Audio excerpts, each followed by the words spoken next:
Sorry I'm late, folks, but we're under a rain delay at Truist Park.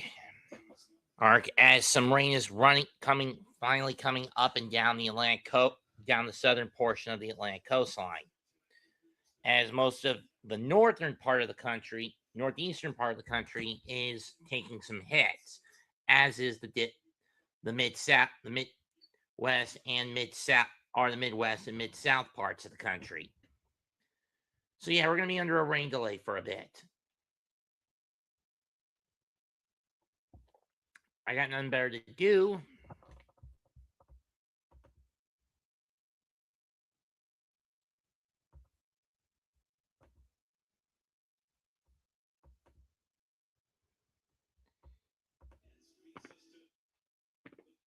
So to come later today, Pirates at Nationals, Orioles, Reds, Twins, Yankees. All these games save one are going to be on Peacock today. And the last one that will be available on NBC.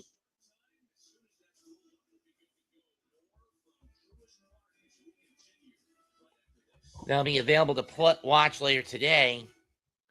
Will be San Diego against Los Angeles later tonight at 7.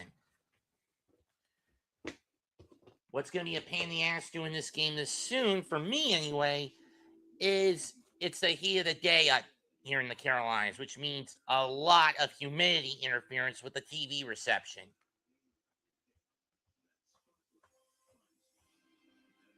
I mean a fucking lot of it.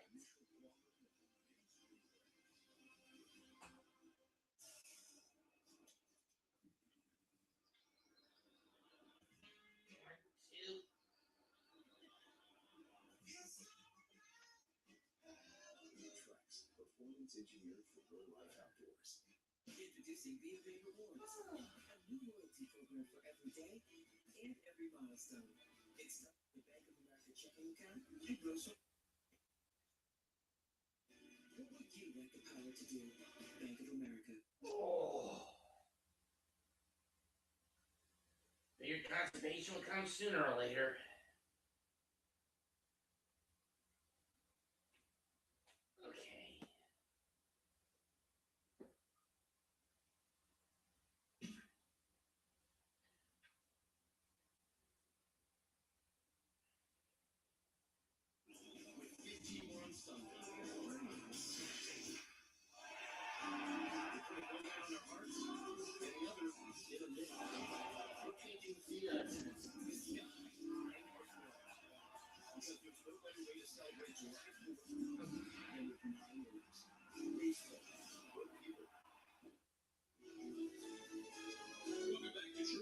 Still waiting for not only first pitch, but for a first pitch time announcement as a little weather has interrupted the plans. Not to worry, this looks like it's going to fly here. One hopes weather on the ones here on NBC on this Sunday. And yeah, the red and the yellow are no fun. But we're hoping to get through this and have baseball for you on this holiday weekend. We talked about the Braves' 5 All-Stars going to Philly in a week or so. Mets are sending one, and Juan Soto, in what's been a down year for the organization, has really had a fantastic run, considering the lack of support around him, Todd. Even more remarkable. It is remarkable. Well, you still had Alonso, Nimmo, and others. I mean, if you remove Lindor from the equation, Soto becomes the head honcho in the dugout. He gets in the box, he has his routine, and he hits. It's like he is a much healthier. And when it comes to the dugout, he is a much healthier presence for the team. It's just something special to watch because he never gets out of his comfort zone. And look, he's a 964 OPS right now, second in all of baseball. He's National League. And he's a deserving all-star on a team that's really not been supporting him. What do you think of when you watch one Soto hit professionally? Look at this. I look at his stats. He's got 50 home runs at Truist Park. So he loved it here. I admire him from this, and I respect him. That's the way baseball is about it. Boy, did that hurt. He was an all-star for the Mets. that's it's one of those things we talked earlier. Oh, God. You're being run by a narcissistic cunt in front office. So I think that's why that's been going through from the beginning of the season. 17 games started play today with the trade deadline coming right after the All-Star break. The baseball calendar is relentless that way. We do know this. Juan Soto is not a guy that's being rumored on. The way the Mets behaved on the trade deadline remains a little bit of a mystery. They certainly have some desirable commodities on the roster. They do. And look, if you hear David Stearns talk about it, maybe Juan Soto might be the only guy that he won't say is in conversations everybody else has listened to. And this time of the year, you've got to listen. Looks like Rain's cleaning out. The roster construction's been something that has been talked about for quite a while now. And so they're going to be listening. There's guys like Freddie Peralta, like Luke Weaver, that certainly are going to have a market out there. It's just I'd say get rid of Peralta, keep Weaver, keep Williams, for better or worse in his case. Get rid of Brazaban, ship out Senga because he's been horse shit. Get rid of Manaya. Oh, that hurts. Rizzo's perspective on this. Actually, we're going to throw it down to you. Riz was a guy that was traded at the deadline a few years ago. Might feel like yesterday to him. For more on the Mets and what they might do deadline time, let's go back to Ashley and Anthony. Thanks, Matt. I'm curious as well, Anthony. I mean, just to kind of expand on what they're saying, big picture for the Mets. Obviously, it's been a tough year, but they get a new manager. We're a week away from the All-Star. Take me through what the mentality of the guys is right now as they're kind of trying to wrap their mind around what the season's been so far. Maybe just get into that room. How about just beat the shit out of David Stearns when the season's over and kick Lindor out of the locker room and hold team meetings to get rid of Lindor in the locker room?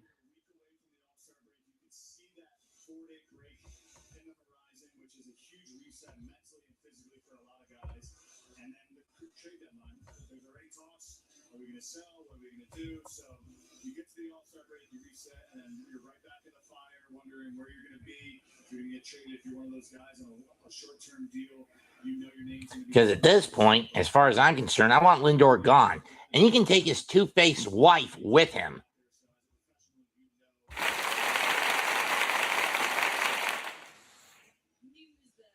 Twitter, whatever, these social media outlets with trade deadline came around, were you one of those type of players? You just let it ride and see what happens. I think as you are a young player, you feed into it more, and then as you get older, you understand that it's just a rumor until it happens. Some crazy things are floated out there, especially on X and Instagram and whatever it is. So you just got to stay locked in on the game. But we are human beings. We do see what's going on the outside. So you just got to control what you can control. But when your name is getting floated out there, or you're hearing to bring someone in, you get excited as a player, or you can get nervous as a player as well. And before we talk a little bit more just about the rain delay overall, I want to ask about Andy Greaves because you have a relationship with him as well, but just kind of the position that he's in, obviously a little bit of a tough one, but how he kind of maybe approaches at least getting close to break and then going from there. Yeah, for him, and he knows some of the other guys being the farm director, so getting to see them come up, the outfielders awesome, and get their chance in the big leagues is awesome. He's in a tough situation. The guys love him. Andy Green was the Cubs bench coach in 2020 to 2023 when Rizzo was part of the team before he got shipped out to the Yankees at the deadline in 2021.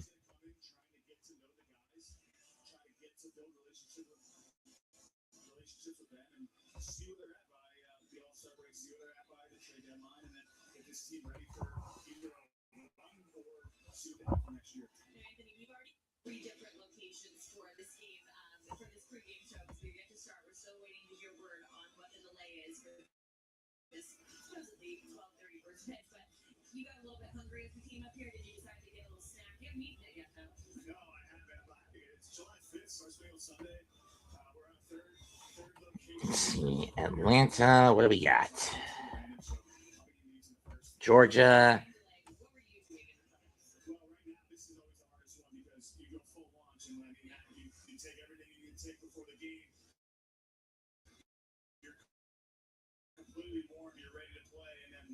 So these ones are always the tough one. You warm and stay locked in, or you shut off.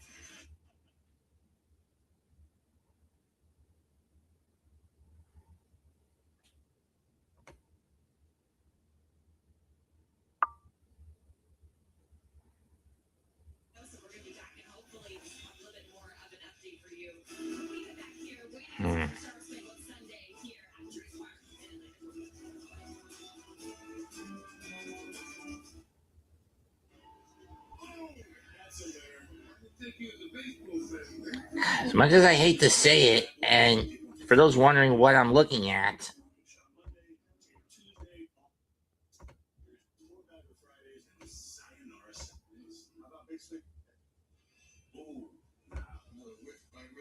here's the current radar for Atlanta.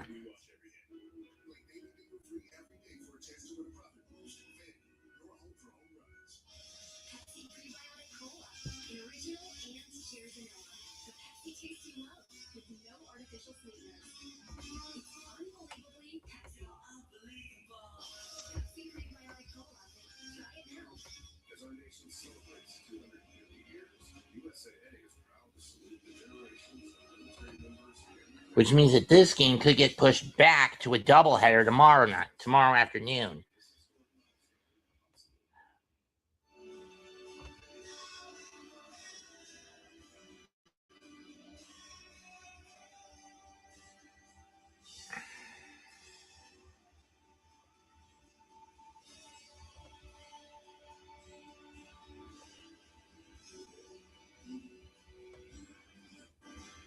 Now let's look at the hourly forecast.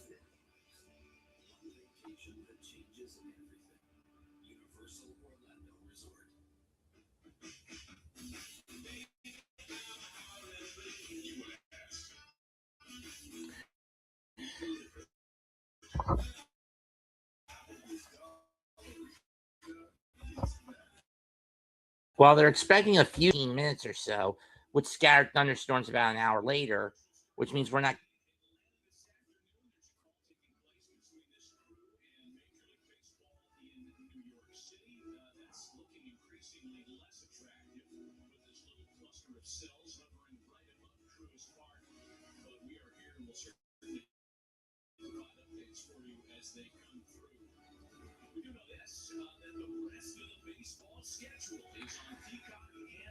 It'll be White Sox, Guardians, Cardinals, Cubs, Phillies, Royals, Tigers, Rangers, Rays, Astros, Giants, Rockies, Brewers, Diamondbacks, Marlins, A's, Blue Jays, Mariners, Padres at Dodgers. That'll be the other half of the twin bell if we can get this one going later on tonight, and Red Sox against Halos.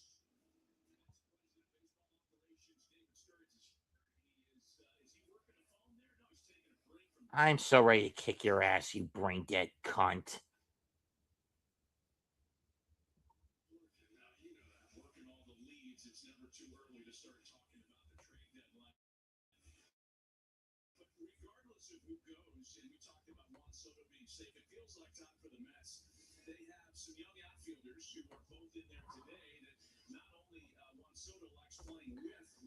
Not much, NYG. We're under a rain delay.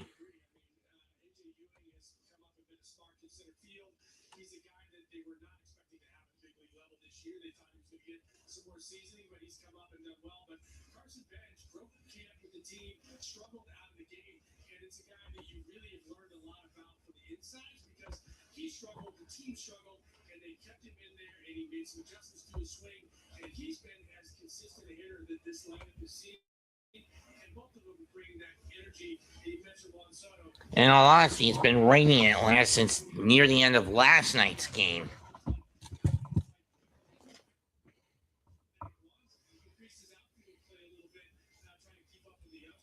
Turns into a tear down because Boguchet has off that language. There are movable. It's like the outfield is the thing that can stay. Were you ever in a position, Andrew, as a veteran guy like Juan Soto, playing with two younger outfielders around you? Well, I think in 2005, we were a lot of injuries. We had a lot of young guys come in. Gary Johnson, you name them. So we were a very young team in 05. So they went out there, they ended up having a good career and move on to work with other teams. But you just have to take advantage. And I think that watching these guys play, they're fearless. I think once so kind of taking on the wing and out there to give them the boost. And if somebody that's that kind of player like one Soto give you a hand on the shoulder and say, hey, let's go, you're going to go out there and kind of play hard. Yeah, it works both ways, like you said. I mean, Juan, I feel like has been energized for the kids, and the kids certainly must think it's cool to have Juan as a mentor. talk sitting with them, you see them sitting with them on the bench, they're smiling, they're trying to figure it out. And the kids, when I say the kids, Carson Bench and AJ Ewing especially, when they make great plays in the outfield, it seems like they're trying to one up the next guy. I'm wondering, is there any of that competition that you felt in center field because you're a 10 times home lover, guys trying to keep up with you? I told Jeff Good one time, when he got called up, he was like, hey, he came to me, he was like, hey, Andrew, what should I do? I said, well, you see me run, get out of the way. So, I try to catch every ball that I can catch, but, like I said before, these guys are just getting a chance, and to me, especially with all these injuries that they have. And, when you get a chance, you go out there and you do those things, other teams look at you, and, if the needs going to help here and there, they're gonna go. So we have more rain moving. Is it Gibbs 9 and Ashley and Anthony? Today's starting line for the Mets, it's Lindor at short, Soto DHing, Bichette third, Vientos at first, Benjamin right, Taylor in left, Ewing in center, Torrens behind the plate, and Beatty playing second. If we can get this game underway.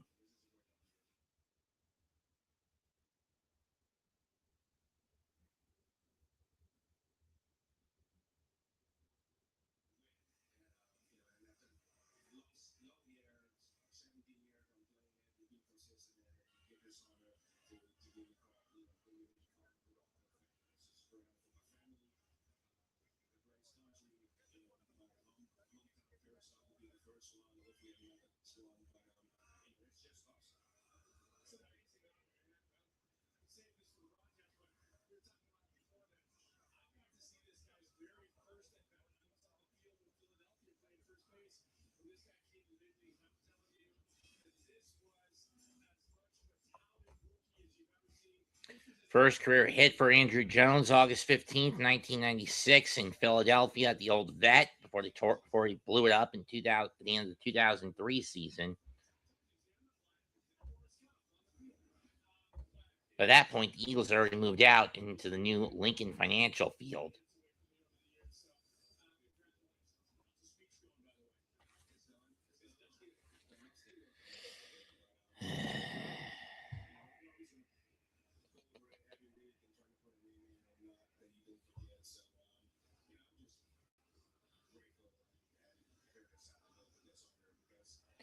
I'm expected to get thunderstorms at around 7 o'clock.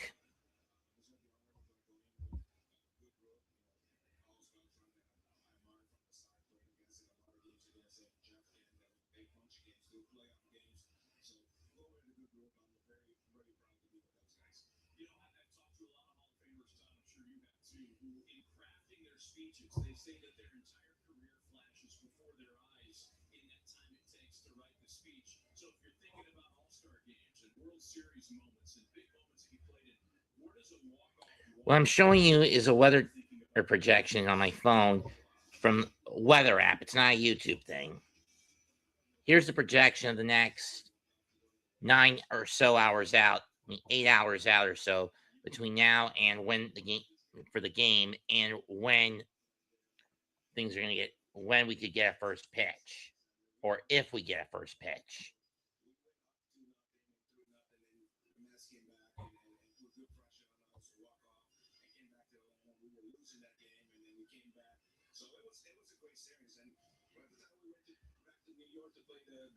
The Yankees, we were out of juice, so the Yankees had a great team. They swept us, so it was a great series against the Mets. While you were getting that walk, I was facing the Yankees and getting beat by them for the fourth time as a Texas Ranger, and we didn't give them enough competition. We didn't wear them out enough for you guys, so they were fresh. You didn't do me a favor. That walk that year was the last Mets-Braves game televised on NBC, and it might stay that way if the clouds stay overhead here today. We hope not.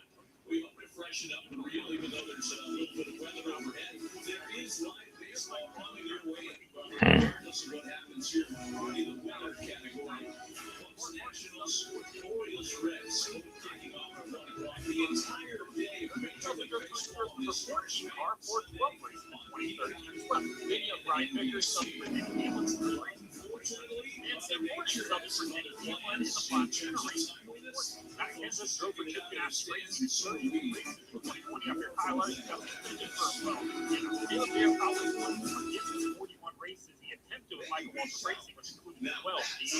Brett Moffitt made 7 starts with Michael Walker Racing in the Cup Series, including an 8th place finish at Atlanta. Didn't really work out there. Remember when Rochester made these 3 starts for Roush? 20 after Ryan Hughes ready to get from the 500. This plane he drove the Roush number 99 car, something from Carl Edwards, out 4 Edwards off the Matt Crafton raced the number 18 Clark was racing the 2015 Daytona 500 after Kyle Busch. David Gillen made 3 NASCAR Cup Series starts for Joe Gibbs Racing in 2009, driving the car. People forget Ty Dillon was the first driver ever for 23 Racing in the 2021 class. Zach Passes drove the 14 car for Supercross Racing, subbing for Tony Stewart at Washington Clinic. Chase Elliott made 5 starts, the number 25 car for Motorsports. Jeff Gordon made 8 starts for the 2015 subbing for Dale Earnhardt to drive the number 8 car. For 1 race, Kyle Petty was a P15 driver, driving the number 12 car, subbing for Jeremy Mayfield in the 2003 car 400. I feel like people definitely forget this one. Jeremy Mayfield made his start in 2008 for Chicken Ass Racing at Dover. Red Bull legend Mike Higgins made 5 starts for the team in 2008. Bill Elliott attempted to make a start for Red Bull in 2006. Charlotte Austin Dillon made his first NASCAR Cup Series start in 2008. I started posting out lessons on TikTok. I went from a class of 30 to teaching millions. Now I get comments from teens who want to be teachers, engineers, students who finally get it. Parents, grandparents, even teachers, all finding new ways to connect with them.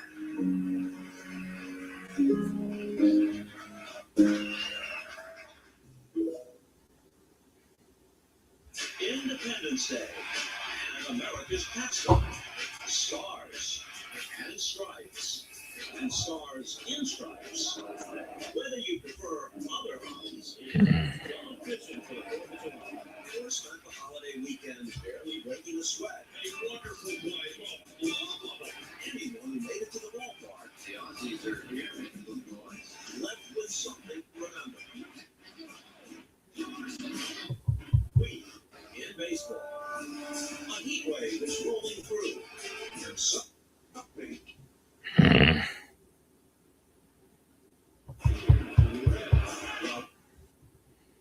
Your mother's friend with benefits.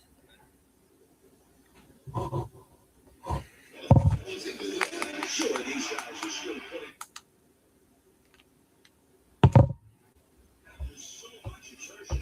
It's important to stay cool. Give me a break, Kenny.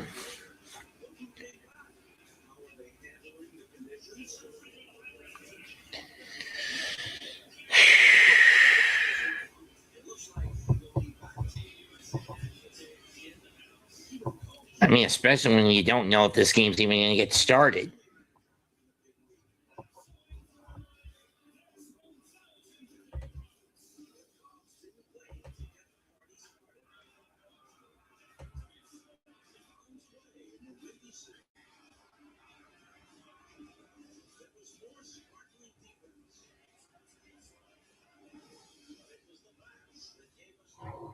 Da, da, da.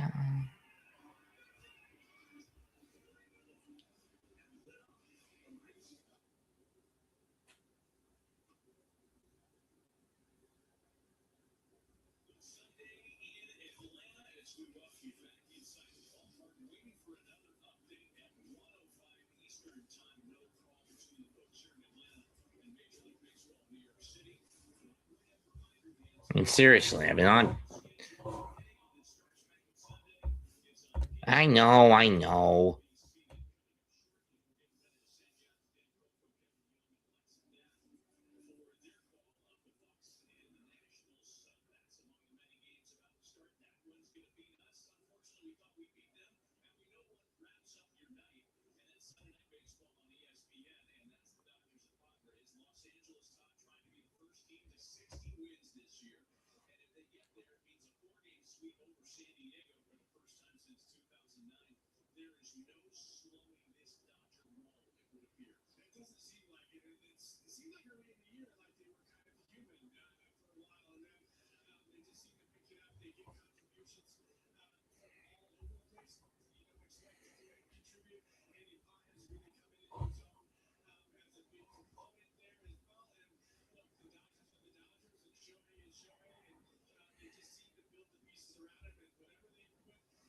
checkmates. Dave Roberts says a lot of chess pieces. Those chess pieces keep making checkmates. Well, I think the front office is what they know. I mean, they know how to put it together. I mean, they do it. Like you said before, they start the way everybody thought they were going to start. Thinking that they were actually human, and then they can get beat. But now they're back on the street now. They're on a good scratch. Go into the All-Star game, leading the National League in wins. And nothing unsuspected about the Dodgers. They put a good squad together to go out there and perform the way they need to perform. Sixth straight year with 5 All-Stars coming off that Dodger roster. Freddie Freeman starting at first base.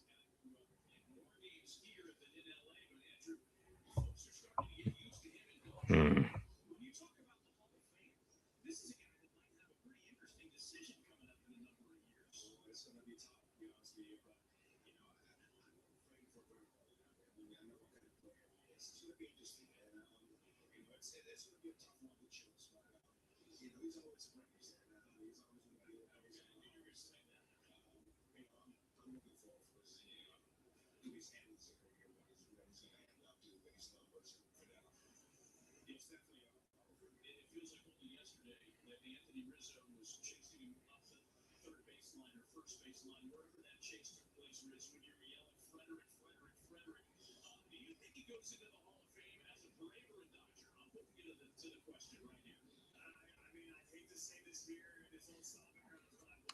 Well, if he's going to have a square calf for him. I know they want to World Series here, and that was a special run, but man, what they're doing right now in LA, the repeat hasn't been done in 20 plus years, so it's going to be interesting to see, especially if he keep playing against that 3,000 pitch. You didn't start out though, right, Rizzo? We had I started out in this ballpark, and I sure did. I mean, this one deal. I was here with this ballpark. He was 4 in that game, and something like that. And Freddie's such a good friend, and unfortunately, he went into the big run now. We've been,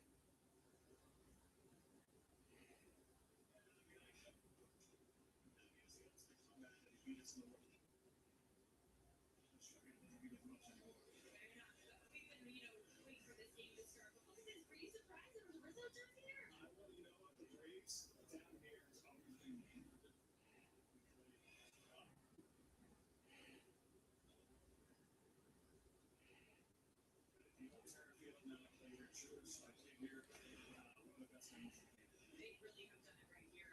Seneca, South Carolina, huh? Interesting.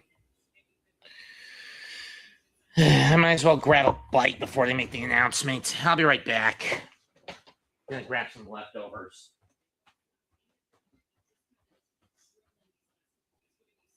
Better watch the lettuce leaves while I can now.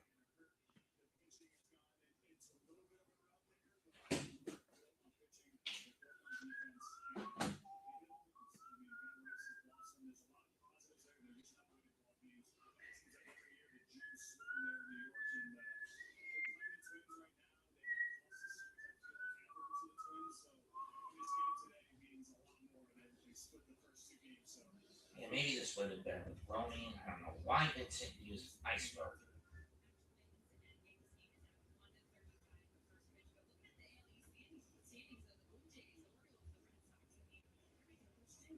Everyone except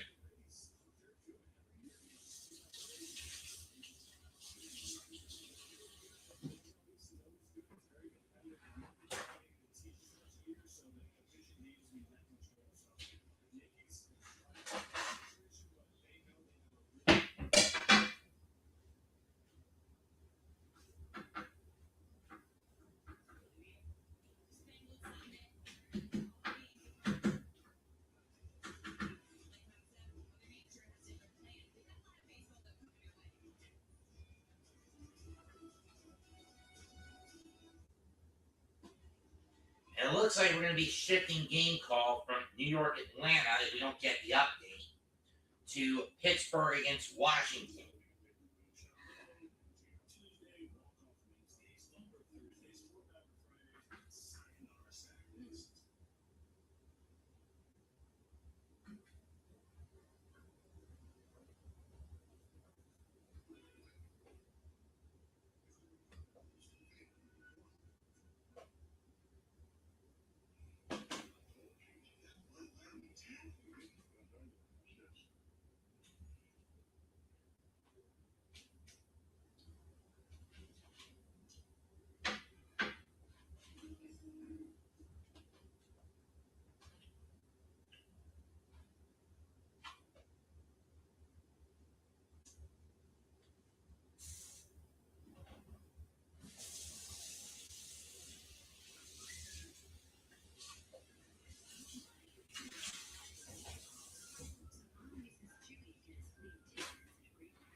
Do I find what is about to happen to be bullshit? Yes. But am I going to waste time on not calling this game? No.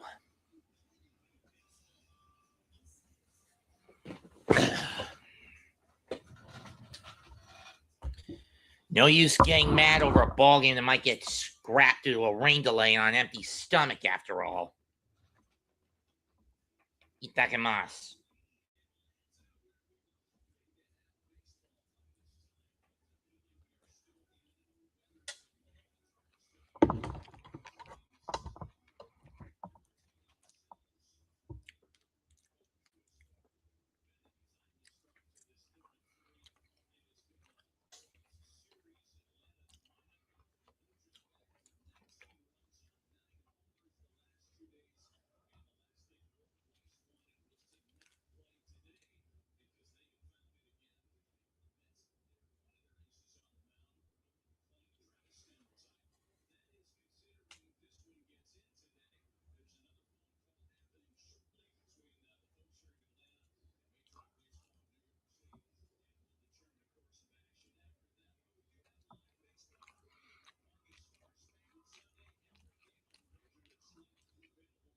For now, let's head to sunny Washington. Connor Griffin, Brandon Rowe, Lyon Reynolds, Esmeralda Valdez, Ryan O'Hearn, Nick Gonzalez, Andy Rodriguez, Tyler Callahan, and Jake Magnum due up for the Pirates. Consider this a little bonus coverage until we get a verdict on what's going to go down in Atlanta.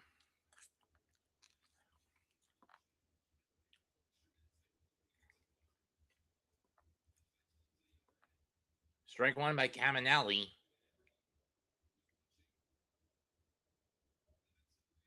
Or Savelli.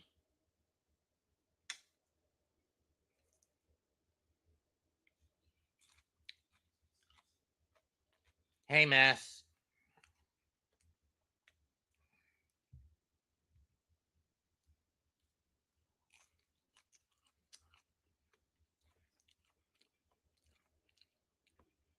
One and one.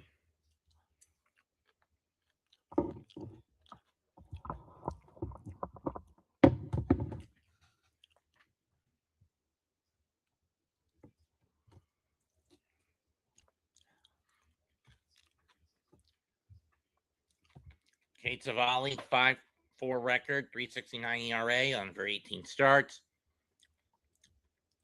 2-1 pitches, a swing and a miss, 2-2. You know, you would think that with how good Washington has been this year, there'd be more people in Nationals Park. But given how outside their Cinderella run in 2019,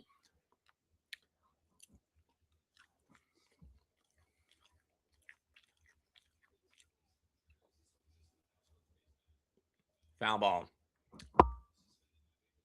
And their 4 divisional titles in 2012, 2014, 2016, and 2017, there hasn't really been much for Washington Nationals fans to get excited about. In the 31 years since the team moved to Washington to DC from Montreal.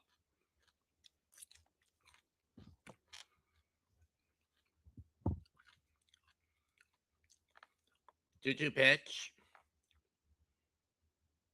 And I lost the signal. Damn it.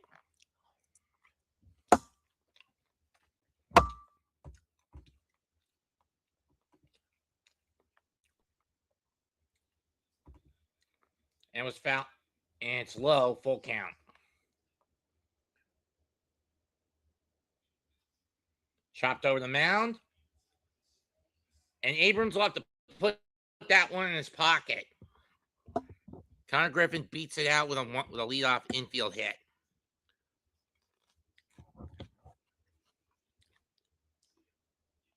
And before anyone asks what the hell I'm eating, it's a Gulf Coast salad that I made yesterday. I shared with my mother. Basically, it's spring onion, celery, and rice and shrimp.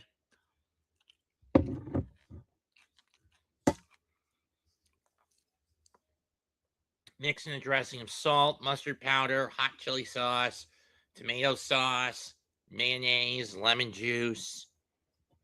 Swing and a miss, strike one to low. By low, 0-1.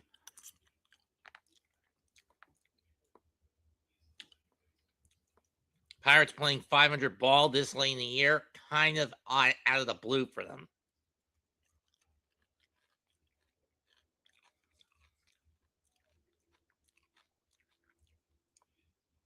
Go back to the plate, safe. And it's also served on a lettuce bed.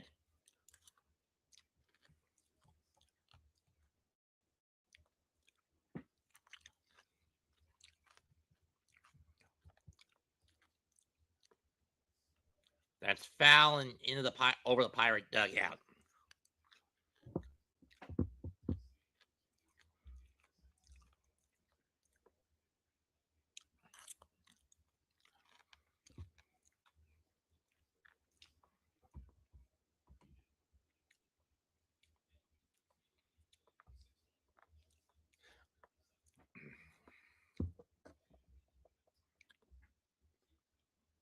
And fouled off again.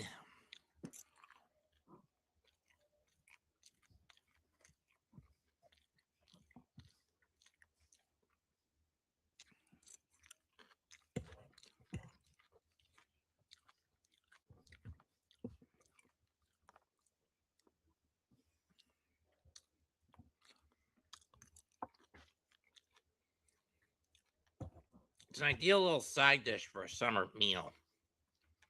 Go back to second. That's 2 disengagements. One more, and it's a balk.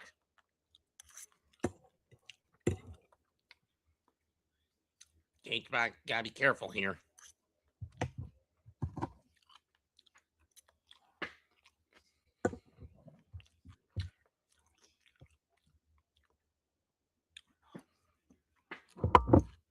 If I wasn't on the clock on opening day, I would have called Mets versus Pirates. Off he goes, and it's fouled off.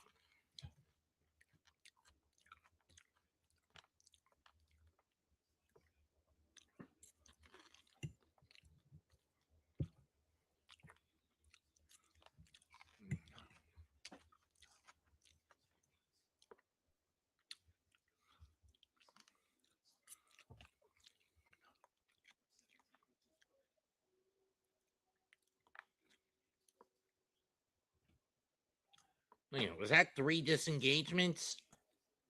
It was. So Griffin goes to second by default.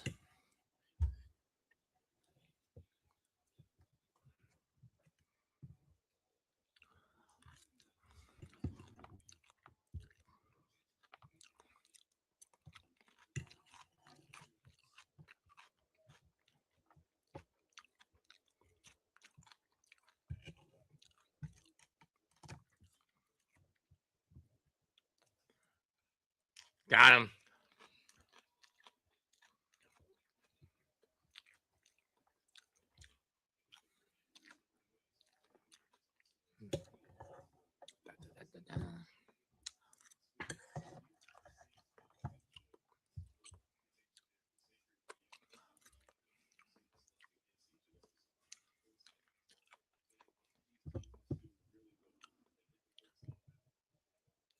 Here comes Reynolds.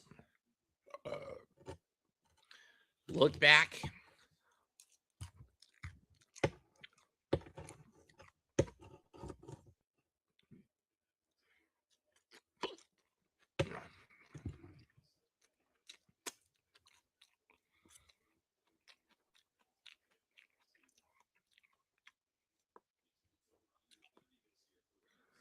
Oh, 1.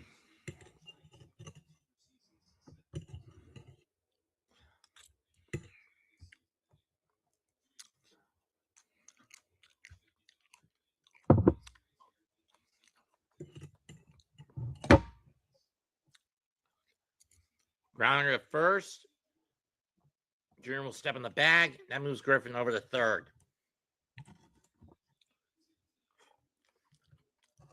National defense is Curtis Meade, C.J. Abrams, Robert Vivas, Cabert Ruiz, Luis Garcia in the infield, Wood Cruz, and I didn't see who was in left in the out.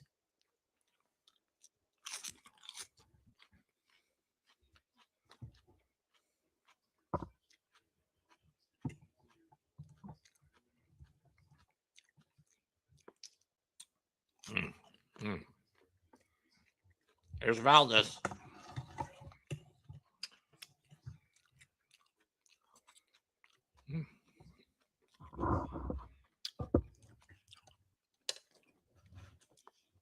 It's fouled off 0-1.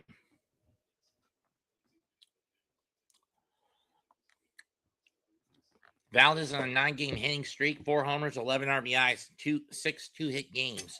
He's gotten 2 or more hits in those 9, amongst those 9. That's Rip Foul 0-2.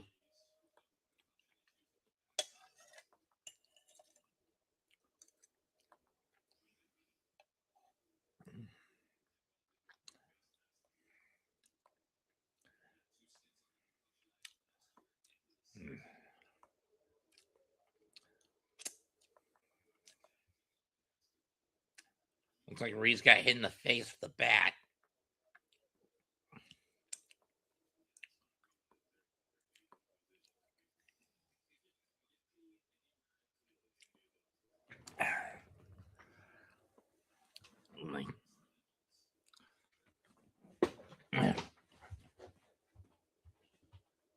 This back in the sink, clean it off.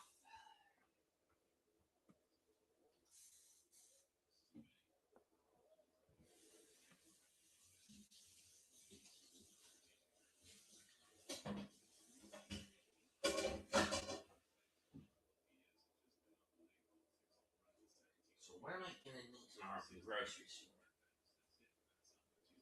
I'm gonna require both cards.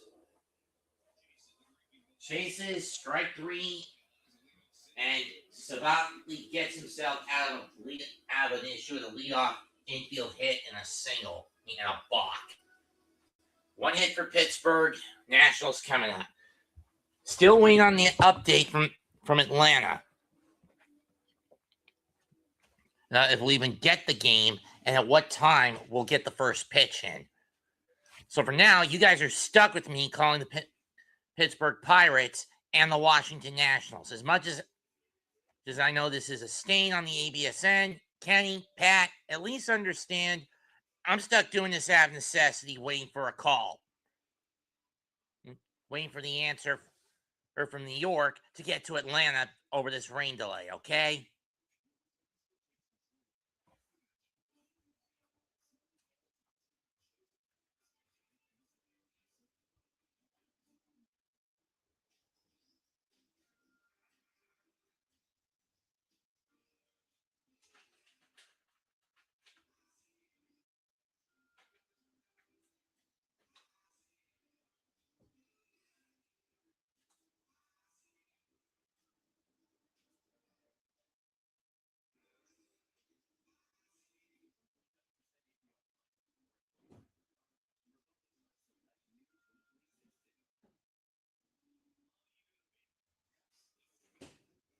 It's not something I want to do.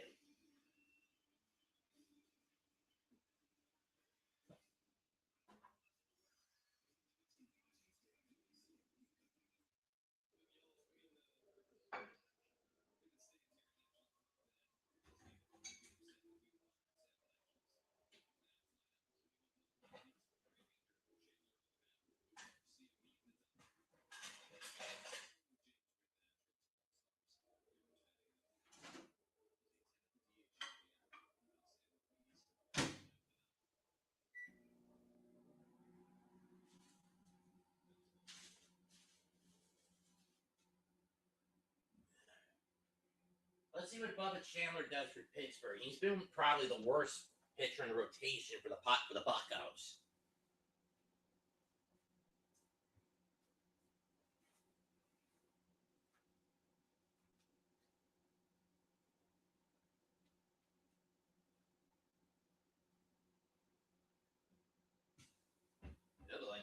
And Scott.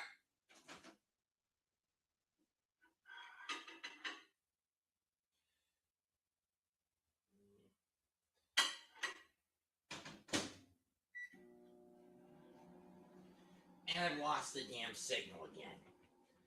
This is why I hate using NBC and or Peacock. And James Woods gets walked on. How many pitches did he get walked on? 4-pitch walk by Bubba. Tough break for Pittsburgh to start this inning. Garcia Jr. up next. Oh, it's Lyle who's in left. Strike one over the middle.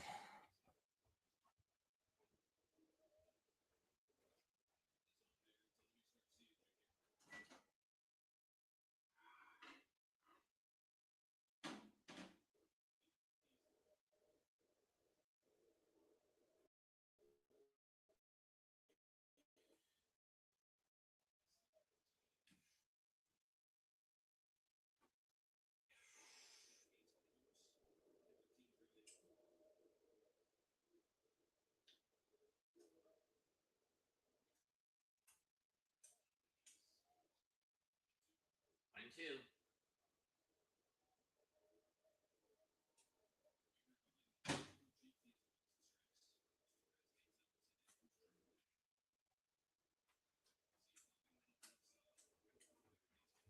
Pop up. Caught. One away.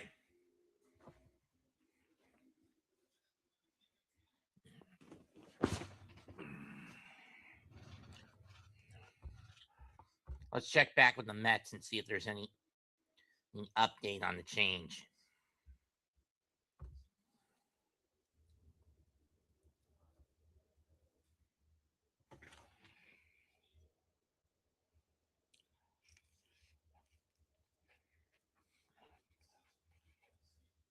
Oh, one occurs to me.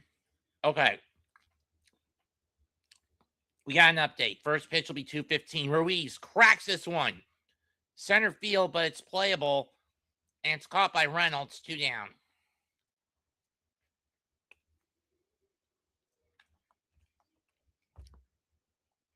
So we got to ride this out for at least another hour at best.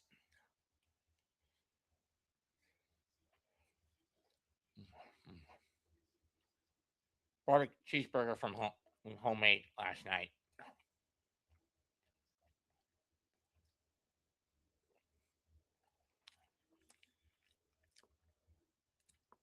Abrams, right field. And caught.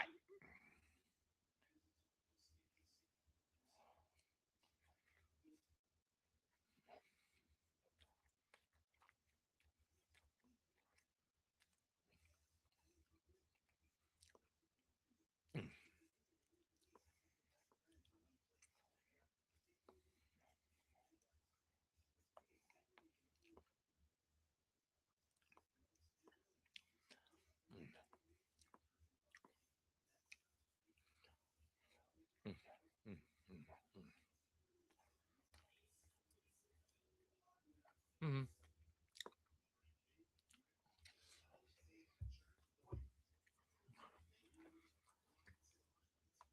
So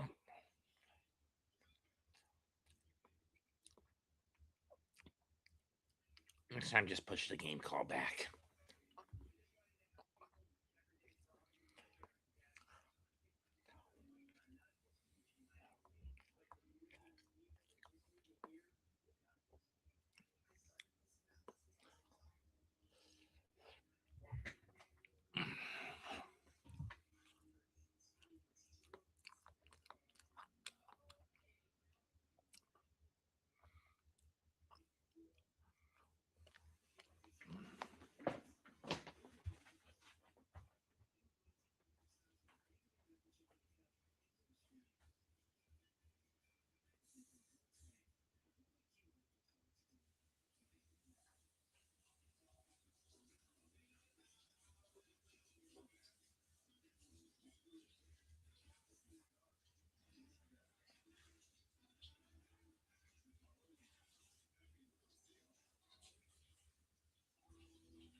No. Why do you? I'm going to be doing the Field of Dreams. This year, it's the Philadelphia Phillies versus the Minnesota Twins.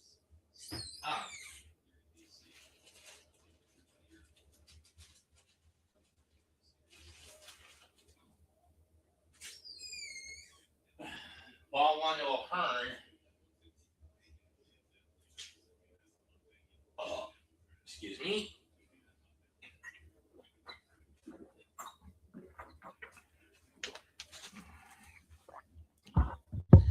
And for those wondering where I got the Gulf Coast salad recipe,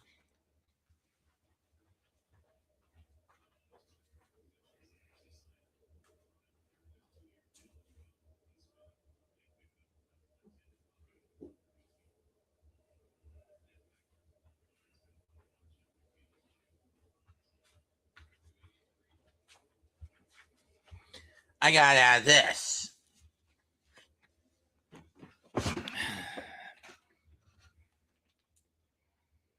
Pages 78 and 79.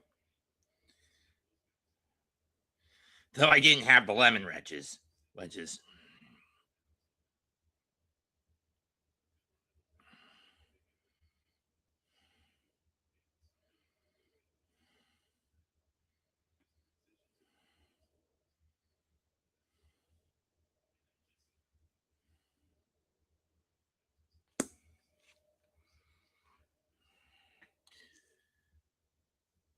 Full count to O'Hearn as he takes one almost nicks him.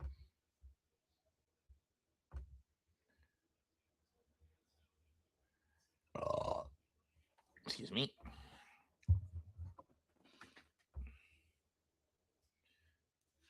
And that one's gonna go ball 4. Here comes O'Neal Cruz. Oh, this is what happened to O'Neal on June 6th.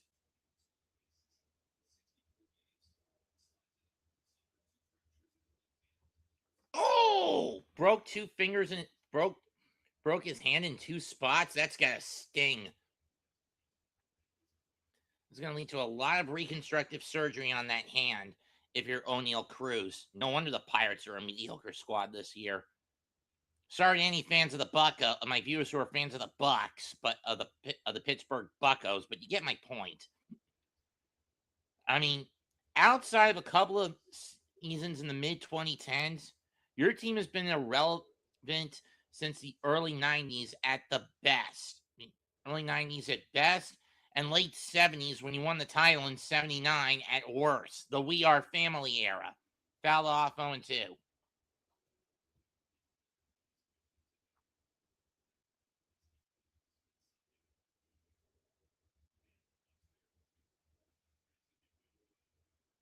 Tell me, NYG, am I wrong about when I say that about the Pirates?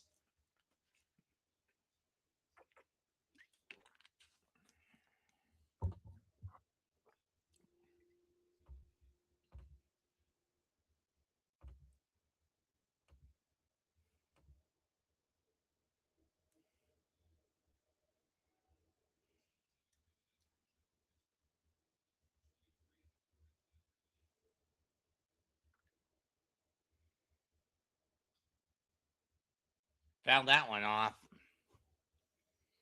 Let me go put the book back.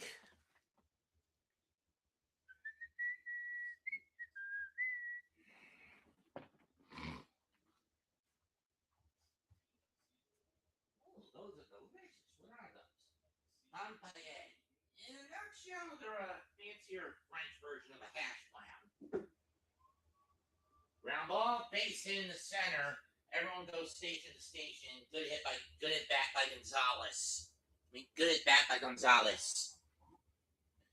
For those wondering if I'm going to do San Diego versus Los Angeles, if the Met game had started on time, I would have said yes. But given time constraints due to this rain delay, the answer to that question for tonight is no.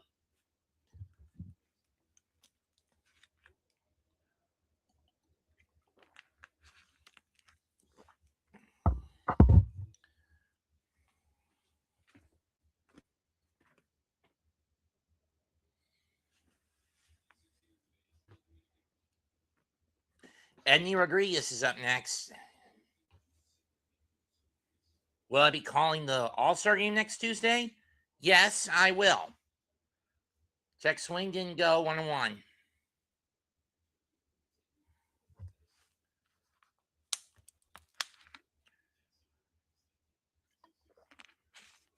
next weekend from Philadelphia? Yes.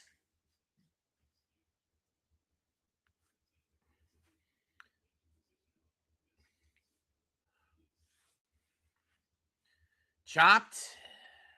Only plays to first. Gets the out.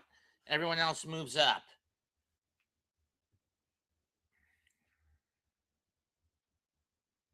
And the signal is fading. And fading in and out pretty badly on my end. Again, I'm only doing this as a time. I'm just doing whatever bit of this game the stream and the broadcast will allow as a time kill. And it's something to kill time until the Mets and Braves actually get started at 2:15. Keep that in mind. All right. I'm just doing this little bit of bonus coverage as out of necessity. Here's the last batter in the Pirates' batting order for today, Tyler Callahan. Takes upstairs, ball one.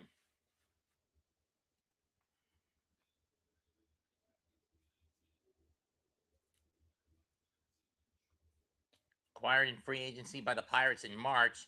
7-year vet. 8-year vet. This is 8th year in the leagues. He was originally drafted by the Reds in 2019.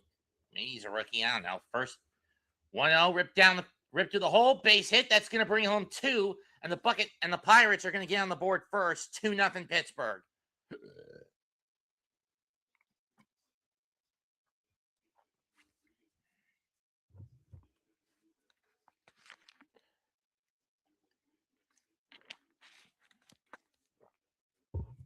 You know, for a team called the Pittsburgh Pirates, while I understand Pittsburgh is not really big on anime unless it's TechoCon, which is their big anime convention in the Steel City, why is it that the Pirates didn't have One Piece Day first? Were they afraid of having to break out sake or whatever huge barrels of sake?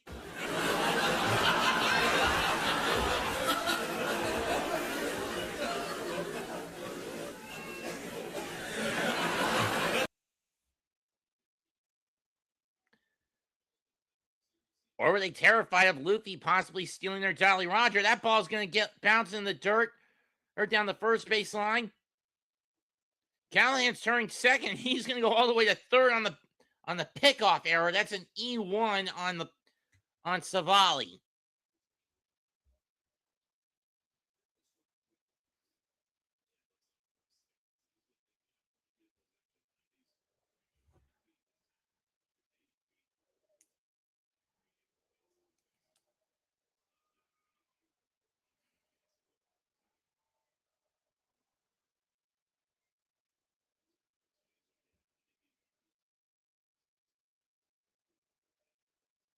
I think Callahan's a little sick if he's going into his helmet. But I mean, seriously.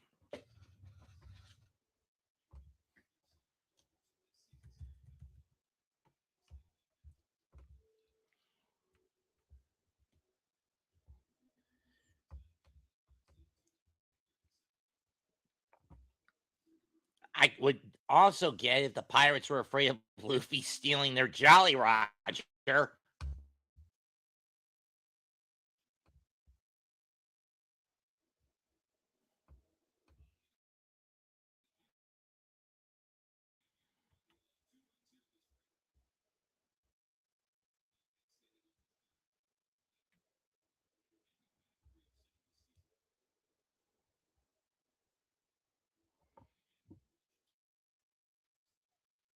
Down left field line, but it's going to go foul into a mostly empty crowd. I mean, given that the Nationals have sucked dick ever since their 2019 title, I can't blame a lot of people for not showing up at Nationals Park outside of opening day and closing day.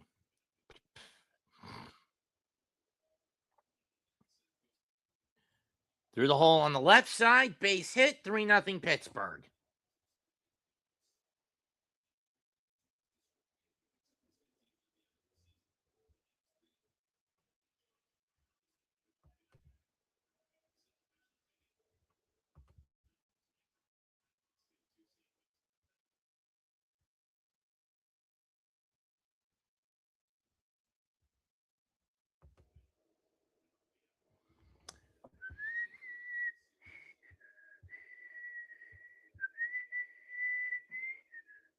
Then again, with how competent the Pirates have been so far, I guess you could say with the team under the gun to get out of the basement, this season is kind of, I mean, granted, I know the team hasn't eaten the devil fruit, but I guess you could say this is kind of sink or swim. I mean, a year where it's sink or swim for Pittsburgh.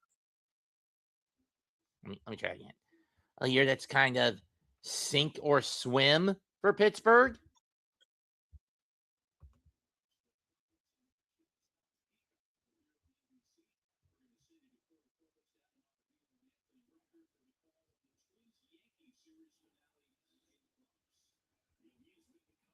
And now we're switching to the Twins versus the Yankees that's about to get started. I guess we're going to be bouncing between game calls until we get this game between New York and Atlanta started, which should be in about 40 minutes.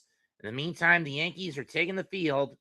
They had been in a massive tailspin since Aaron Judge went down. Went from top of the division to now 4 back at Tampa.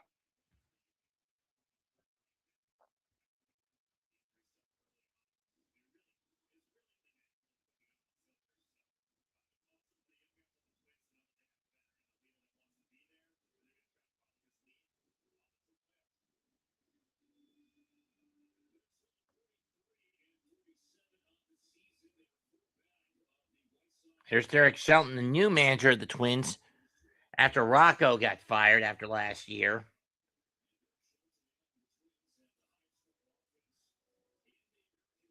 It'll be Martin, Buxton, Clemens Bell, Louis Caratini, Lee Kreidler, and Keyshaw all due up from Minnesota this afternoon.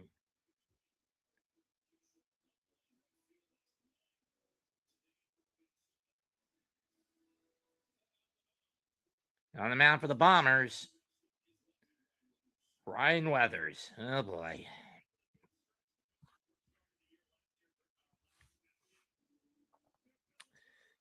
Aaron Boone's got to be desperate if he's putting this kid out there.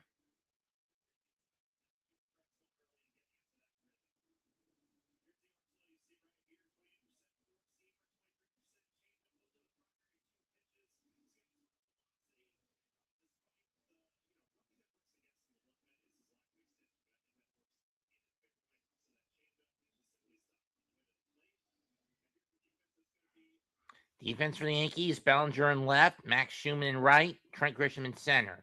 Caballero at third, Volpe in short, Chisholm at second, Wells behind the plate, and Ben Rice at first. I mean, seriously, why wasn't Ben Rice picked for the Yankees to go to the All-Star game? Oh, wait, he was, but he's a reserve.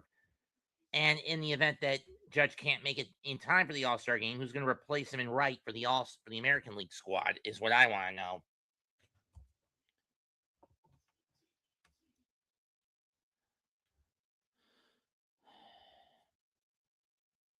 Up until last year, the National League team had been in a rut, never getting more than 3 runs in the All-Star game. Base hit and a leadoff double for Minnesota to start the game on the very first pitch.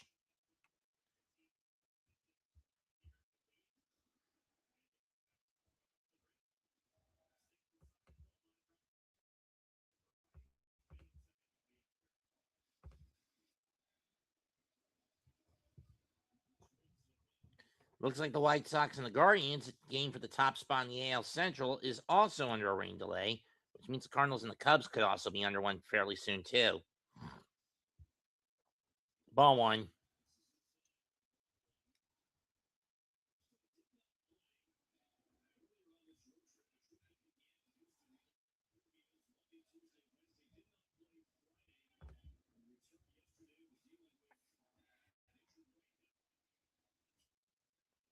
Buxton fouls that one down the left field, down the third baseline.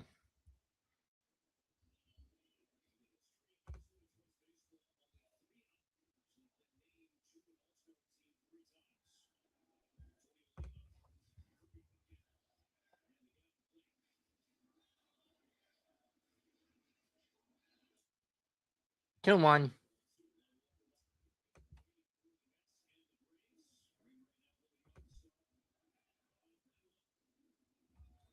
Those were when the Mets start. But the Braves starting lineup is they're going to start with Drake Baldwin leading off, then Ozzy Albies, Matt Olson, Michael Harris, Mauricio Dubon, former Met Dominic Smith, Austin Riley, Mike Yastrzemski, and who's this? Jim Jarvis. Who? Must be a call up.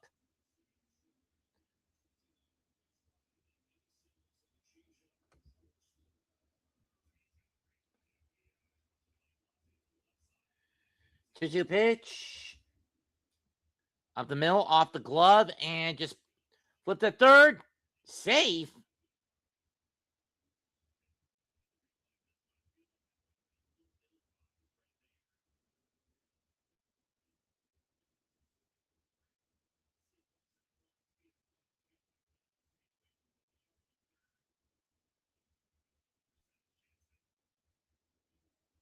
I would just put that one in my pocket at best. At worst, try to go first. But with Buxton speed, you weren't going to get him.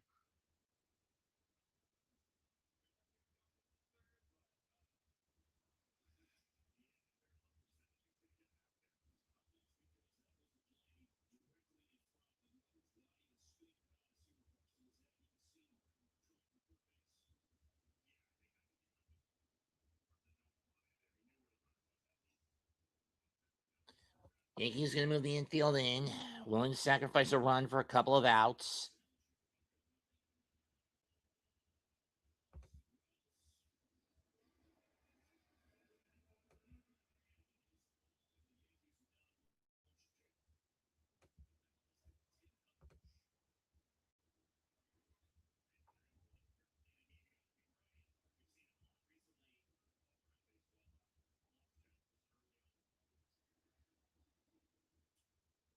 Fouled off, 1-1.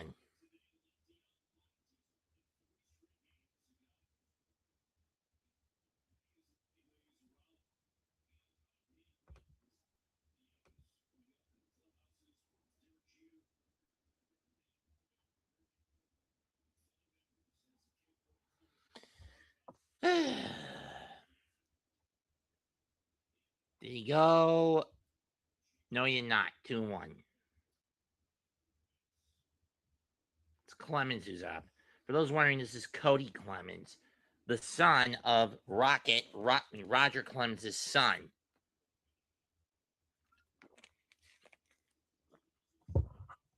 2-1. Gonna throw over the first to try to get Buxton. That's one disengagement.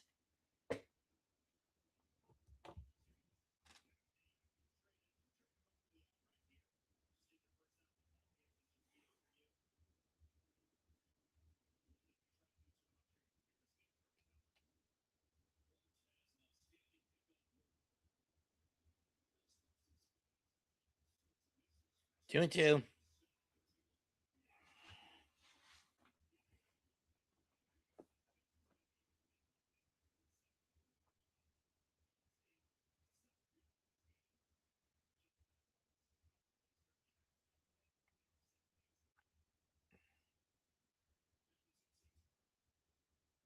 Full count.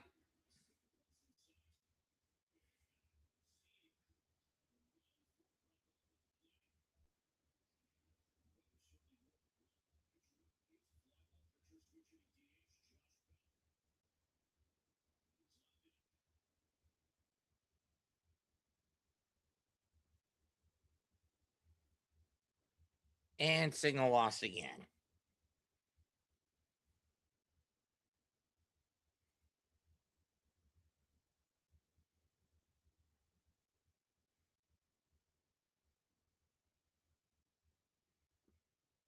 What happened? Let's see.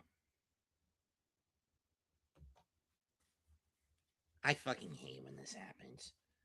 Foul ball. We'll do it again. And you got him swinging. One down.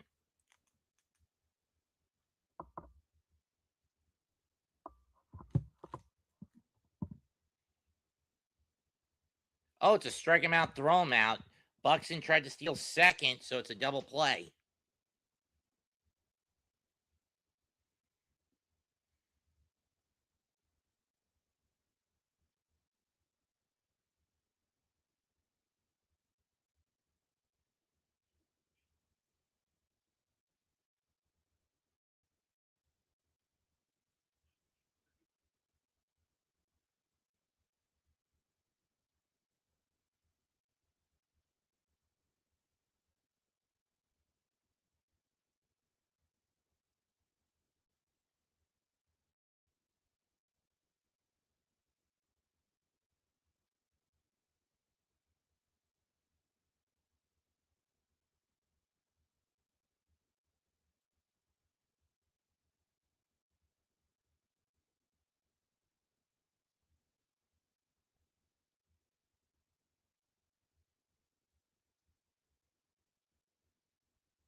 Should MetLife Stadium stay grass for Mets games?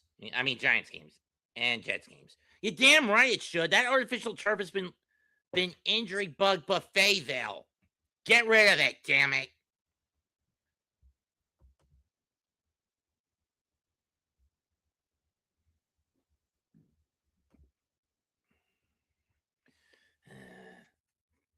Driven to right field. Toward the corner. See ya. 2-0 Twins. Oh, it's a line drive single. 1-0 Twins. Excuse me. By Josh Bell. I could have sworn that one went over the fence, not off the wall.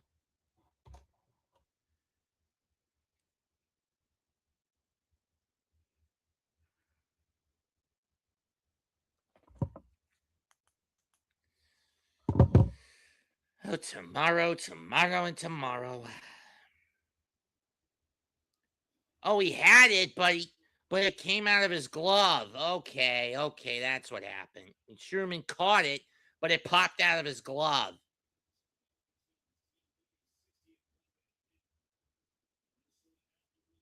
Ball 1.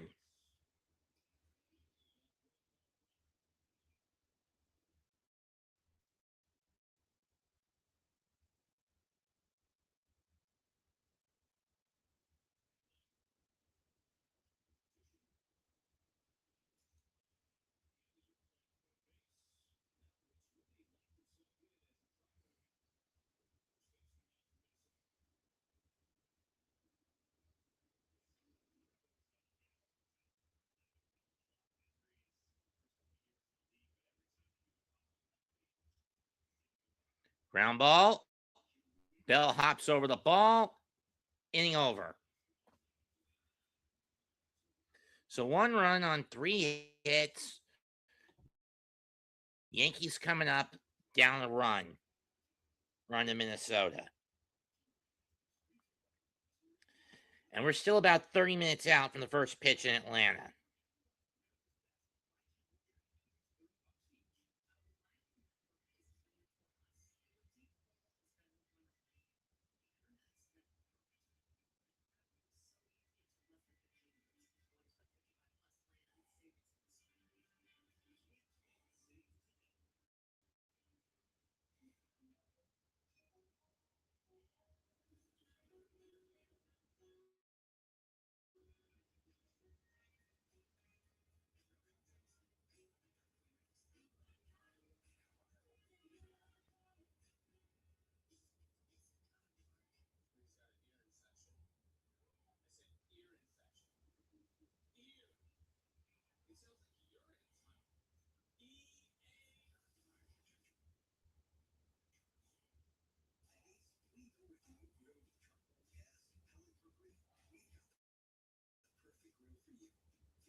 For those wondering what my thoughts on Patrick Ewing's sign with the Wizards to be an assistant, I remember a couple years in the last decade where he spent some time as an assistant on the Hornets coaching squad. On the Hornets as an assistant coach for the Hornets in 2014 and 2015. Tyler Fedko will replace Buxton. I don't know what happened to Byron. Maybe he got concussed. I don't know.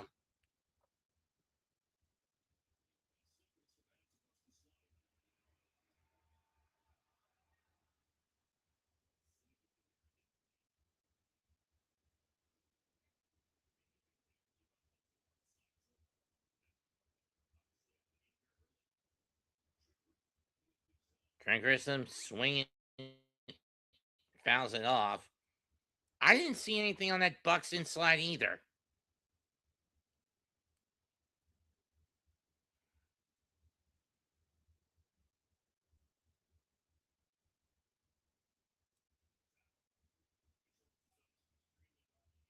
One one.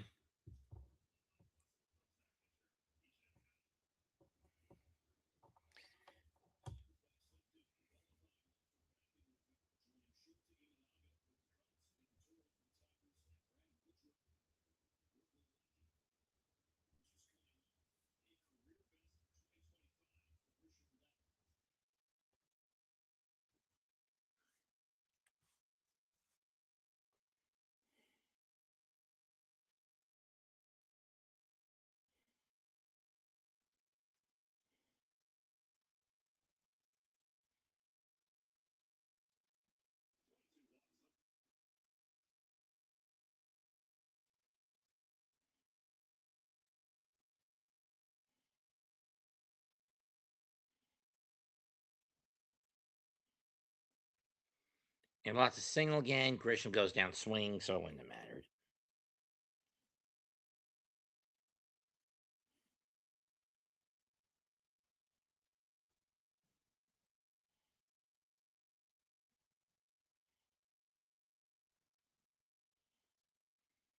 Here's Ben Rice.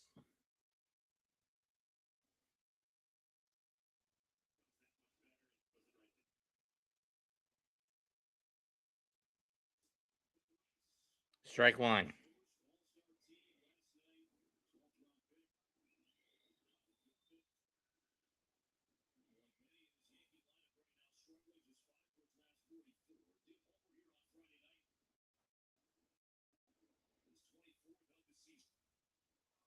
Foul off.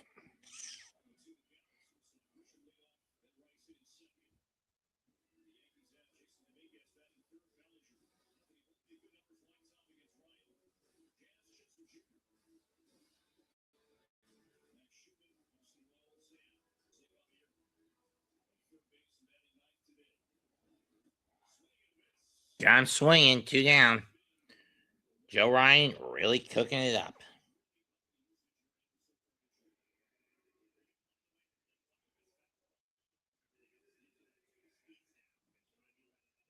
See the 03 Rumble, then the 04, the 07, 2008, 2010, 2013, 2015, 14. Lesser of two evils, I suppose, when you think about it in hindsight, between which Rumble is better between the 2014 and 2015 Rumbles.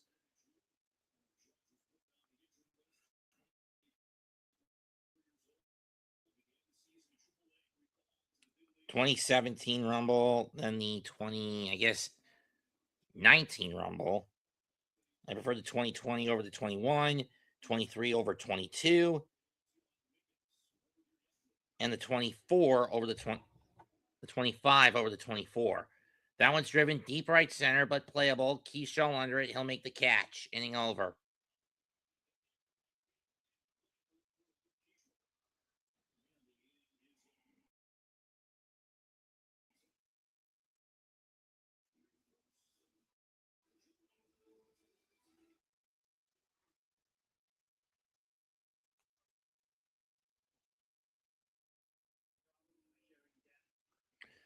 For those wondering, I'm looking at a Royal Rumble tournament bracket on Facebook.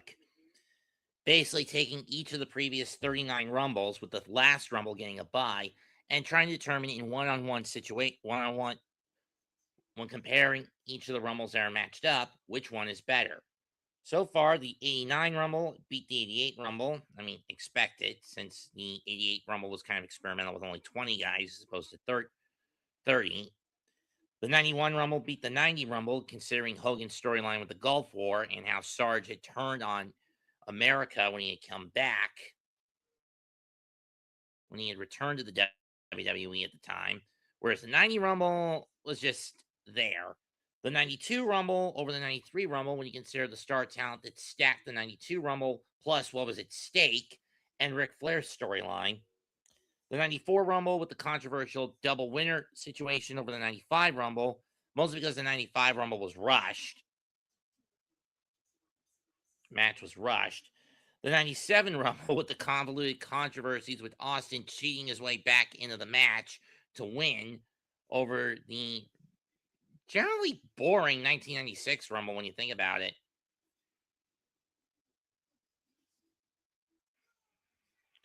The 98 Rumble over the 99 Rumble.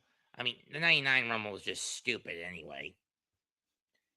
And the 2001 Rumble over the 2000 Rumble, due to the significance of Austin winning his third over The Rock winning his first. Understandable.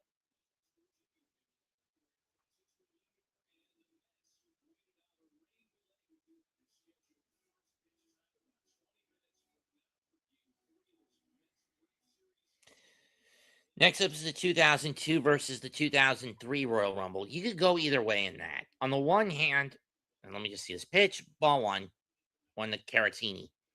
On the one hand, the 02 Rumble was pretty loaded after the Alliance was basically kicked out the door, and whatever remnants remained and stuck around for what they could. Also, the returns of old timers like Mr. Perfect and the big boss man, Mr. Perfect. Mr. Perfect, the Godfather, and the big boss man. And as well as the ending. My biggest con with the O2 and the upset of Maven eliminating The Undertaker. My biggest con with the 2002 Rumble is the long gaps in between participants. It was one of the reasons why the 2-minute interval rule per entrant has only been used twice since then, in 2017 and during last year's Rumble.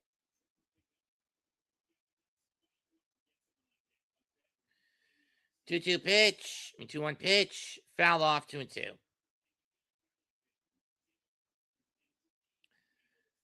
I mean, Triple H winning, fine, didn't have a problem with it. The 03 Rumble, on the other hand, had a slightly more consistent card leading into the Rumble. You had some decent stories with Brock having to go through the Big Show to get into the Rumble and come out as the penultimate entrant, The Undertaker's return. And for the first time in the history of the Rumble, the last two men to go in were the last two standing.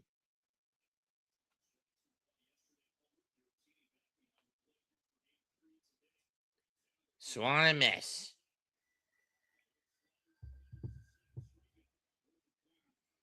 So I would take the 03 Rumble over the 02 Rumble, mostly due to storylines that are much more concise.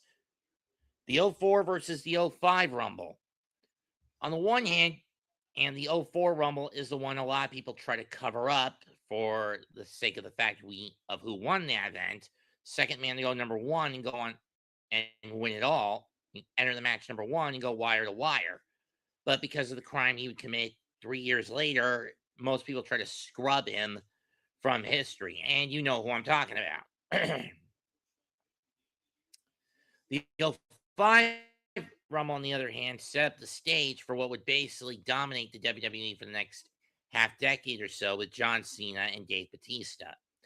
But for the feels, I prefer the 04 Rumble over the 05 Rumble. 2006 Rumble versus 2007. 2006 had the story of Rey Mysterio entering at number 2 and going wire to wire, but it was mired by a bad card. But the show as a whole was mired by a bad card. Fierce thunderstorm warning for Richmond County in effect until 2:45. Yeah, I just got thunderstorm watch for Richmond County in my area. 2-2. Oodaloo. The 07 Rumble had probably the best ending with a 10-minute war between The Undertaker and Shawn Michaels to be the last man standing. So I go with the 07 Rumble.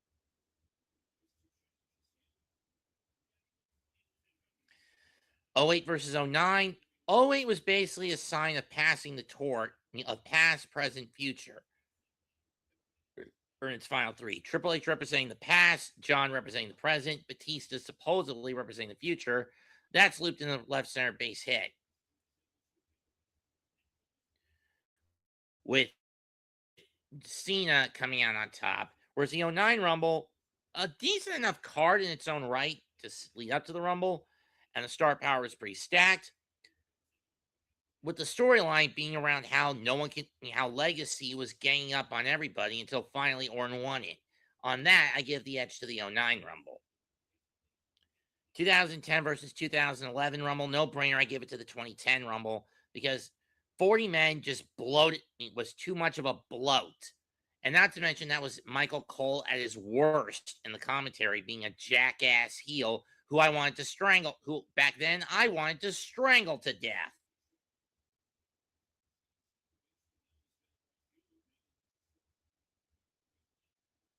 And the whole storyline of Hornswoggle being an anonymous GM for Raw. Though we wouldn't find out it was Hornswoggle until a year later.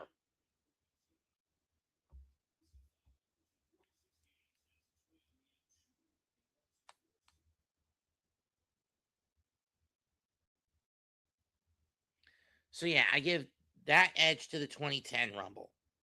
2012 versus 2013. I kind of give it to the 13 Rumble for John Cena beginning his comeback because the previous year he had been in a tailspin. 2014 versus 2015. This is where your decision would be split. Both Rumbles are considered amongst the worst of all time. The former because the Authority were going to full-blown dickish abusive power trip heel couple mode, basically doing what they could to keep Brian Danielson out of the picture for WrestleMania because they've been feuding with him since SummerSlam when they screwed him out of the WWE title on keeping it on Orton at any and all costs.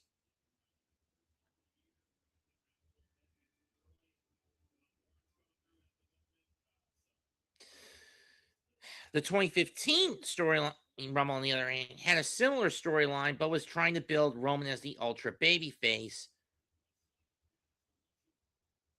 Paz Caballero, base hit.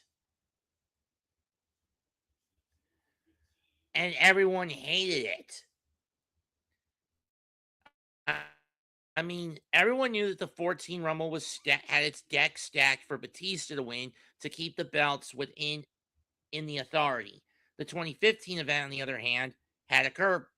On the other hand, everyone wanted Bryan, and instead they shoved Reigns down our throats.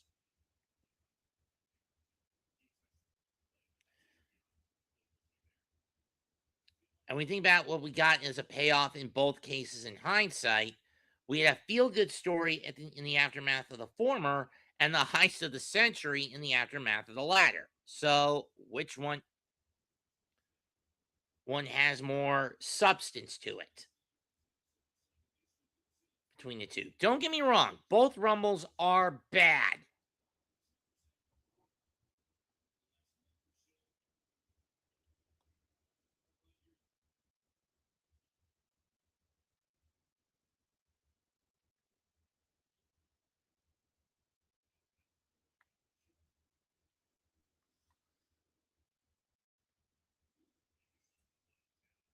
Strike 3, liner to left, caught, 2 down.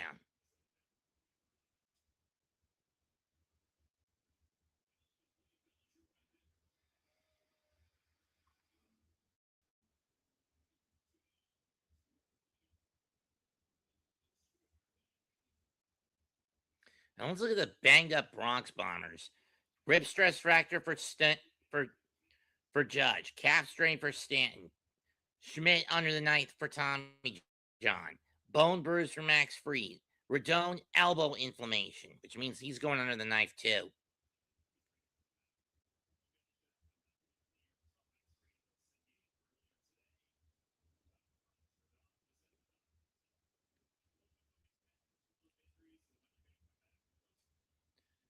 Strike 1.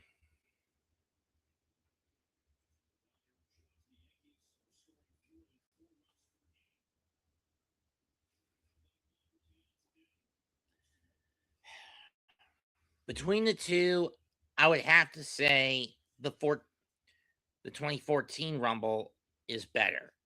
It's better to have Daniel Bryan not in it than to have him in there for 10 minutes and then just kick him to the curb, despite fan protests.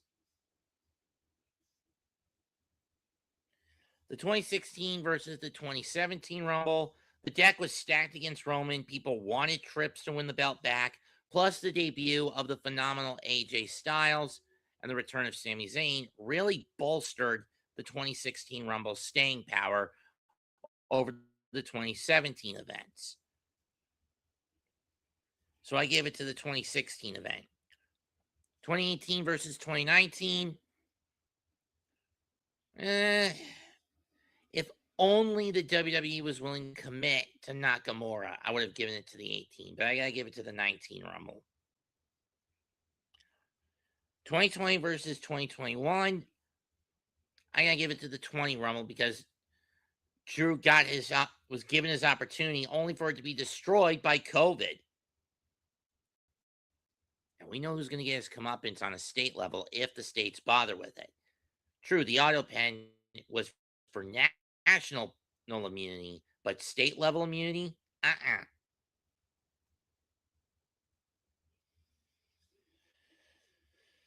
$22 versus 23. Yeah, no brainer. 23 wins that one. It was the return of Cody after 9 months on the shelf 7 months on the shelf with a torn pectoral muscle. Only for him to get screwed at the last minute, because I would have preferred Cody winning the title at 23, not me at 39, not at 40. The 37th versus the 38th Rumble, I gotta give it to the 25 event. Cody going back to back, nice and dandy and all. But we knew that WrestleMania, they were finally going to get that belt off Roman.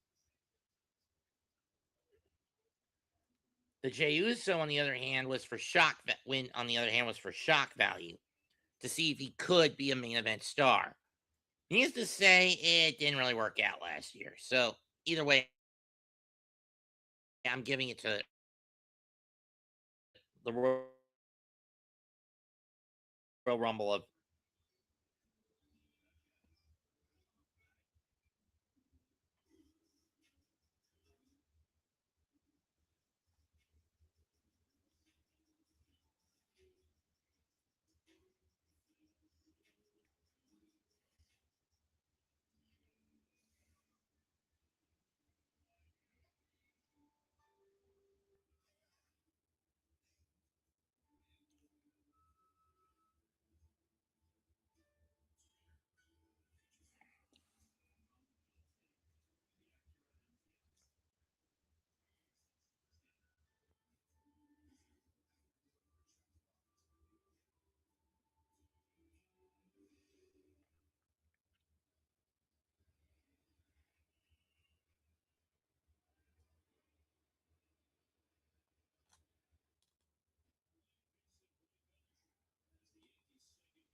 Yeah, with a lot of tunnel vision, strike one on the split finger. In about 7 minutes, we'll head out to turn field, and we can finally get the game I'm supposed to be calling started.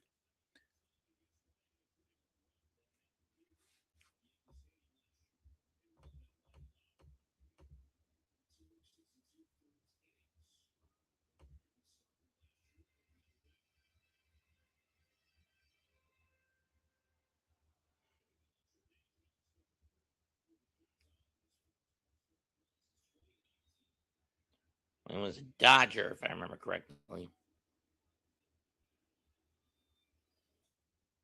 Strike two. That one catches the corner.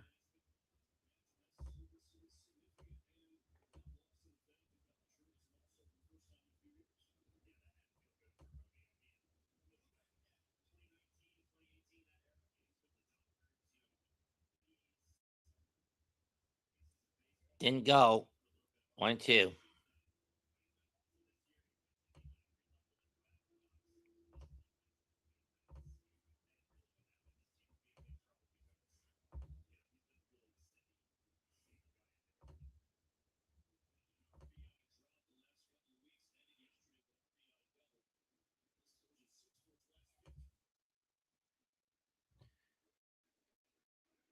Two and two.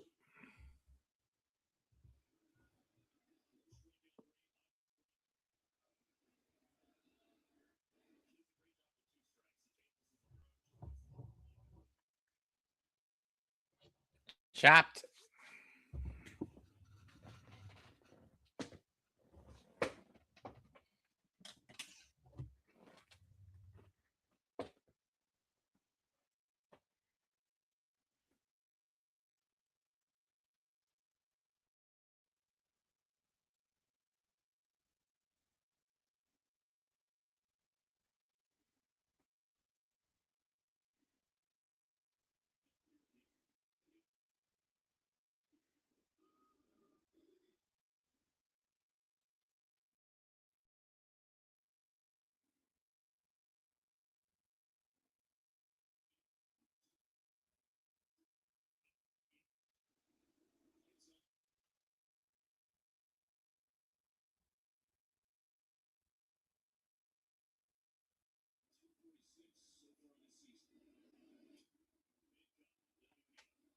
Foul it off.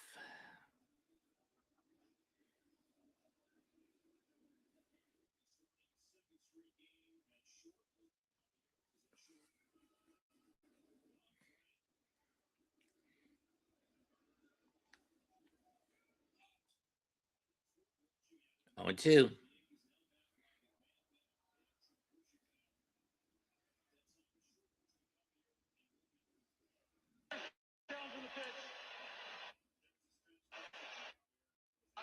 Get data right there. The call just stands. It is a ball. Now Mamo says, I've not seen this one before. For those wondering what happened last night between the St. Louis Cardinals and down the left field line, but it's going to hook Val. What happened between the in last night's game between the St. Louis Cardinals and the Chicago Cubs? There was a fog bank that rolled in, and it screwed up the ABS, causing it to malfunction. Because it can work in rain, sun, wind, and ice, but it can't handle fog. 0-2 pitch to Volpe, outside 1-2.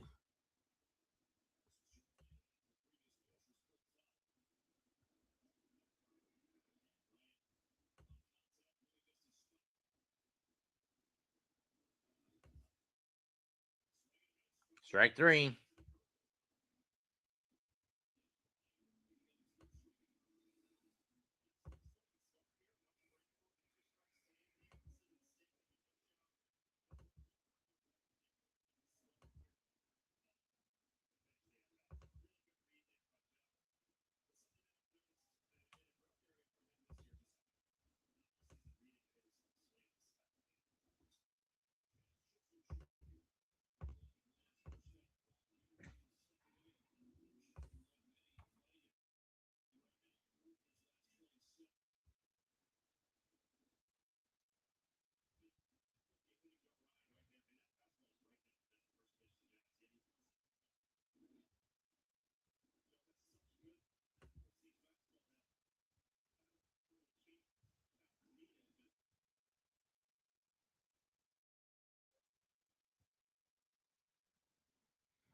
Okay, so it seems Tom Grassi is $90,524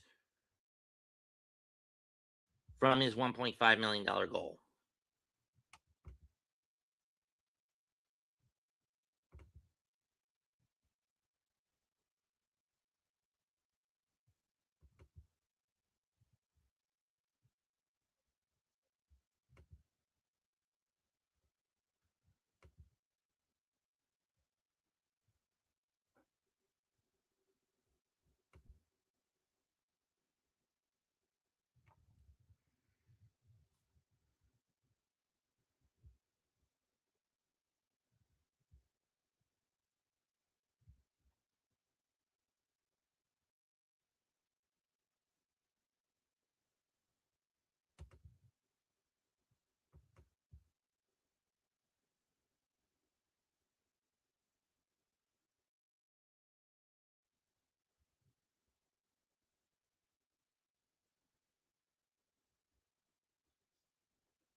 And we are finally back at Truist Park.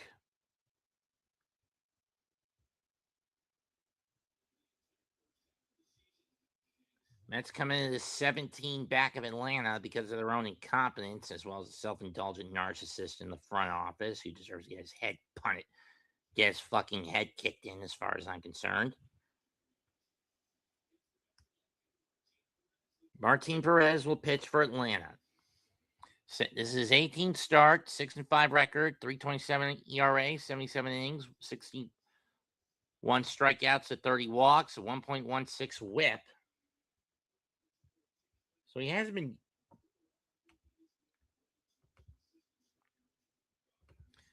He faces Francisco Lindor, Juan Soto, Bo Bichette, Mark Vientos, Carson Bench, Tyrone Taylor, AJ Ewing, Luis Torrens, and Brett Beatty this afternoon.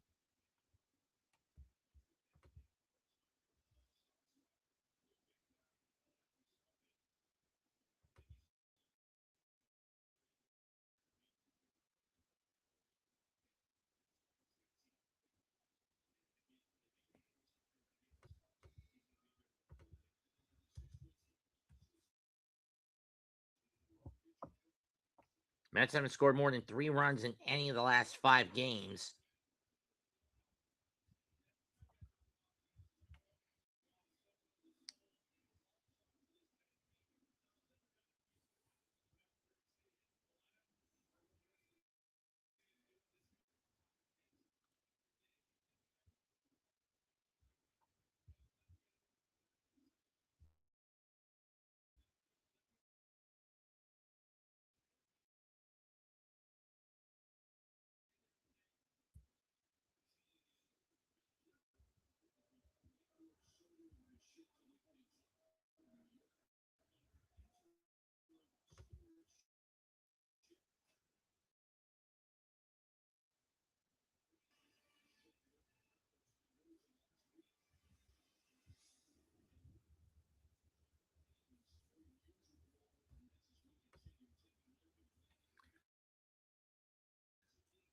Olsen at first, Dubon at left, Harris at center, Yastrzemski at right, Albies at second, Jarvis at short, Riley at third, Baldwin behind the plate for Atlanta.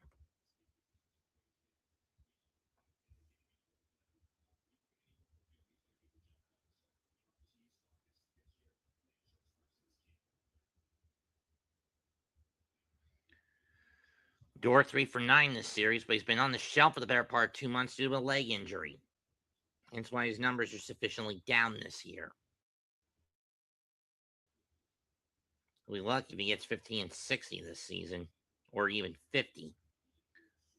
First pitch, takes strike one on the fastball. On a curveball. On a sinker.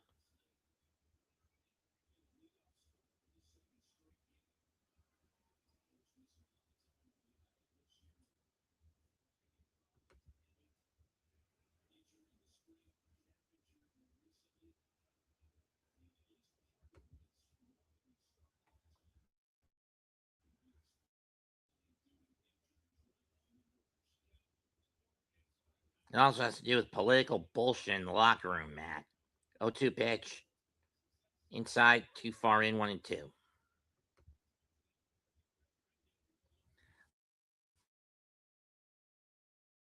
But then again, nobody will say anything about the ground ball.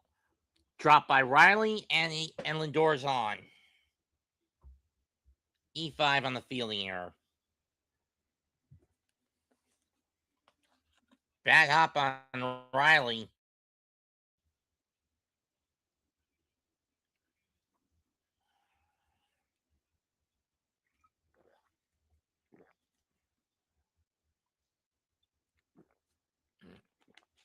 Soto up next.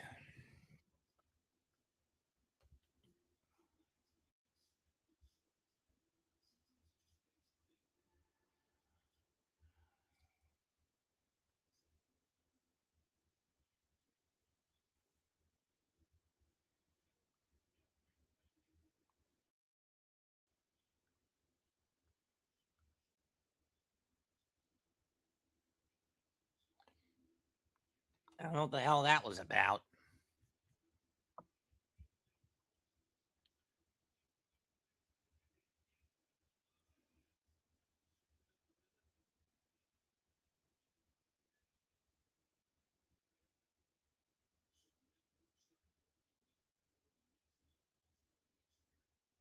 Big cut and a miss, 0-1 by Soto. And he missed it, 0-1. Another sinker by Perez.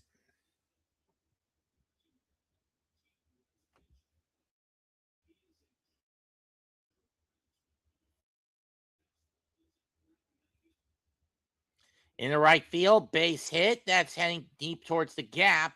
Toward corner, Lindor to third, but Soto's going to get tagged out trying to stretch it.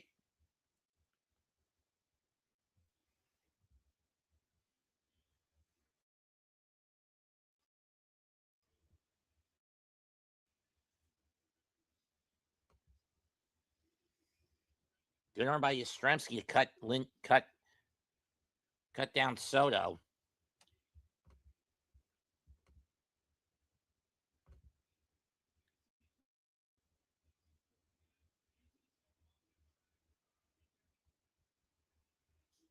If that had gone a little deeper into the corner, then yeah, I'd see Soto trying to go to second, but I would have hit the brakes right there.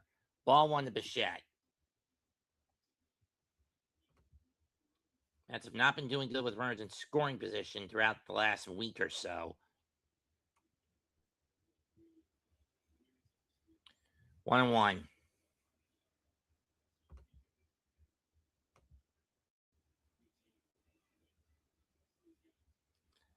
And those clouds above the stadium worry me. 1-1 pitch to Bichette.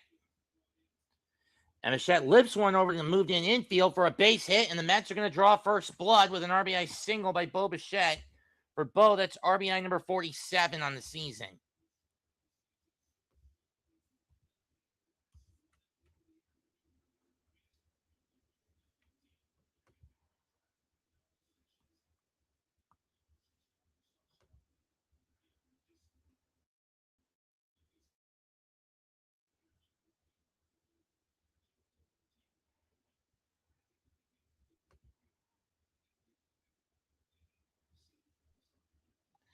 Going curveball, and it's low. 1-0 to Vientos. Vientos had a 2-run homer in last night's game. And for only the second time in the series, the Mets have gotten a run that's not a home run shot. 2-0.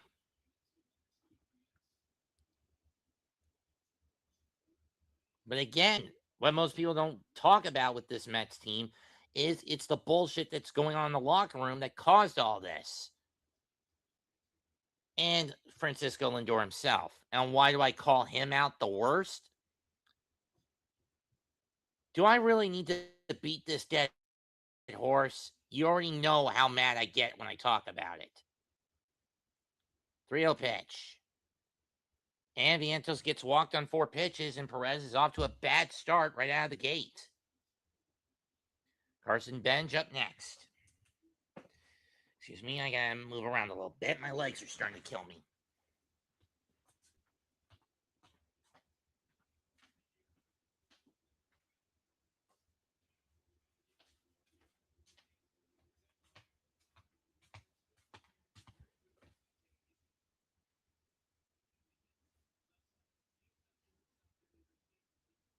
Or was that Bichette's 48th? I don't know. First pitch to Perez to Benj. Why not go ABS on that one? That's clearly a strike. I always hate when these pitchers just trust the judgment and not want to risk wasting a chance this early. That's fouled off. I don't know if that was off the plate or off Benj's foot. Either way, 1-1.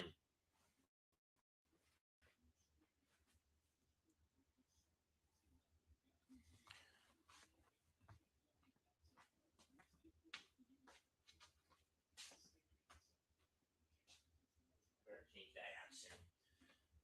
1-1 pitch is low, 2-1. And for those wondering what I need to change out, there's a filter in one of the other rooms there's a moisture evaporator in the other room because given how low to the ground I am, it tends to get moldy in some of the other rooms. In my room is. Bench hits this one to right. Liner easily caught by Yastrzemski. No one's going to move. 2 down.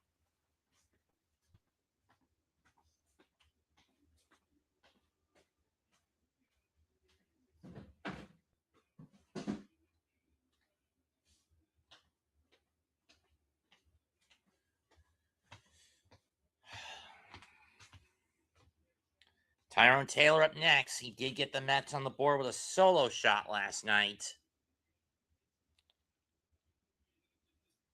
Strike 1. One on a curveball he doesn't bother to go after.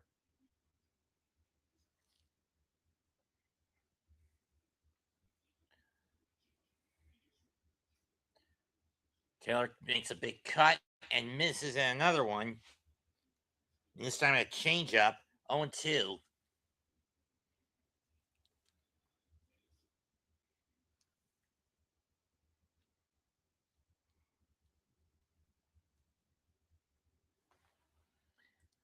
Ground ball to short. Jarvis will to deep short. Jarvis will take the safe route and get Vientos at second to end the inning. Mets get 1 run on 2 hits, an error, and they strand 1. And laying up next, Mets up 1-0.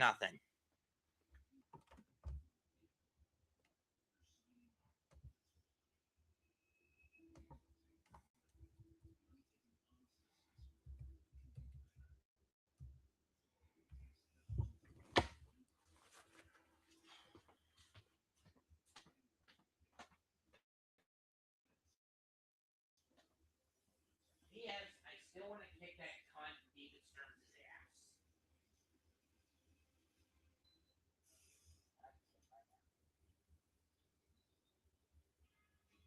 Because he is a cunt, to be perfectly fair.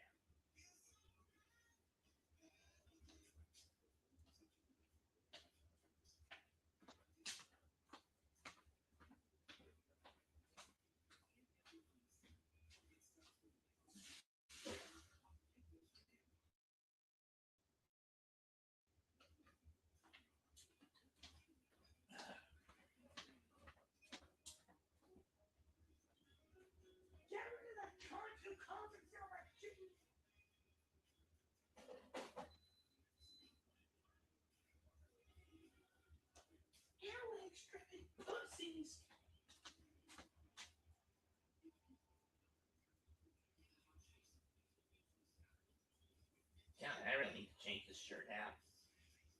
I don't know what it means. There's little holes in it. Oh well. I don't really get clothes that often. Request clothes all that often for birthdays. Anyway.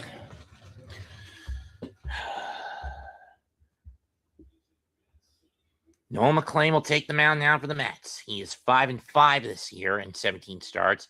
Really fallen off the cliff when you think about it. Had some pretty bad starts in.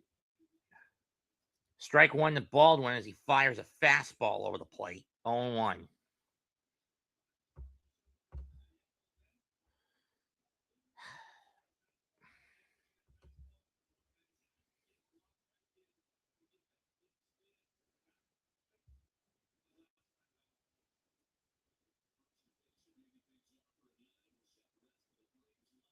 Gonna go curveball and tip it into the glove. 0-2.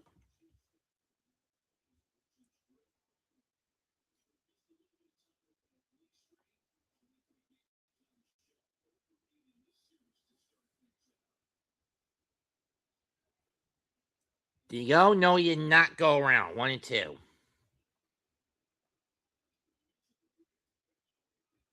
Did it hit him?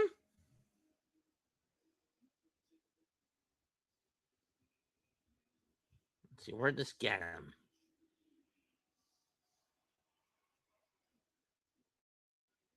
Back foot.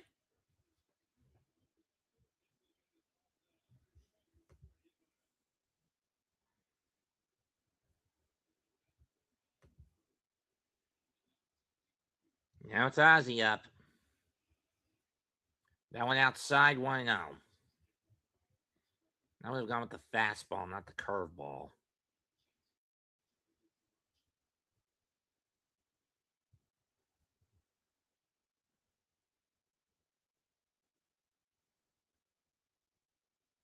Ball 2. Well, this is my biggest problem with McLean. He tries too hard to be cute and experiment instead of just throw it over the fucking plate.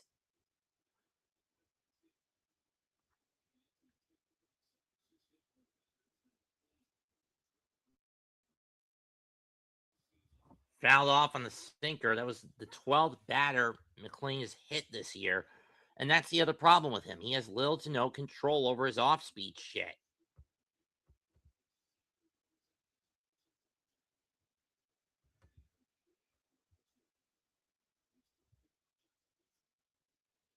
Driven to right field. Fair ball heading toward the wall. Baldwin's going to be...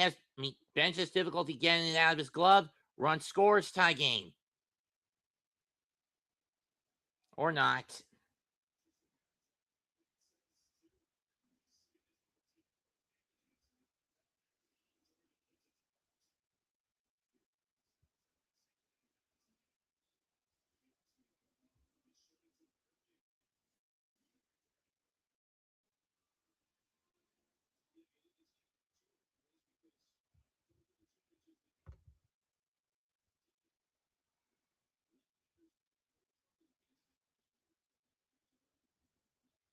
Strike one, ball 1.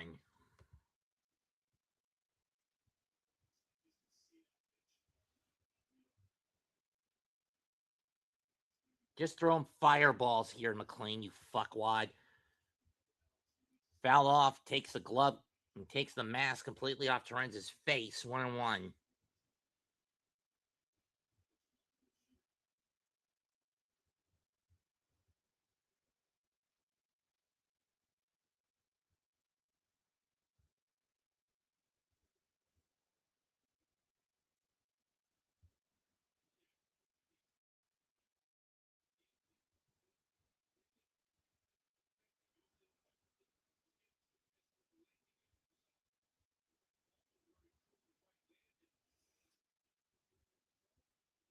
Ball 2, but if I'm Terenz, I challenge this. Instead, he's just going to double down and just going through with it instead of challenging it. I mean, if he challenges it, that's clearly a fucking strike.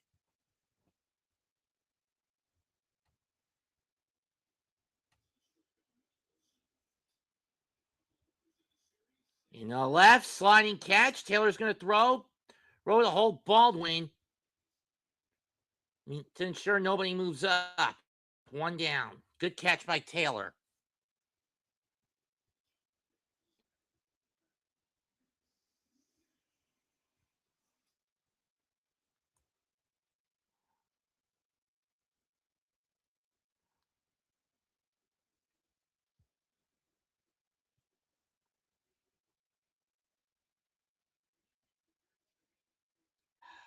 McLean, stop throwing that curveball to the outside. Bring that cunt.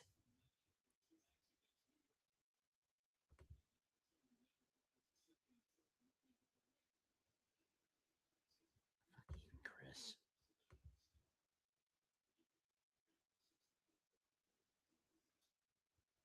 Up the middle, that's going to score 2. Atlanta's up 2-1.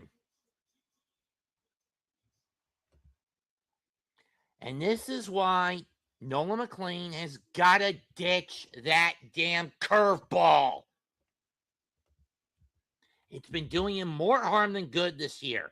Take it out of your fucking arsenal, kid. Just get rid of it.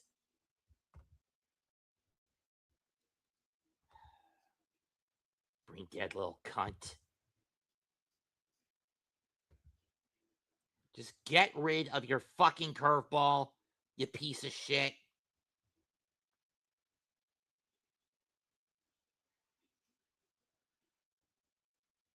And a pickoff error. Great.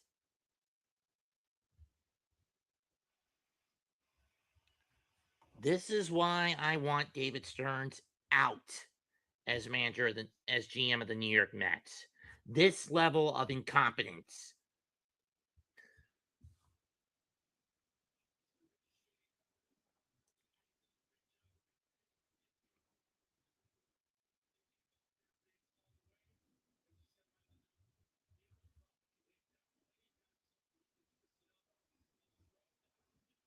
Because this team is being run into the ground by a couple of cunts in the front office.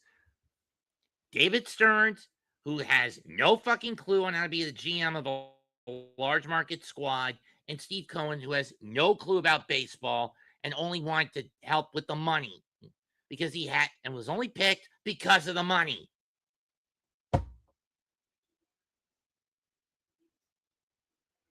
Ball 1.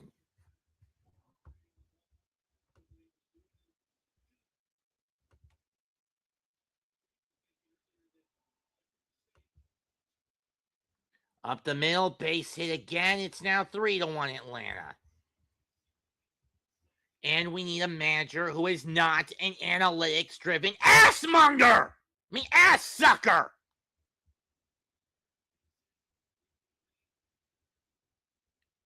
The sooner this team moves away from analytics, away from fucking Moneyball, the better off they'll be. Won't be this year. It won't be next year. I don't know when the hell Steve Cohen's going to pull his head out of his ass and strip Stearns of the GM position. Because by doubling down on this brain-dead little cunt, you're accepting status quo, Cohen.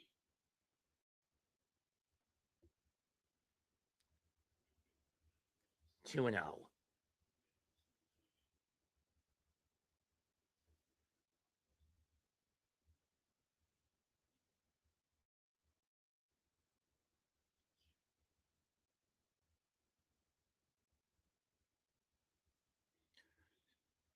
Bay to one over the 6-4-3 double play, but not before 3 runs get across due to defensive incompetence. 3 runs, 2 hits, 3 hits, 1 error, nobody left. 3-1 Atlanta.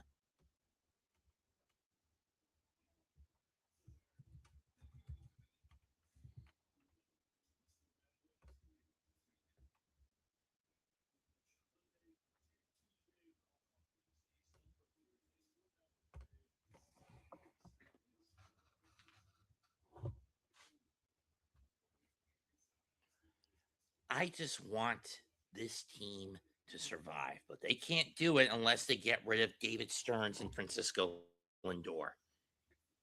Those two have become terrorists. They are a cancer that need to be cut. And then when the season's over and Andy Green is fired, we hire a disciplinarian, someone who will put this pack of dogs who call themselves a baseball team in their place and get them to respond to discipline.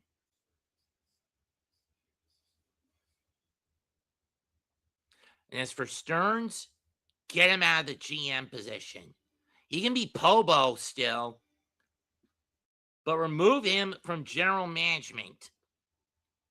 He has been a selfish, narcissistic, hypocritical little bastard who's got to go.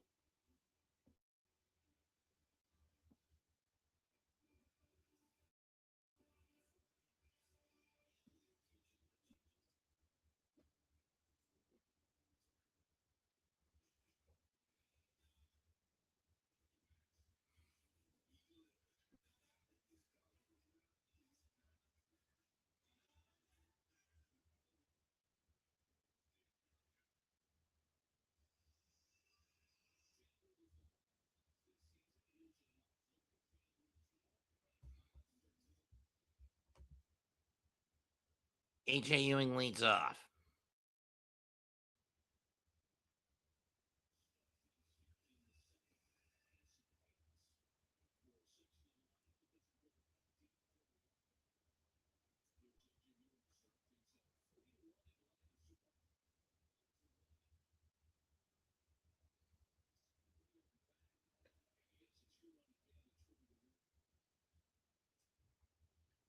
High sinker, strike one.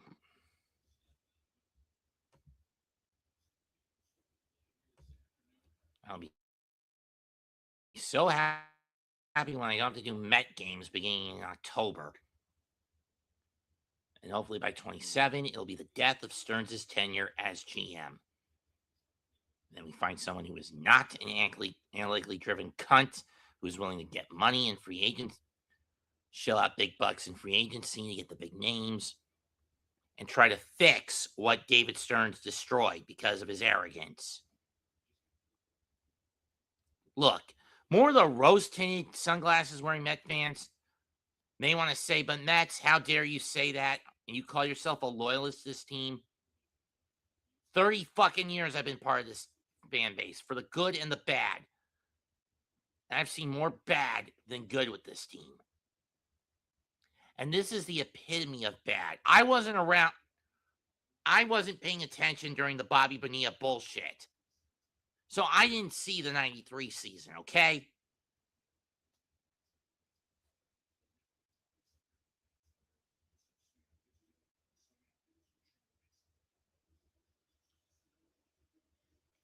Ewing smashes this one deep center field, going back to the track to the wall, and it's gone. Leadoff home run, AJ Ewing, his 5th of the year, and the Mets are within 1. It's now 3-2.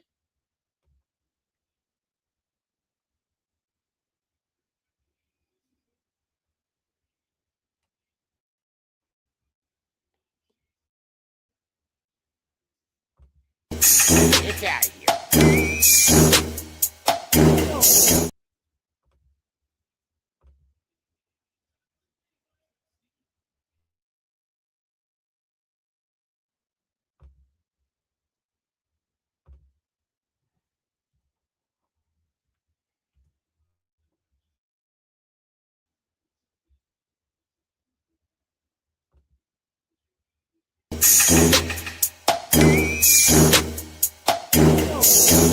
And so it's on the deep center track near the wall, and it's out of here!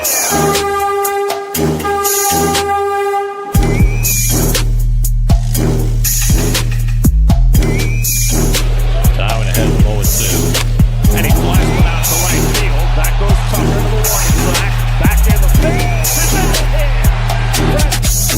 1-2 Alonso. And he lifts one out to right field, chasing Rodin back to the warning track, and it's out of here! Pete Alonso goes the other way.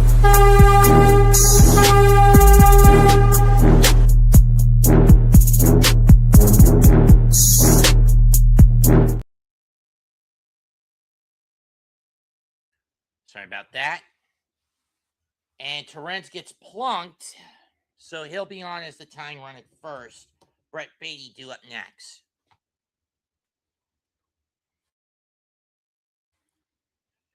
So both pitchers off to a rocky start in the early going.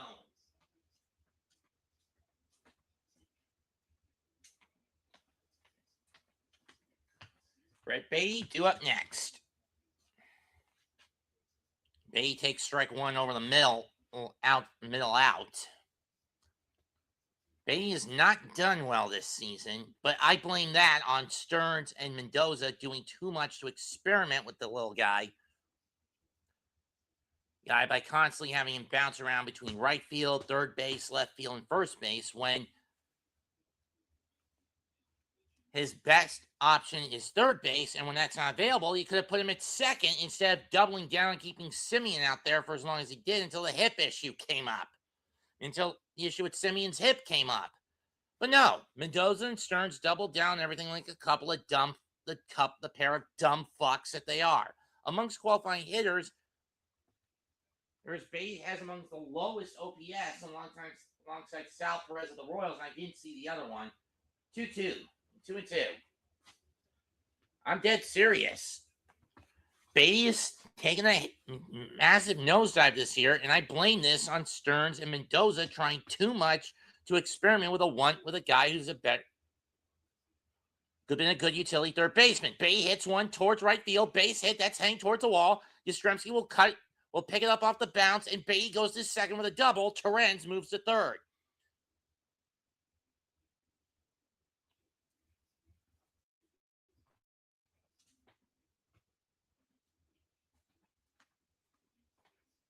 Just get one into the outfield, Frankie. I mean the deep outfield where Yastrzemski can't throw somebody out. Mount Visit being used up by the Braves to try to calm Perez down. Seeing eye double for Beatty.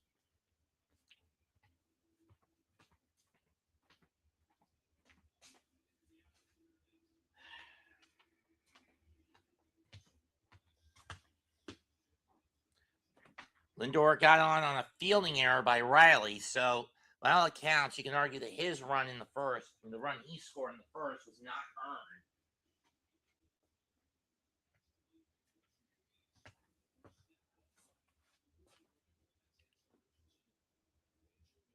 There's former Met first base and pitching coach Anthony Richardson and Jeremy Hefner, respectively, as Lindor takes a big cut at a curveball, 0-1.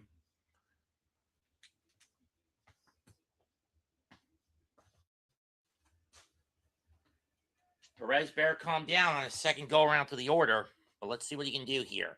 Mets have sucked horse dick. Fourth lowest runners in scoring position, batting average with runners in scoring position this season. When each of the previous 2 years, they've been at least competent. But I, again, blame this on overkill experimentation, self-indulged in narcissism to destroy a power hitting core. Lindor rips one in the left field, base hit, scooped up. Torrens will score easily. Beatty's going to be held up at third. Tie game. Took him till the 5th of July, but Lindor is finally on double digits in the ribby count, tied at 3. And still nobody out for New York.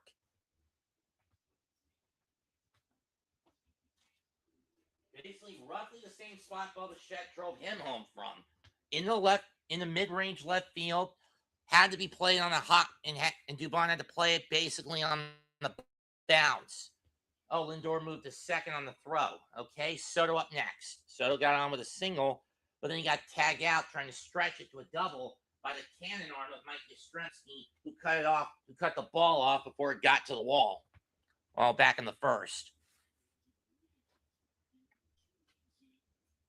2-0. ABS challenge by Baldwin. Is this going to be a confirmable challenge? Let's look at the ABS count. Let's look at the ABS screen. It's a strike. Just caught the edge by how close? Maybe about a quarter inch of the ball. I don't know. Maybe about a quarter inch of the ball caught the outside edge of the strike zone. 1-1. Upstairs, did Soto go around? No, he did not. 2-1. Counts at 2 balls and 1 strike. Sun's starting to peek through the clouds a little bit.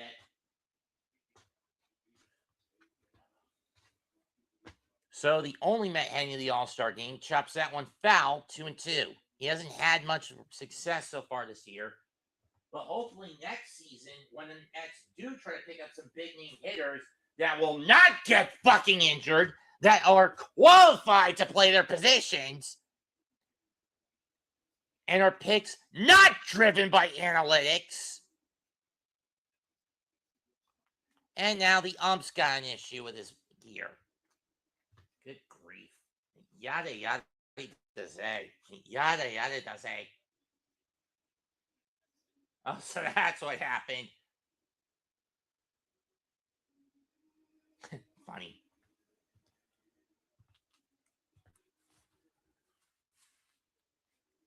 And Atlanta knows they're under the gun. A loss here and a win by Philadelphia and Kansas City. Then Philadelphia will pull within two and have all the momentum heading into the All-Star break. It's deuces wild, as Vince Scully would say. The 2-2 pitch.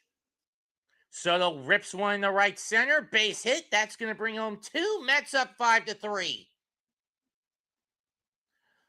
Lindor is in.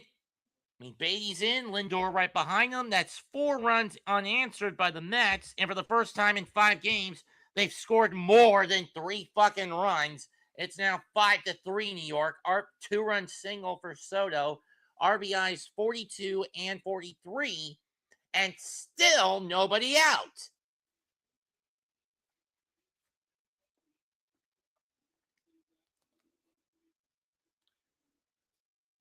Bo Bichette takes ball 1 up and in, up over the middle and up and out over the middle.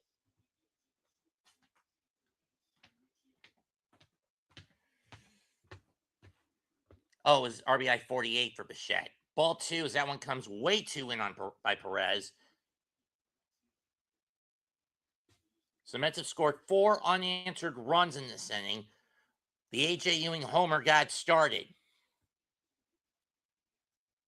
Bichette pops this one up. Shallow right. Is it going to be Yastrzemski or Albies who will get it? It's Yastrzemski. 1 down.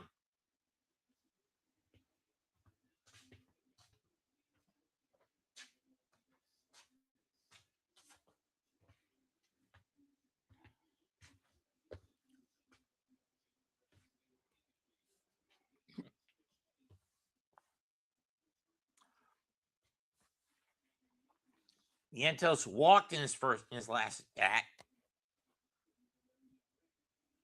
First pitch. Outside ball 1.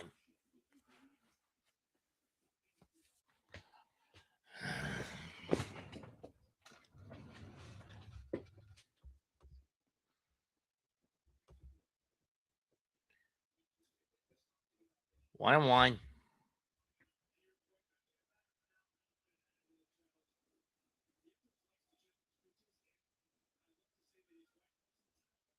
I think he's wrong on this one. Let's see. Yep, he's wrong on this one.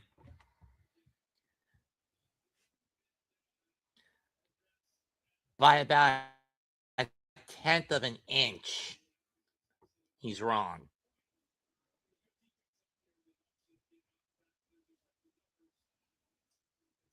Two and one. So both pitchers have been getting pummeled early and often.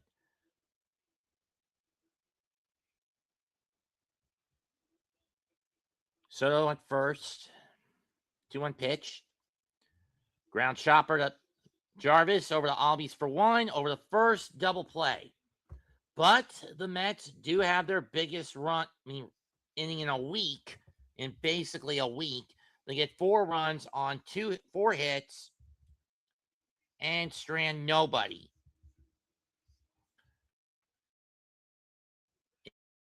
Inning and a half complete. 5-3 New York. New York retakes the lead at 5-3.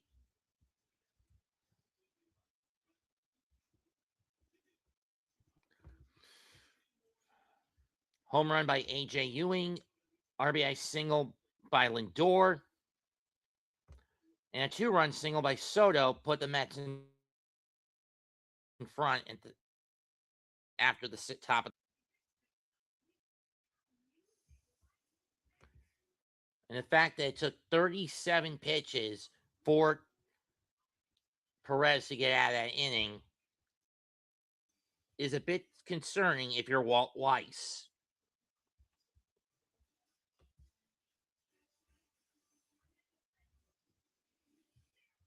If you're Braves manager Walt Weiss.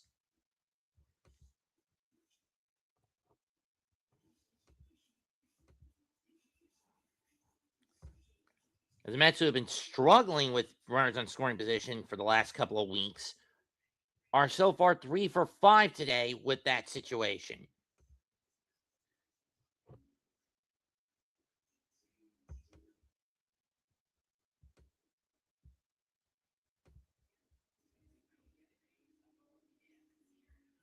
Riley, Yastrzemski, and Jarvis due up for the Braves in the bottom of the second.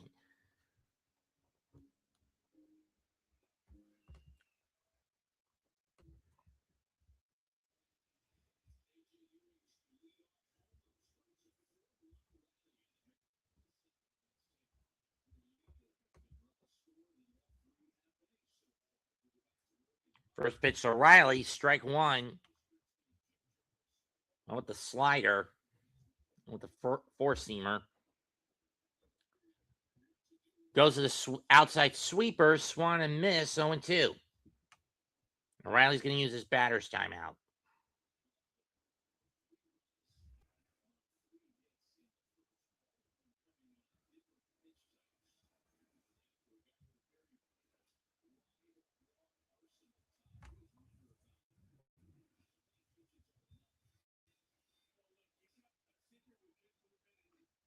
The hits allowed were on a sinker, a curveball, and a cut fastball.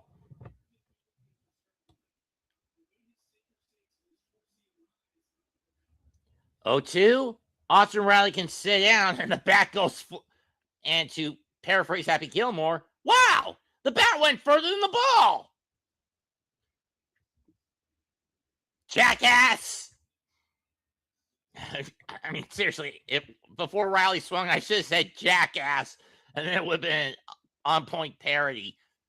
Because, wow, the bat definitely went further than the ball. Landed in the Met dugout. Got caught in the net and landed in the Mets dugout. It's the simple things that make me smile. Strike one. One to Yastrzemski.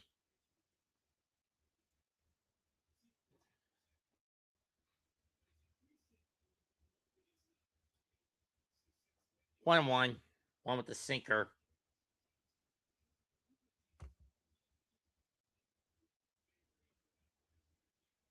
Let's get rid of this for now.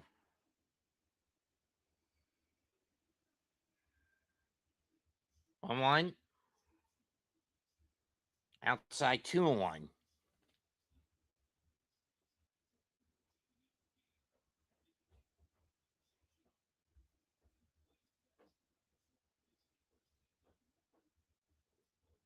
And it's 3-1. McLean's put himself in a hole. 3 sinkers in a row. None of them have found the strike zone.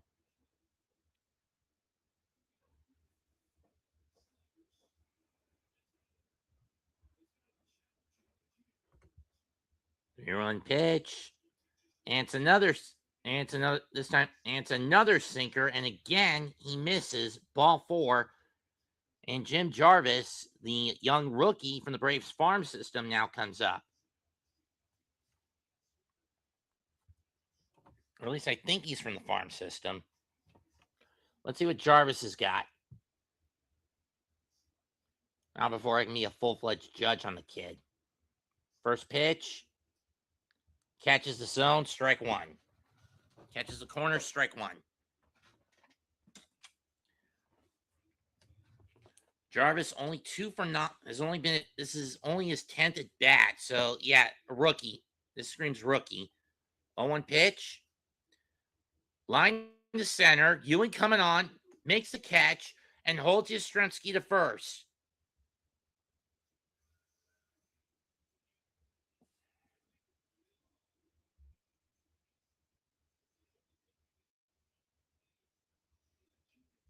Santa Maria.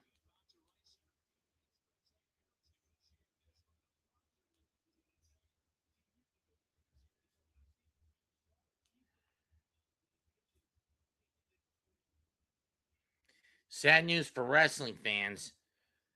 You remember that girl that Charlotte Flair had bonded with, Scarlett Guin? Yeah, she passed away from DMG, which is brain cancer that affects the brainstem.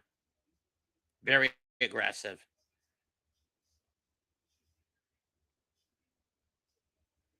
1-1 pitch. Curveball outside, 2-1.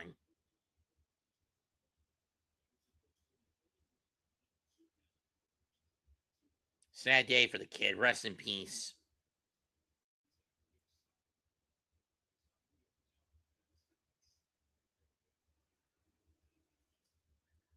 Baldwin hits this one, but it's going to go foul. 2-2.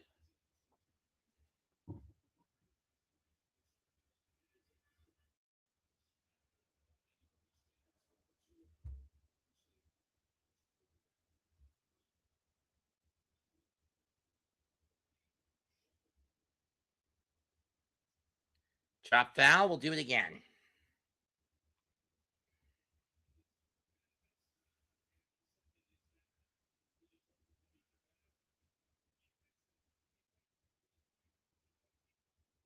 Oh, that pizza burger.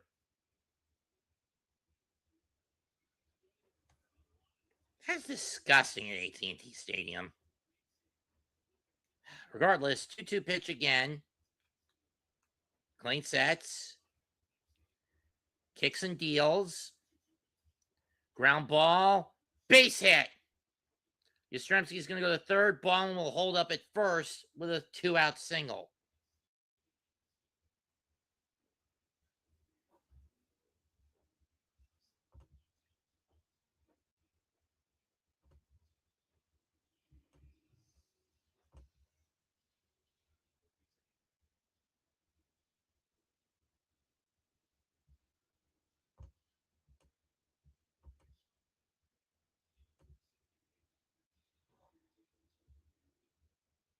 That's still disgusting.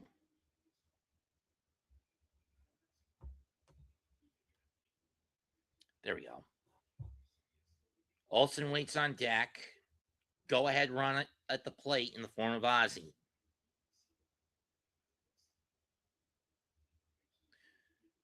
McClain sets. Kicks and deals. Swing and a miss. Strike one.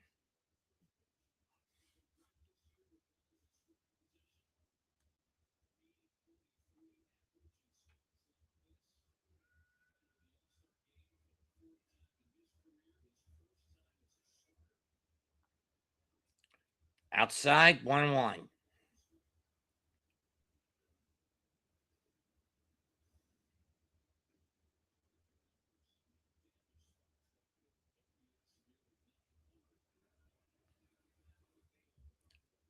McClain kicks, deals, fires a cut fastball, and Ozzy took a big cut at it, but he swung under it. 1-2.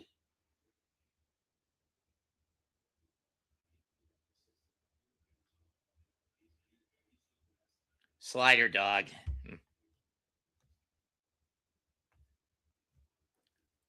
McClain sets, kicks, curveball, lean towards the line, going over. It's going to hook foul towards the down the third baseline. We'll do a 1-2 pitch again.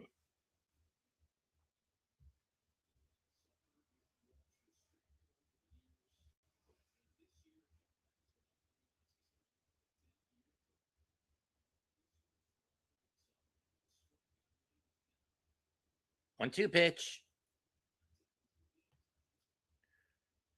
Ground ball, scooped up. Gotta get there back fast, and he does. Bae was able to make the save. And with good positioning, Vientos got back to the bag in time after he missed on the dive. Side retired. McClain gives up 2 hits.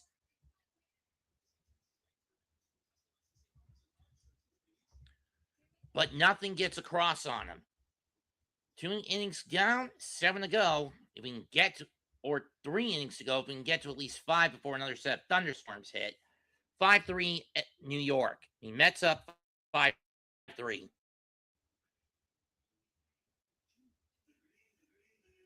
Pork nachos. Which one was it? Oh, Seattle. The Seahawks. Pulled pork nachos.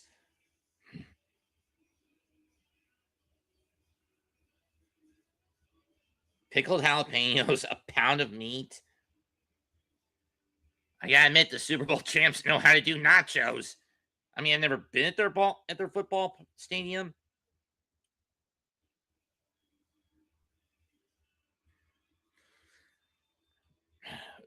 But you tried pound, and I would be willing to roll the dice to pound down a pound of nachos with pulled pork on it. You know, I'm not the biggest fan of pulled pork, to be perfectly honest.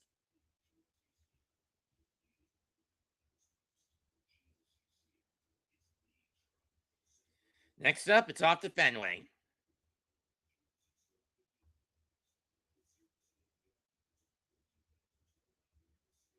Oh, it's Celtics. Oh, it's the Bruins. Never mind. Pizza cupcakes?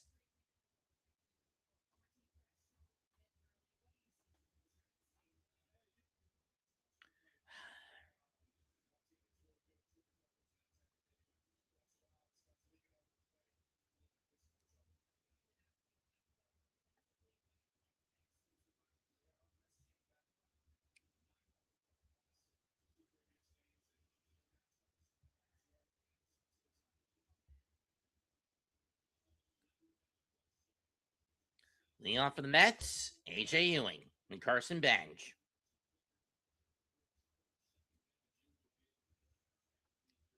First pitch. Outside, ball 1.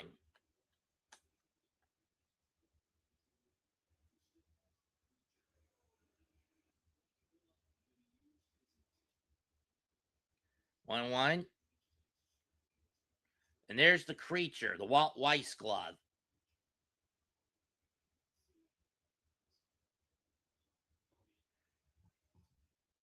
Fouled off.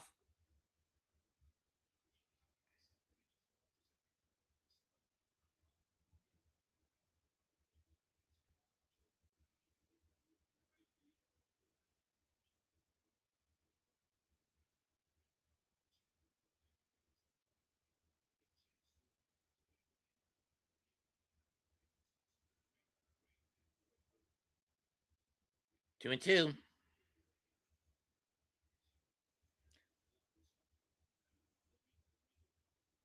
The rainbow cookie egg roll from last year. Bench chops this one. Gonna be close. Olsen tag. He reaches out on the tag and he got Bench. One down.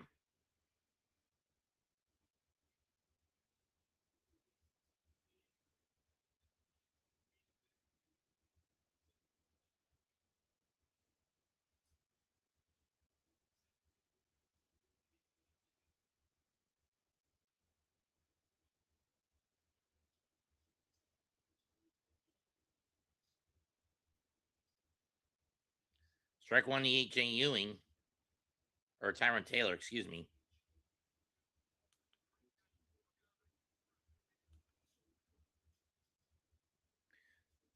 Nice catch on the bounce by Riley. 2 down.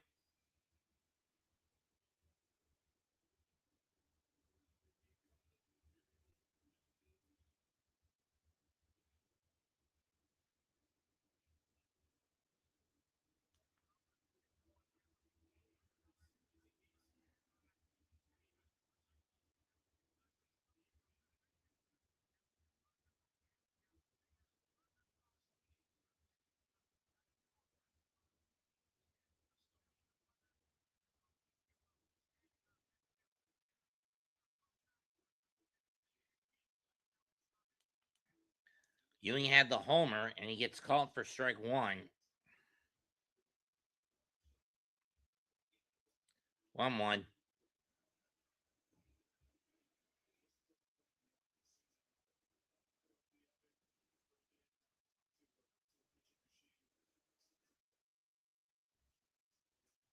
Swing and a miss, 1-2.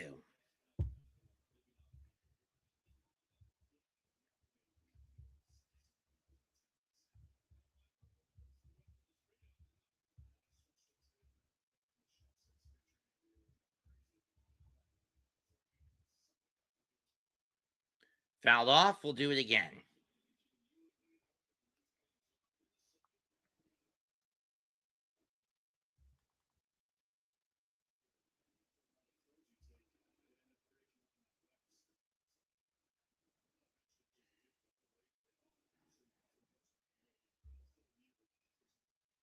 That's foul off, and we'll do it again.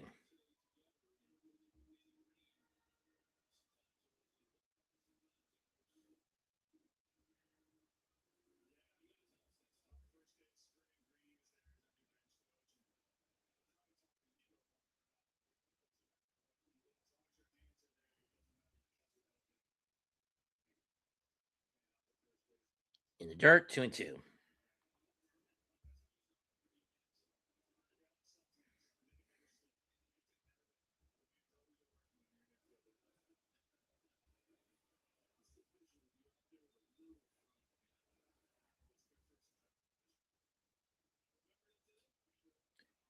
Ewing hits this one down the left field line. It's going to hook foul. We'll do it again.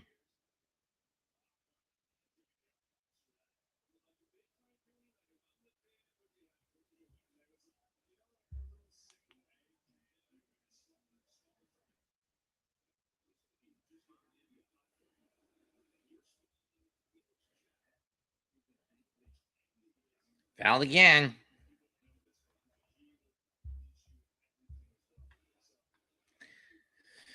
So Perez is at least being forced to work.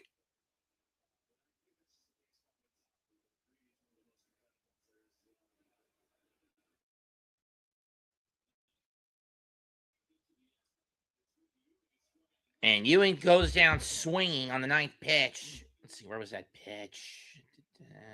I wouldn't show it. Anyway, clean inning for Perez. I mean, Perez gets a clean inning, 1-2-3 inning. 2.5 complete, 5-3 Mets.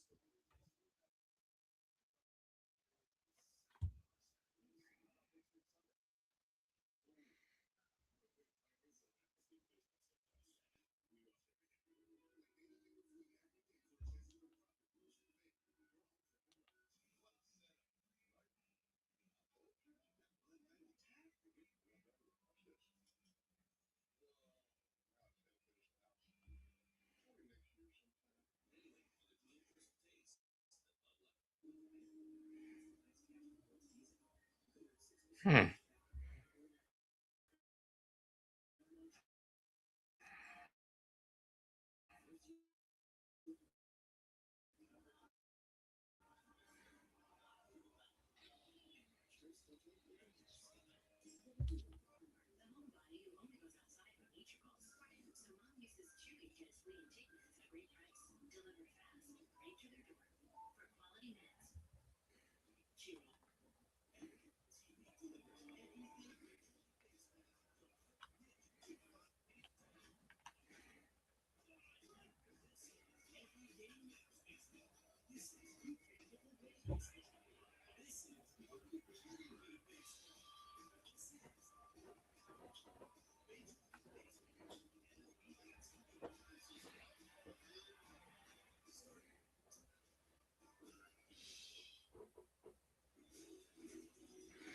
Joe Torre was actually a catcher for the Braves and a player for the Mets. Okay, I knew about Julio Franco, Gary Sheffield.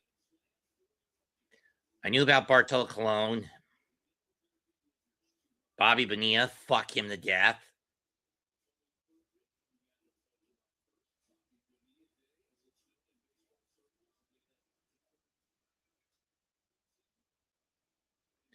Popped up, foul, and that play on one.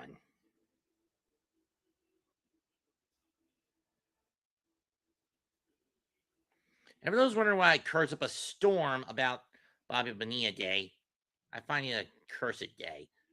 0-1 pitch. Swing and a miss, 0-2.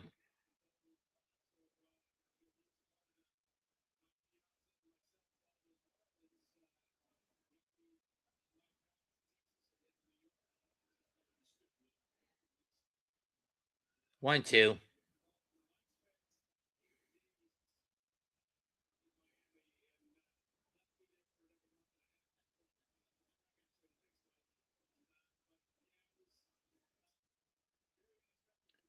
Got him swinging, 1 down.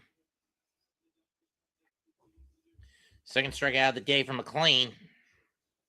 Or was that his third? I don't know. Second.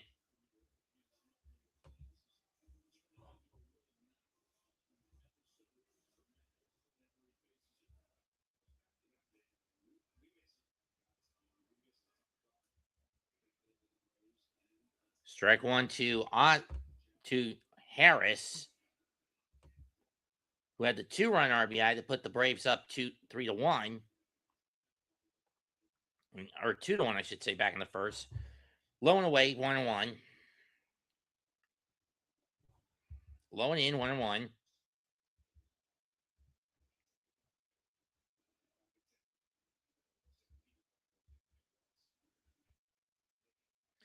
Golf in the midst, 1-2.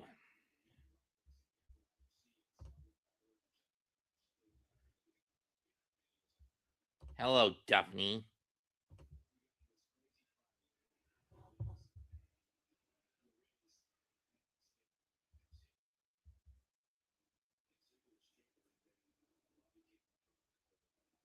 Doing 2.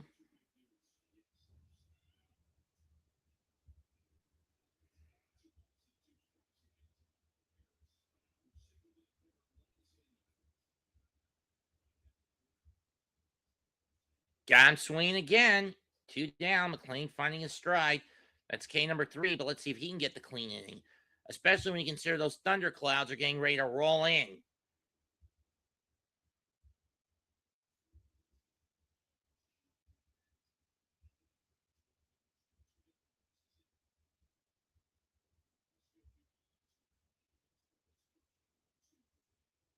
That one gets away as Dubon just lets that one go to the backstop. 1-0. Not that that matters since there's nobody on base anyway.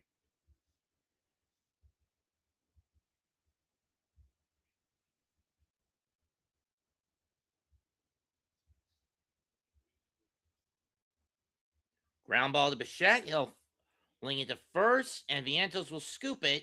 And we're now a third of the way through the game as the clouds are starting to form overhead at Truist. 3 innings complete. Mets up 5-3. 3 on Star Spangled Sunday.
Not quite how it happened, but the Knicks won the title anyway.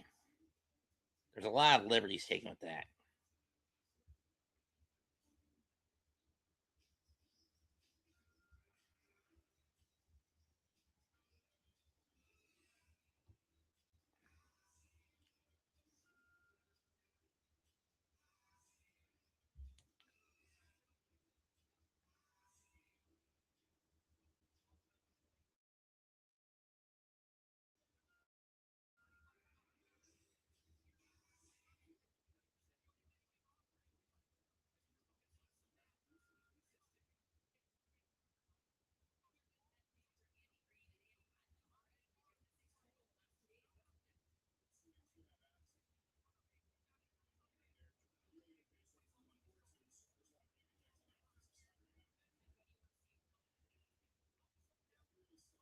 It's weird to hear awful coaching basically praising the top three of the top four out of the draft class in summer league. Usually, he's getting ready to blast somebody, but it looks like this year's draft class is looking impressive so far. Far in the NBA, 1-1. 1-1 pitch. Torrance hits this one to deep into mid-range right center field. Harris under it just before the track. He'll make the catch. 1 down.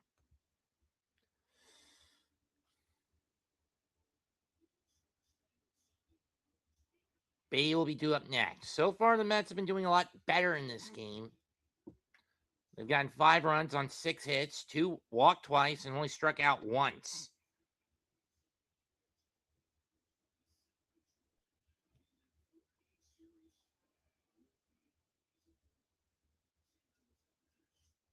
Ball 1 to Beatty, who's doubled and then scored on the Lindor single that put the Mets back in front.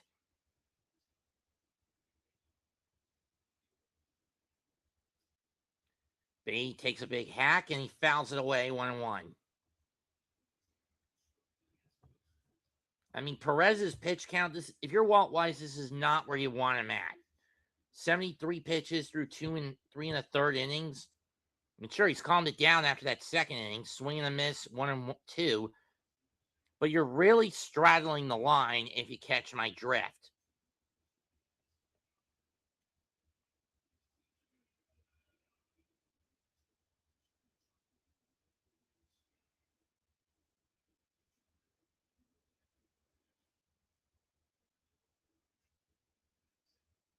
One, two. Over the mound bouncer. Going to be scooped up by Jarvis, and he'll throw to first to get Beatty. I mean, honesty, either out Jarvis or Albies could have gotten that. But if Albies had gotten it, it would have been a tough play. So I can see why Jarvis cut in front of him.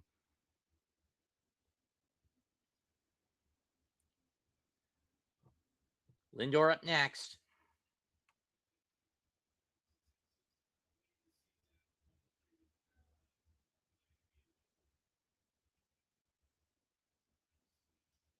Brain dead con. Ground ball to Jarvis. Throw over the first. Inning over. So another clean inning for Perez to keep his pitch count minimized. 3.5 innings complete. 5-3 Mets.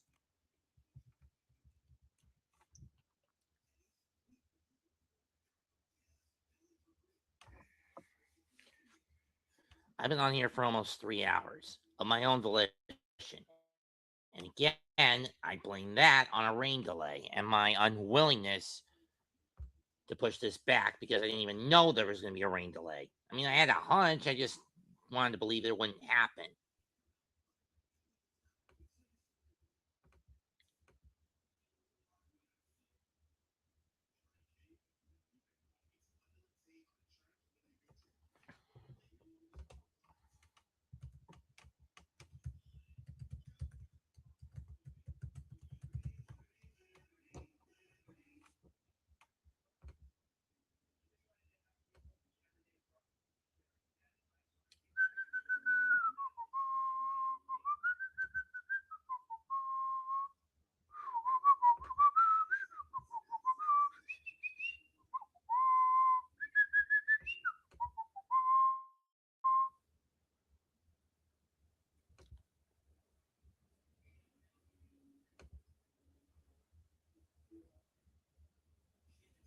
I was wondering where you were at, Danny. Usually you're the first one to come in and say hello.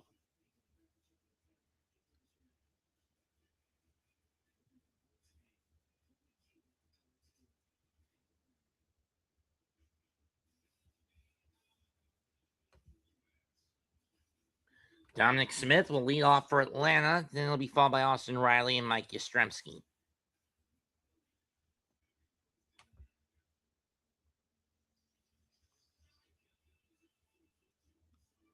Countdown to the 2028 Summer Games in the City of Angels, which has become a city of Satan, if you ask me.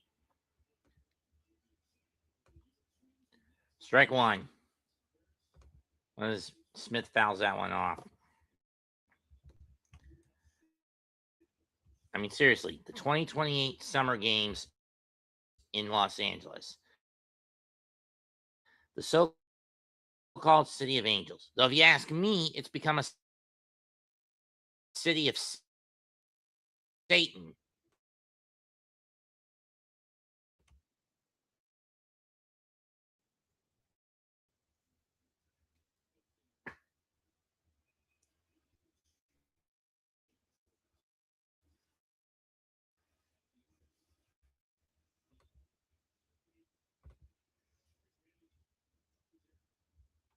They only show the clean out parts of LA, saying that Newsom and whoever the mayor of Los Angeles are doing a good job. Well, we all know they're a bunch of selfish cunts who would rather keep parts they need for the athletic events clean,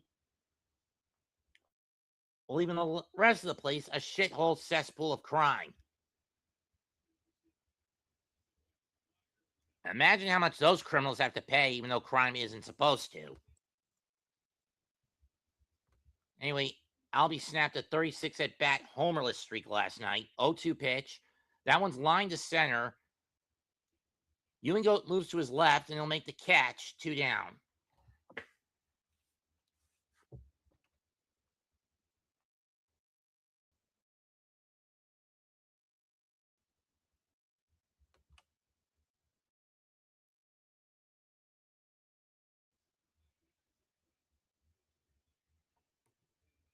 Next thing though, maybe in 2034, they'll host them in Atlanta. No, wait, we can't do it again in the U.S. Yastrzemski almost gets hit in 32. 1-0. Yastrzemski walked back in the second, but was not able to get home.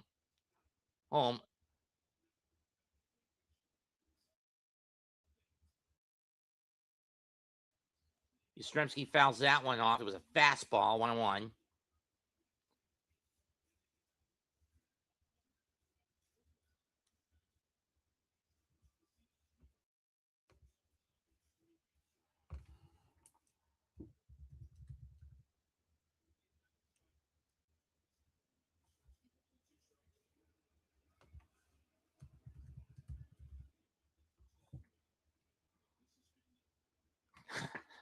Oh, here it is.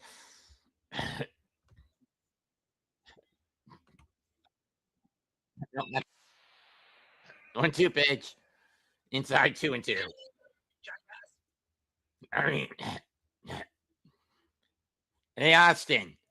At least you held on the bat this time. Jackass. Yastrzemski, center field. Ewing on his horse. He'll make the catch before the track. 4 innings down, 5 to go.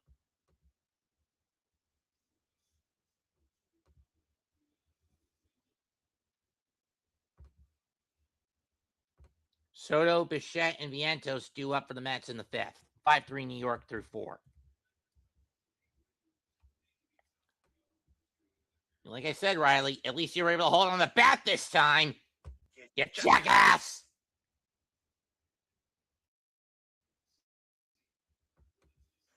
You suck. You jackass.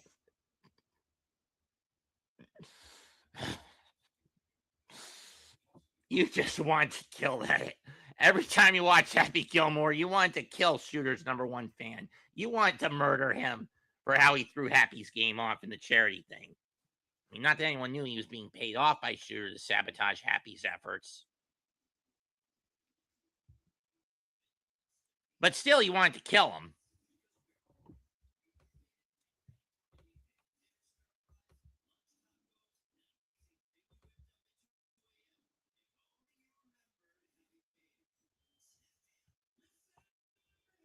And then Eminem and his son in the sequel, only available on Netflix.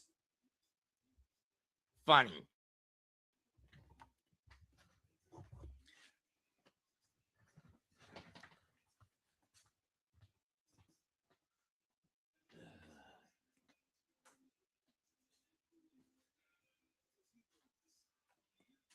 Maybe I should send Vinny the link in his posts. Knows if he wants to tag in. If he wants to pop in.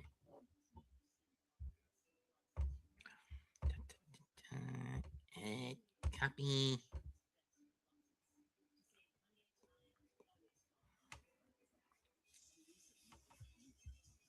Nope.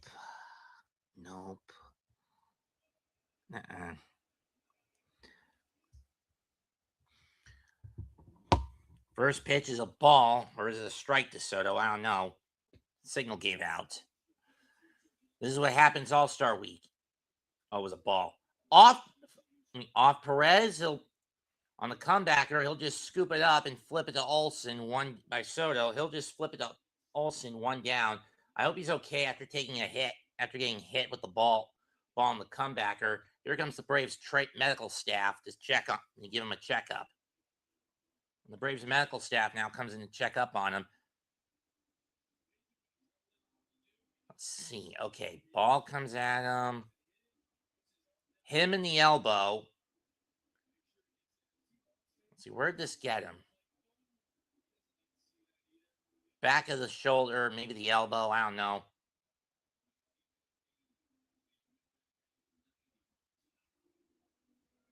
Saying he got him in the elbow, and that's what he's looking at. Soto even went to check on him. He's going to do a few pitches to see if he can keep going. If not, the Braves will have to make a quick call to the bullpen. Make a call to the bullpen. 4 1/3 innings pitched, 1 strikeout, 2 walks, and it looks like he's coming out of the game. So the question is, who are the Braves going to go to in this situation with Perez now down to injury after getting hit in the elbow with the baseball?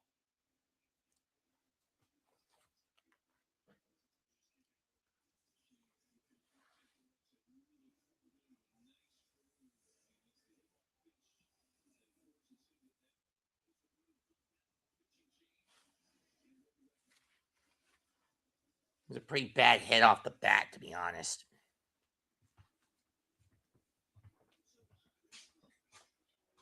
Okay, a lot of people want to know, why is it for the better part of the past month and a half, I have been basically almost nonstop trying with video after video after video almost every day.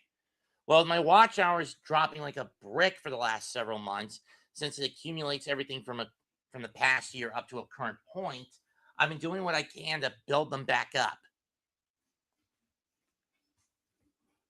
Especially with how much I slacked off throughout most of last year and the early portion of this year.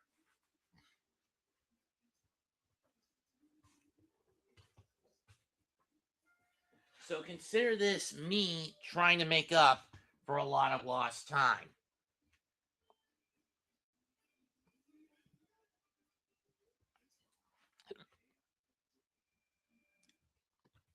Until I get my watch hours to where I could make some paydays. I mean, true. 2019 to 2024 was where I blowed myself on the ISWV stuff, but I'm not doing that shit anymore. Or unless something comes up where I have to bring it up.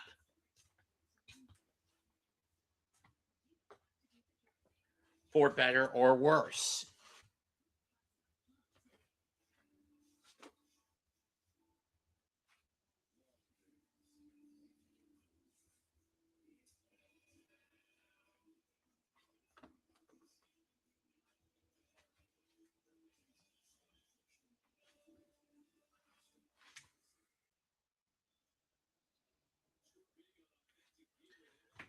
And we are back. Taking the place of Martin Perez is Tyler Kinley. Interesting.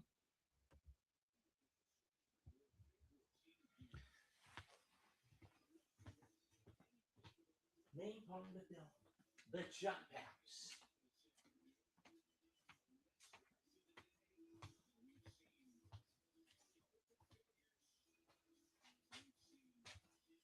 The bat go flying out of the hands and going further than the ball. And you see comebackers injure a pitcher. Kinley will get some practice pitches in before Bichette comes up to the plate. Kinley this year in 34 games, a 382 average, 30 2/3 innings, 32-11 strikeout to walk ratio. But his OPS issue is a pretty big one. Against left-handed batters, OPS is 800. OPS against right-handers around 640.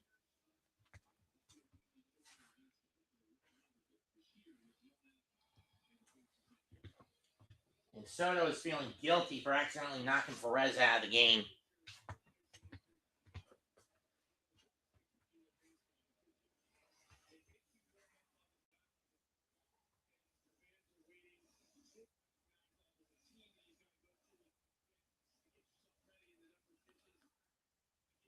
There's Rafael Iglesias, who didn't get used last night. It was too big of a stump for him to be bothered.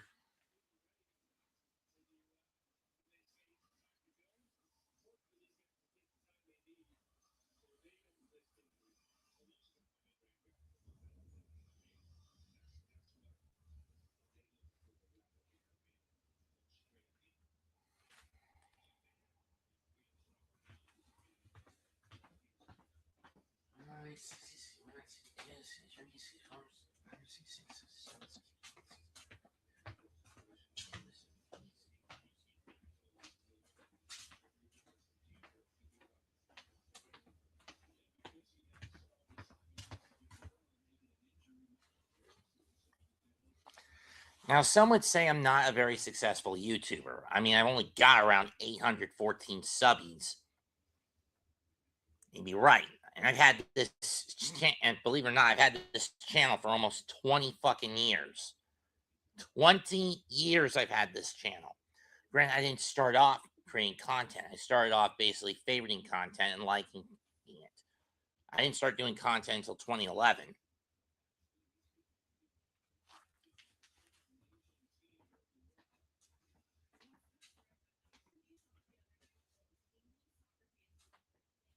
You know what's bullshit with the World Cup? And speaking of the World Cup, you know what's bullshit?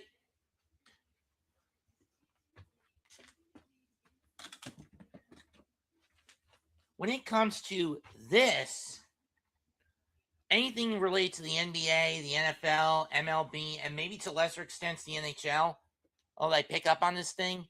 It always comes in Spanish, but yet with the World Cup, it comes in clear English.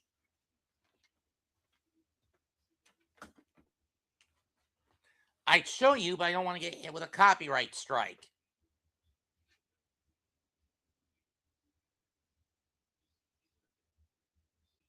I do not know what the hell Harris was doing in the bullpen.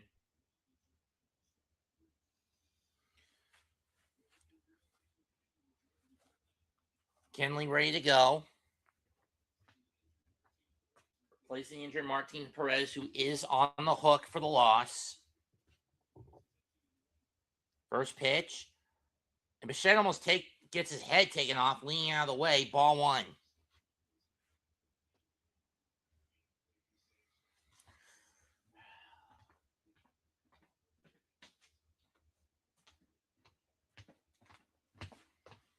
This is why I prefer doing the nightcappers. 1-0 pitch.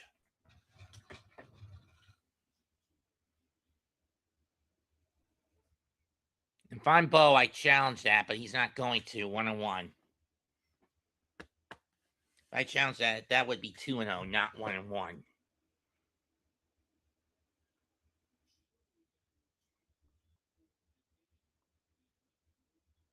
Swing and a miss. 1-2.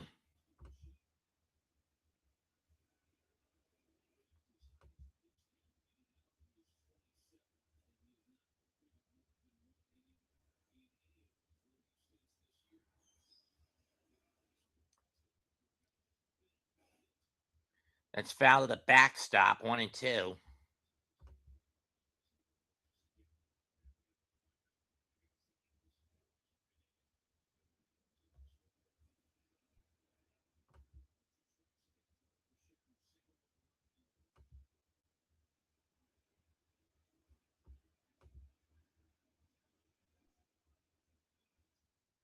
Popped up. Shallow right. Who's going to come on and get it? It's Yastrzemski. 2 down.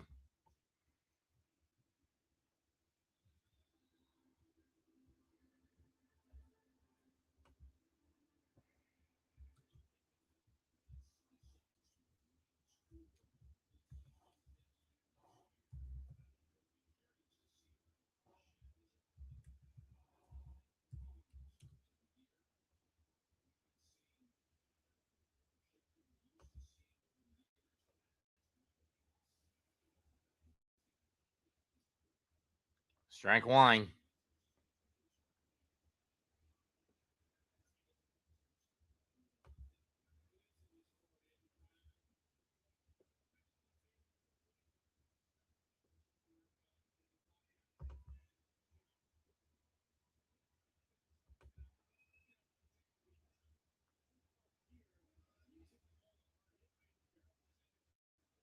0-1 pitch. And Vientos hits this one to deep right, but it's playable for Yastrzemski, inning over.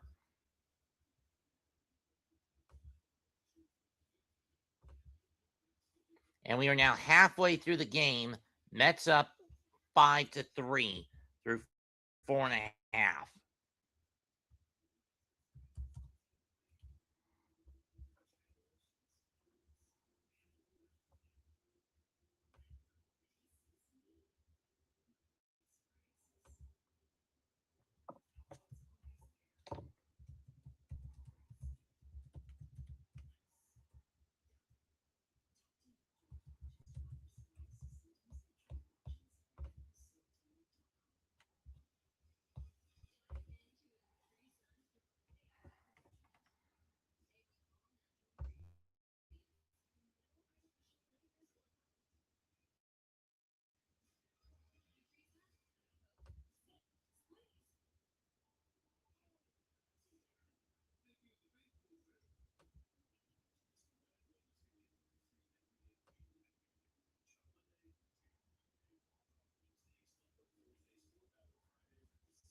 It'll be Jarvis, Baldwin, and Albies due up. Baldwin's been the only Brave that McLean has yet to get an out. To manage to bust.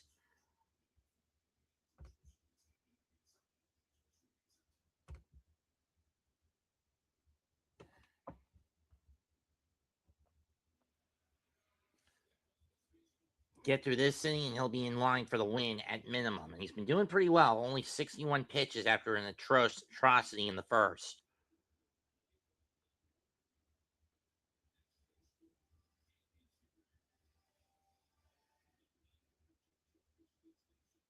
Second time he faces McLean. First pitch is outside on a fastball, ball one.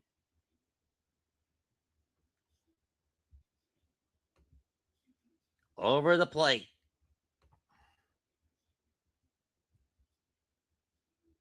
One.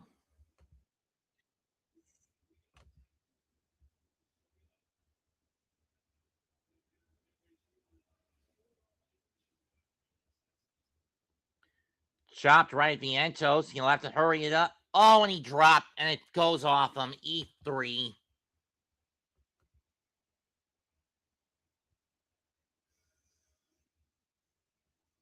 You brain dead cunt.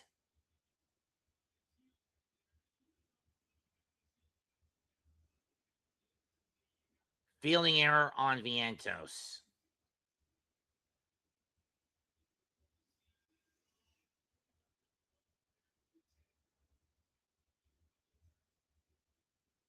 Good fucking crap. Baldwin due up next. Ironically, it was a fielding error that basically got the Mets in trouble in the first inning. So we're coming full circle here. Baldwin takes ball one on a sinker.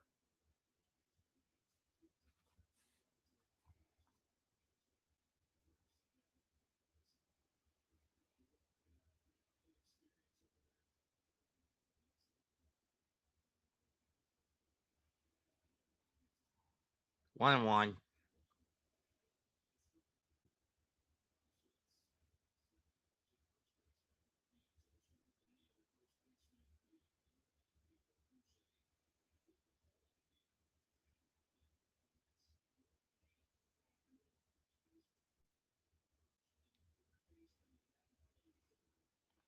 Because again, Stearns is an idiot.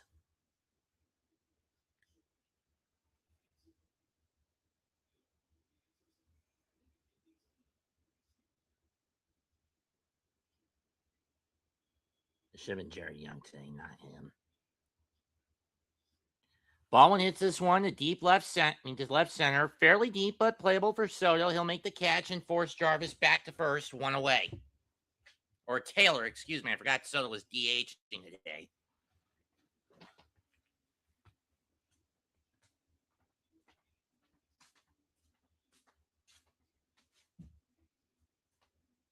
Here's Ozzy.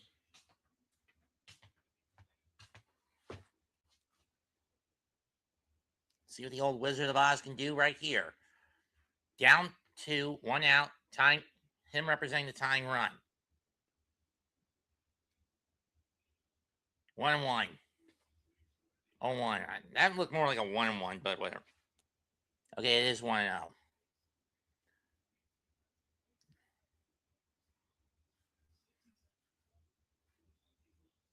Okay, they're fixing it now. That's foul to the backstop. 1-1.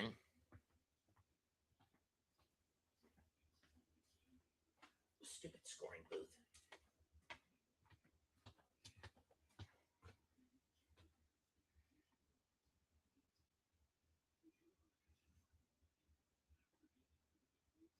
Nope. Strike 2. I mean, seriously. Maybe in hindsight, you should give David Stearns a concerto and basically bust his brain until he's a dementia patient. New York has committed 58 errors this year.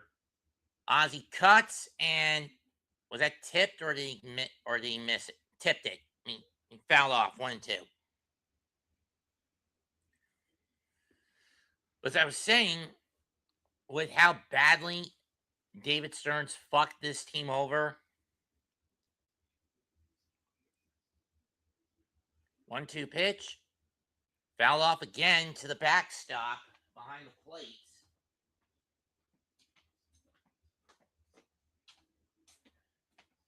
The fact that I've been hovering around this thing for 3 hours is a bit frustrating. 2 of which for the game, and the other almost 2 with this game, and the other 2 mostly due to the rain delay. I mean, the other hour and a half or so due to the rain delay. That one's fouled off, and we'll do it again. And if you're the Braves, this is what you want to do.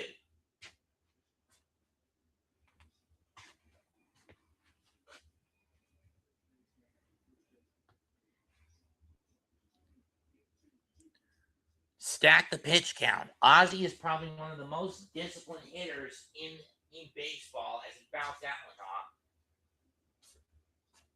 And now Nolan's basically a little bit into his danger zone. 76 pitches. It has been cutter, sinker, four-seamer, sweeper, sinker, cutter. 1-2 again. Let's see what he's got. 1-2 pitch. Fouled again. This time on a cut fastball. And that one goes right into the Braves dugout.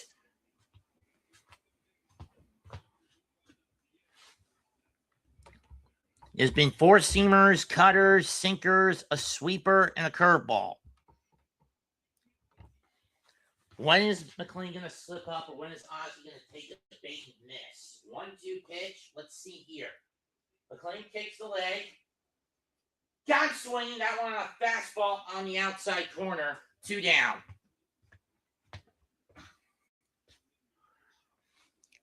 But here comes Mad Matt Olson. Swung under it.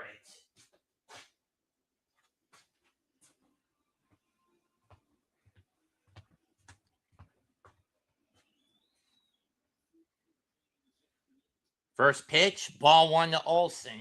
This goes too high, too far in and high. Olson is lined out, and he's a strikeout victim.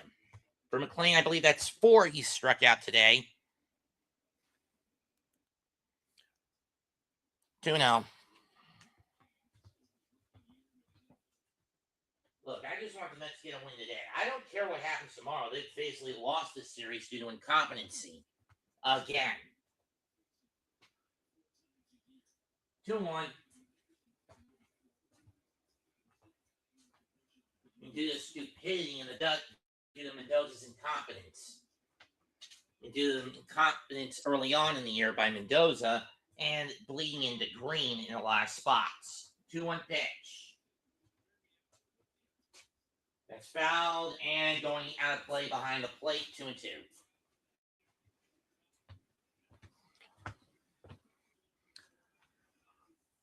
For Met fans, the sooner this season is over, the better. I know. We can rebuild. We can get rid of Stearns. We can strip Stearns of the GM spot. Maybe get Greg Max as a pitching coach. But then again, he's more of a throwback professor.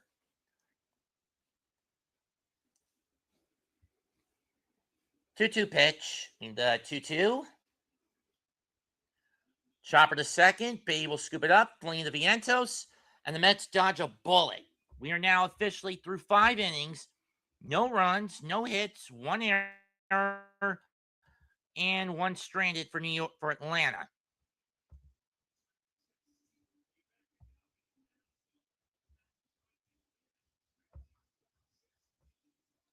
Blame that on Stearns for trying to have Polanco play first, only for it to backfire on him, and getting rid of Alonso through everything that Vinny and I have talked about, Ray.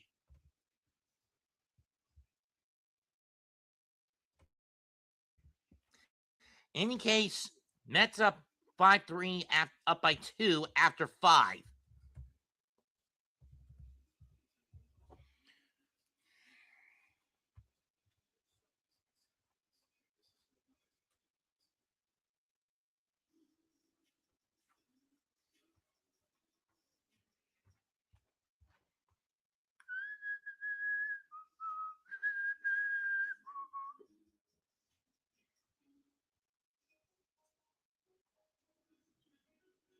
See, this is the guy I have stuck my neck out for. Oh. If you want to come in with me, it's only $5. Oh. Just trust me, there's not much out here in Nevada. Good point.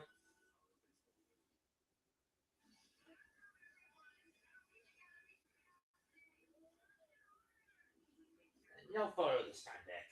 No photo? No photo. Okay. So what are you up to? Making more rest. Lost a ribbon on my straw hat. What happened? Fell off in hand management, so I lost Caitlin, Spike, Garrett, and Steven Prince's, and Little Karibo's autographs. Who cares about the Open? New pitcher on the mound for Atlanta. It looks like it's a former Met, Danny Young.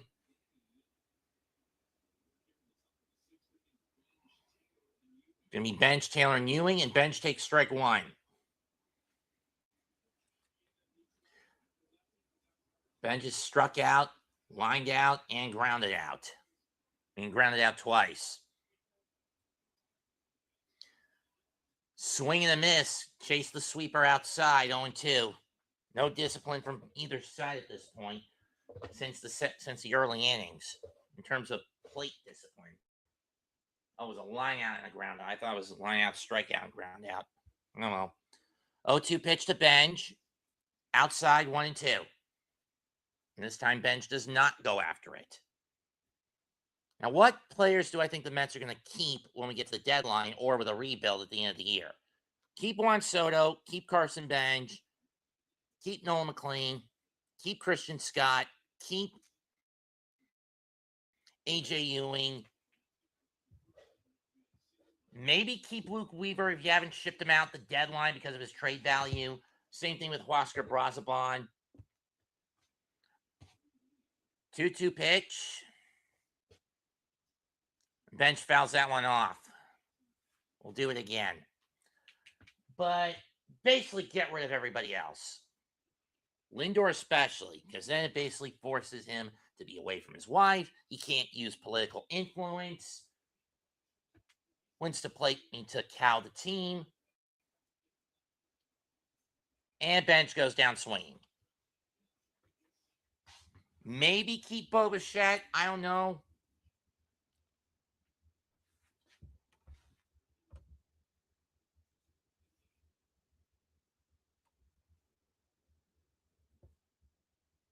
Tell me about Ray.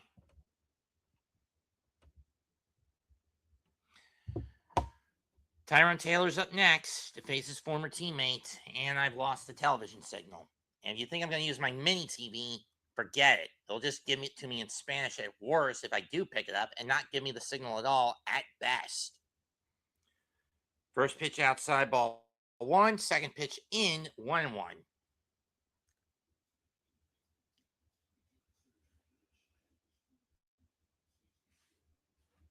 Blame that on how much he got used because of Mendoza's incompetence and reckless narcissistic bullpen gambling, as well as his own self-indulgent stupidity, referring to Mendoza. 1-2, 1-1, 1-2 to A.J. Ewing. Or Tyrone Taylor, excuse me, Tyrone Taylor.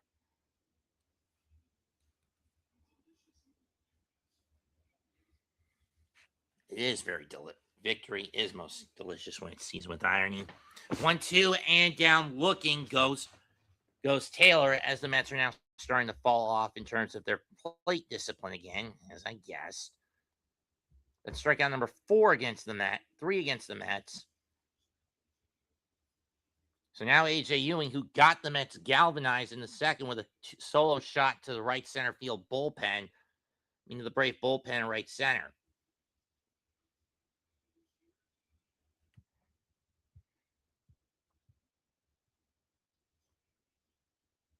And he's facing a lefty again in Danny Young.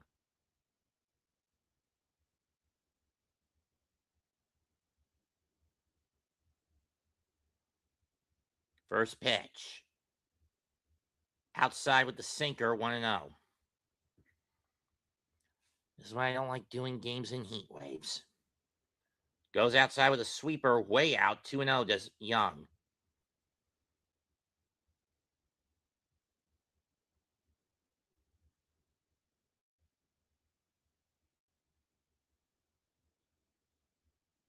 Two-zero pitch. Ewing up the middle, base hit, and it's going to be a single for AJ. Jay on a sinker that didn't sink. So a 2-out single, first hit for the Mets since the second inning. And first Met hit since the second inning. And since that 4-run second inning, maybe they'll start galvanizing the team.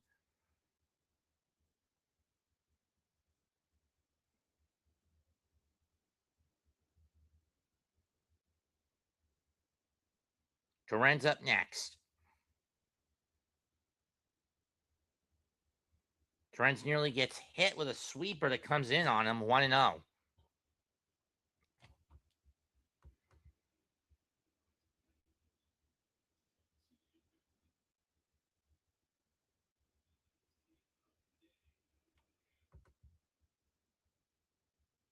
Called strike, 1-1.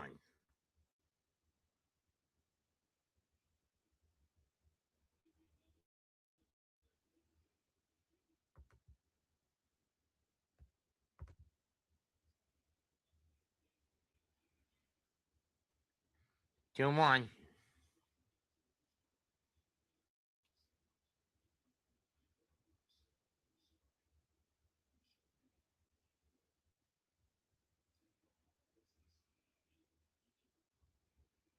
Beef and copper double? What the hell is a beef and copper?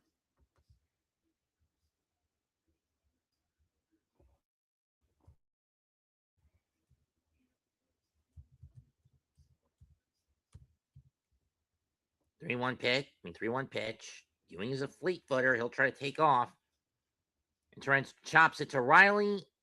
And Riley would go for the sure out at first to end the inning. One hit and nothing else for New York. 5.5 innings complete. 5-3 Mets.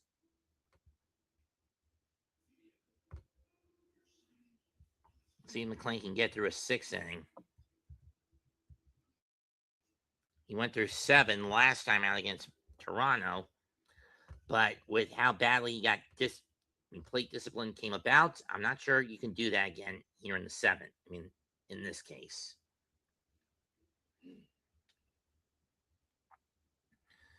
So Tom is 55,411 away from reaching his $1.5 million goal. Time to do part 12, I guess. Or maybe he's already doing part 12. I don't know.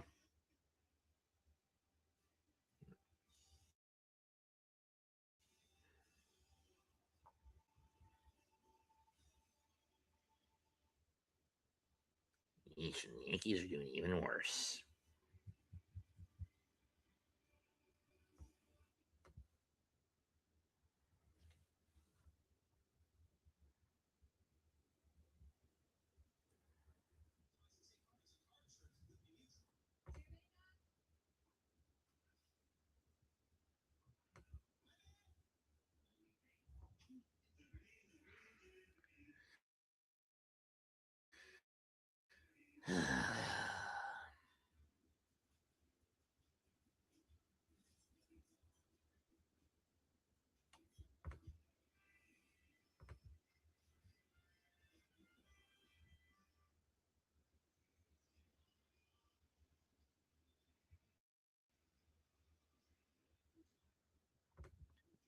Five runs, 7 hits, 2 errors for the Mets. 3 runs, 4 hits, 1 error for Atlanta. Braves will send Harris, Dubon, and Smith to the plate.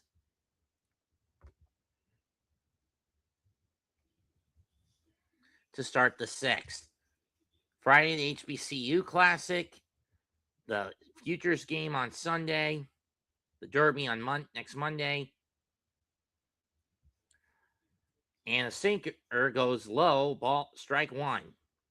It just catches the middle of the plate. Swing and a miss at a changeup. 0-2.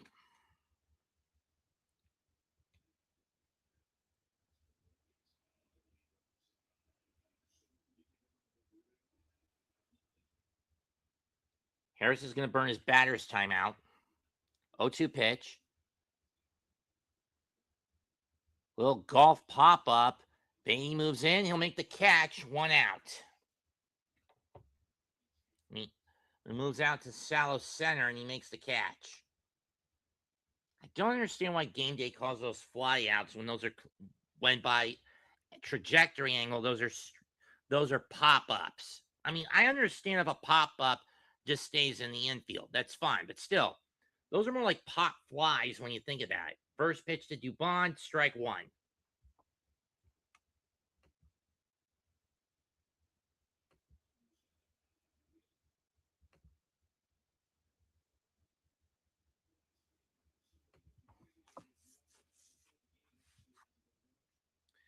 Ground ball to Vientos. He'll scoop it up. Flip to McLean. He'll step on the bag. 2 down.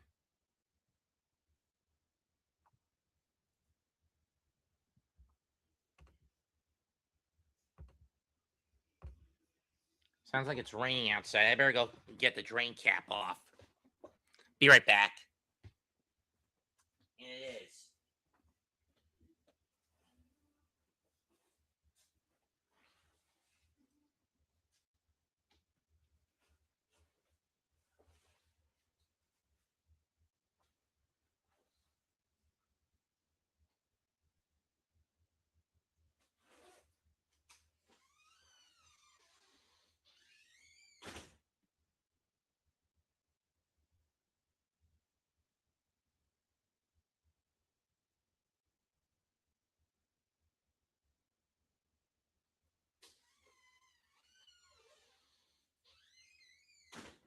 No balls and 2 strikes.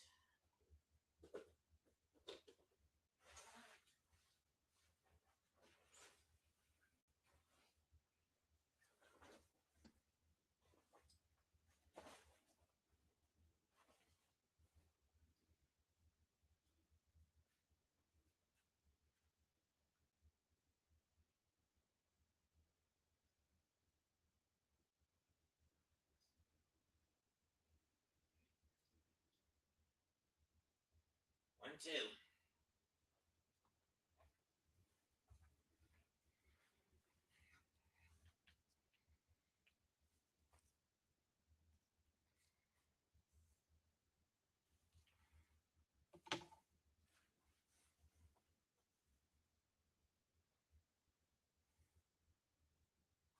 Two and two.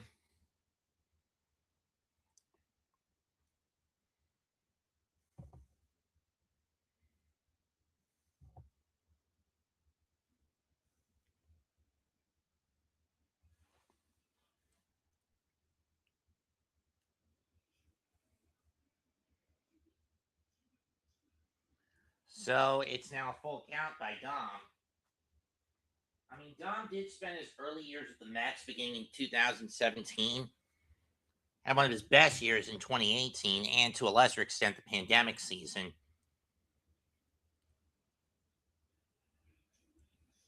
And Torrens is going to challenge the breaking ball call. See if he's correct.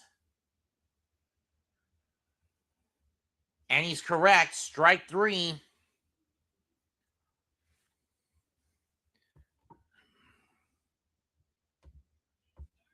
Mets keep that challenge. We go to the seventh. 6 innings complete. Mets up 5-3.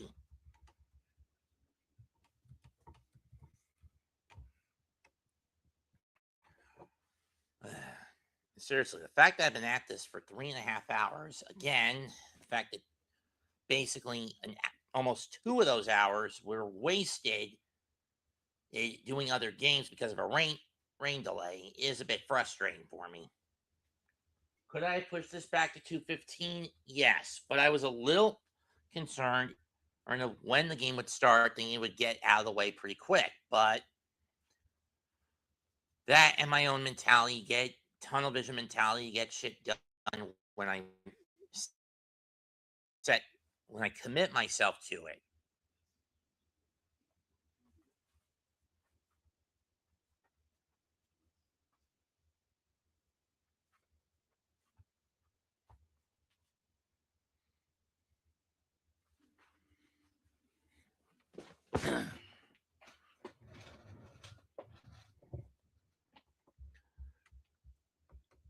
Mets will send Beatty, Lindor, and Soto to the plate.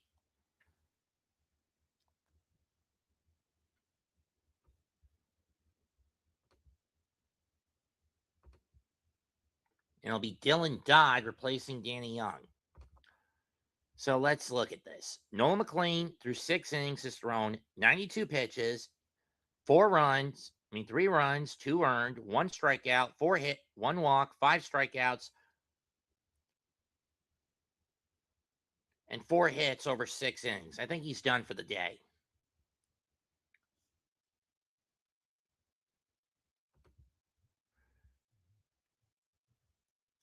Miguel Perez, done after 4 1/3 inning, giving up 5 runs, 4 of them unearned, 4 of them earned, 2 walks, 1 strikeout, 1 homer on 6 hits in 4 1/3. Dodd's first pitch to Beatty is a cutter that he fouls off, 0-1.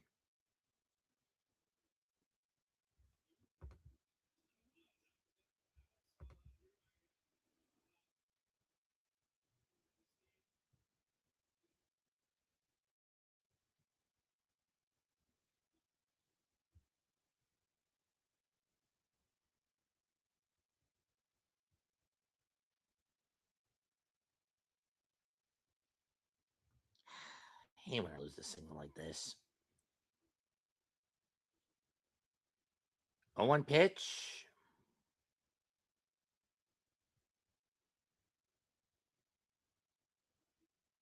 One and one. One is to go slider, and Beatty doesn't bite on it.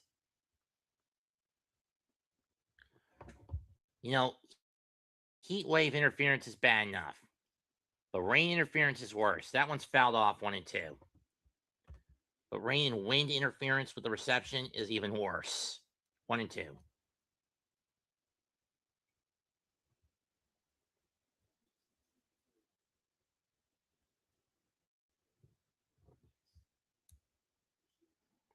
Dodds 1-2 is outside 2-2.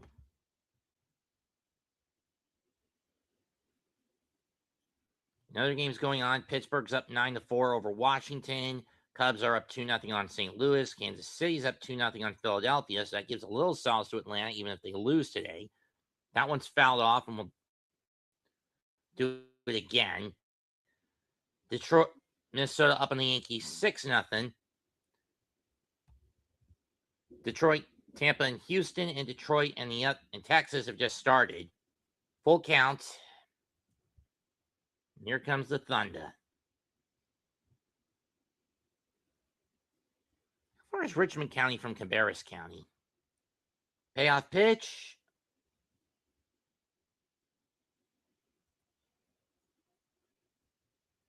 And they're going to call ABS. This is probably going to get overturned to a strikeout, and it is.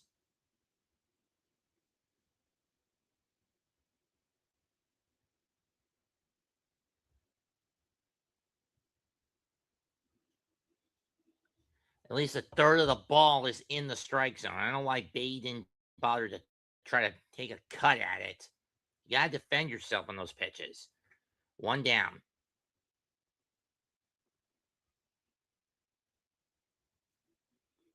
Well, first pitch.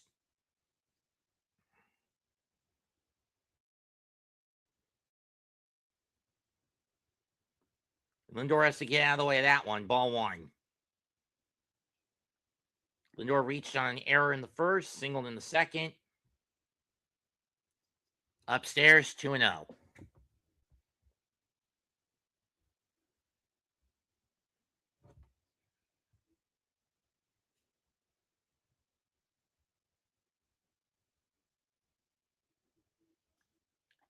Lindor fouls this one off, 2-1 as it goes to the backstop.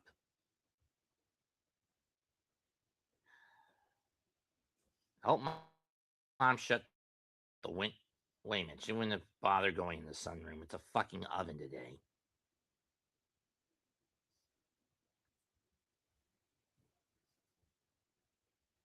Three and one.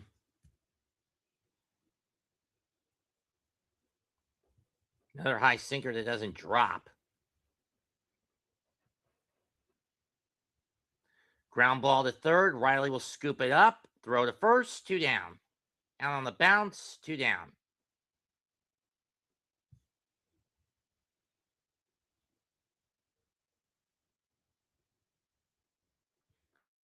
The Mets are getting their runs through small ball predominantly. Today, predominantly through small ball. Because a lot of the games they've lost, they've been over-reliant on the long ball to get runs.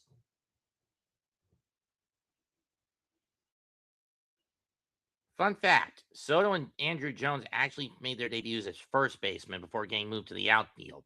Soto fouls that one off, 0-1.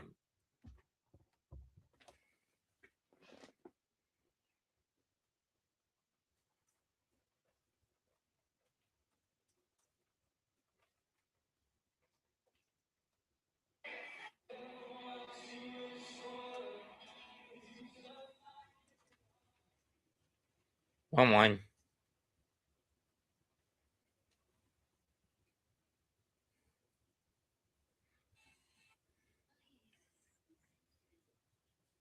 Against Dodd, Soto was 4 out of 6 with a double and an RBI. 1-1 pitch is tipped into the glove, 1-2. Baldwin, 1-2.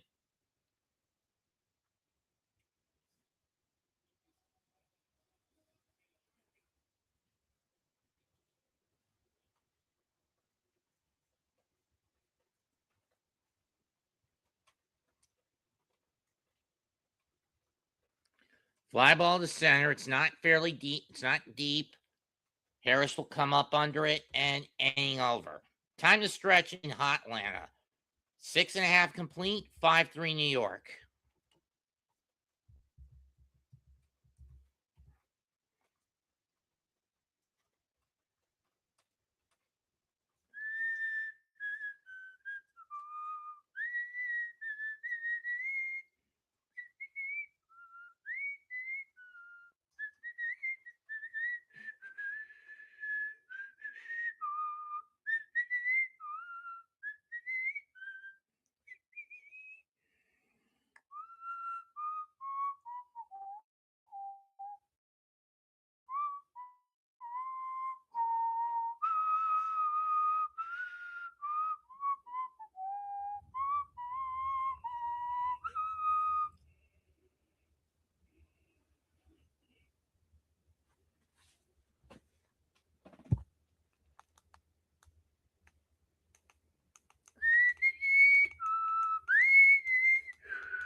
God bless America. It's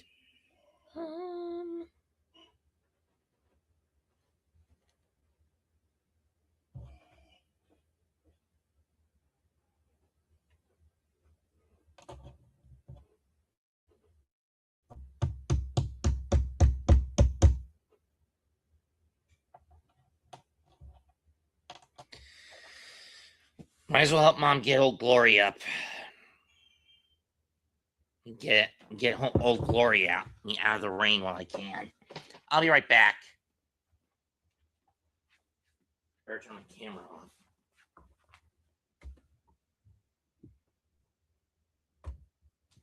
Because oh Mom, she's gonna get in my case if I don't get that flag in the house. And in this case, if I don't get it fast.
It feels good to go. Dive into a Capri Sun made with all natural ingredients and no artificial flavors or colors. Capri Sun, Coke, sip, squeeze.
Someone kill me, please. I turn my back for 10 minutes, and it's a runner on third. How many outs? That's what I want to know. How many fucking outs are there?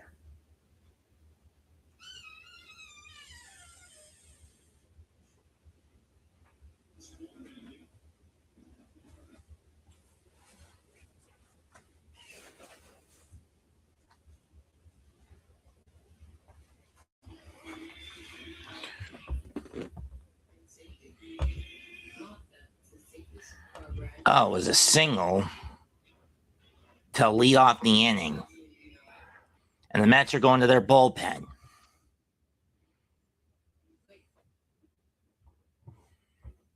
So who's going to face Yastrzemski? We know this is bullshit analytics coming into play again, and something I want to strangle Stearns to death for. It's going to be Brooks Raley. Haven't heard from him in a while. Hell, he hasn't been used in this whole series as far as I know. Ugh. Either way, tying run at the plate now for Atlanta. I turn my back just to go get the flag, and this shit happens. Yada yada da say.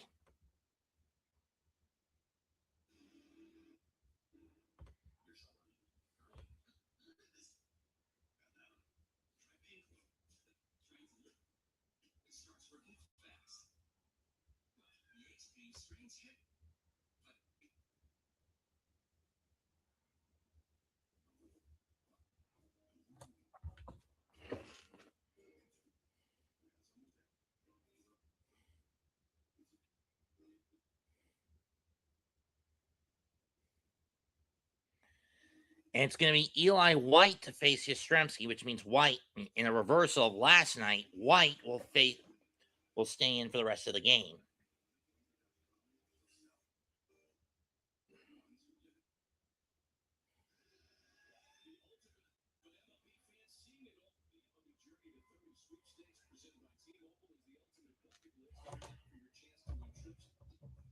Ball one, strike one, as it's fouled off.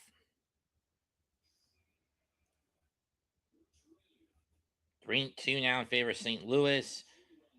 9-5 Pittsburgh. Tied at 3 in Cleveland. 2-1 Royals. 1-0 Rockies. Something I don't get to say much of.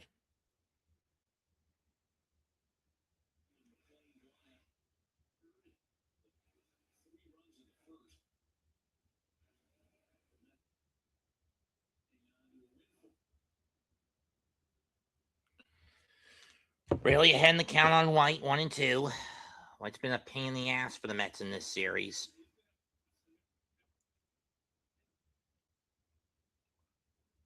Jarvis waits on deck. Baldwin's in the foxhole. 1-2. Got him swing, one down. Got him to chase on the cut. On the cutter. And to chase the cutter. One away. And now now Weiss is emptying his bench. He'll go to Jorge Mateo to pinch hit. So that means triple switch. Triple sub in the top of the 8th. Mateo will play short, White to right field. And whoever they get to pitch the 8th inning will come on for Atlanta. And whoever comes on to pitch next will be the substitutions for Atlanta in the 8th. Strike one on the sweeper by Raley to Mateo, 0-1.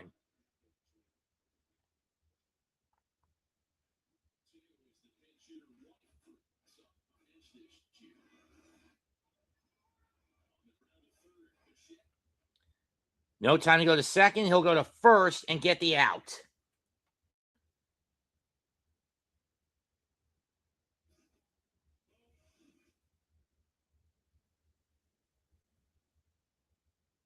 And now here comes Drake Baldwin. He's been plunked. He scored a run, and he's flown out. Nice barehand play by Bo. But as a trade-off, Riley moves into scoring position with the tying run coming to the plate.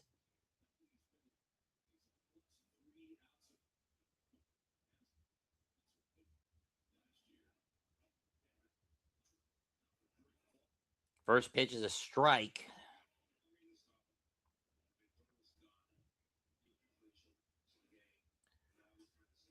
And Baldwin pops it up. Lindor calling everyone off, and he'll make the catch. Inning over. Mets dodge a walk bullet. Watch a bad base hit bullet. And leave a runner stranded at second. 7 innings complete. New York 5, Atlanta 3.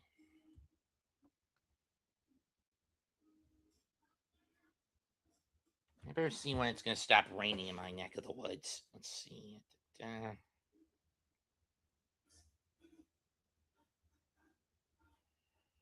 Troy, Kannapolis. Here we go. Concord. Rain for the next hour. Shit. Well, at least it's cooler. It's going to be a little cooler today and tomorrow. And steady declines on the storm, on the level.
Are we all wrong about this year in baseball?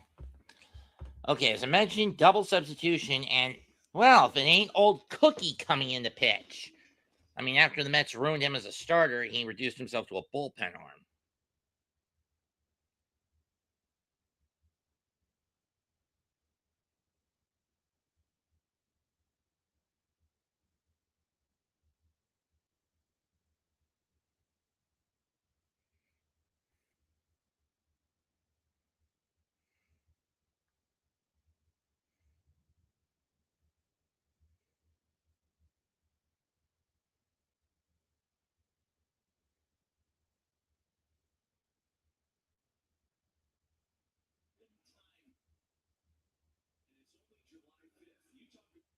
Two and zero.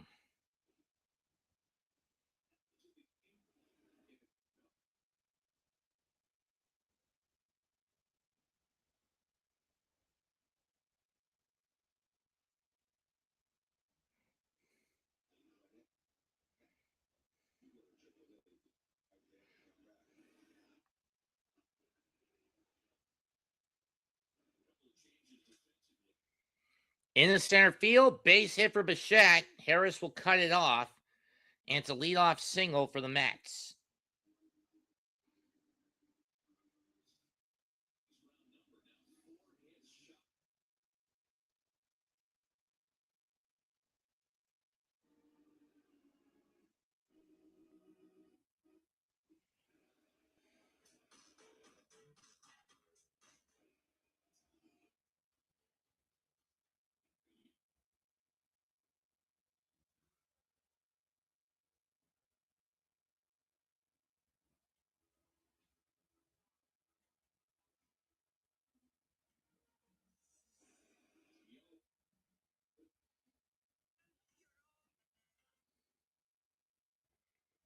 Why not?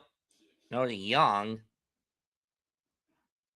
comes in to replace Mark Vientos, and thank God he's a much better. Young's a much better glove hand.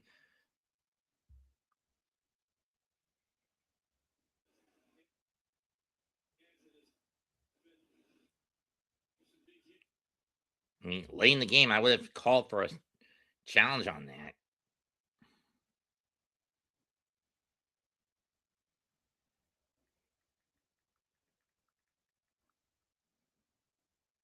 Pop up, caught, one down.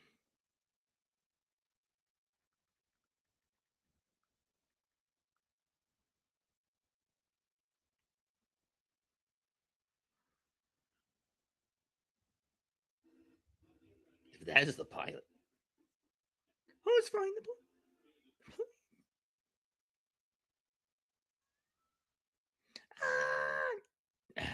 Change up fouled off by Ben, 0-1. There's one thing I hate with NB. Like I said,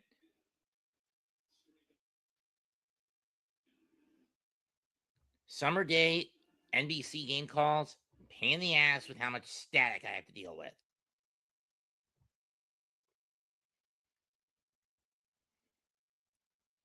Fouled 0-2.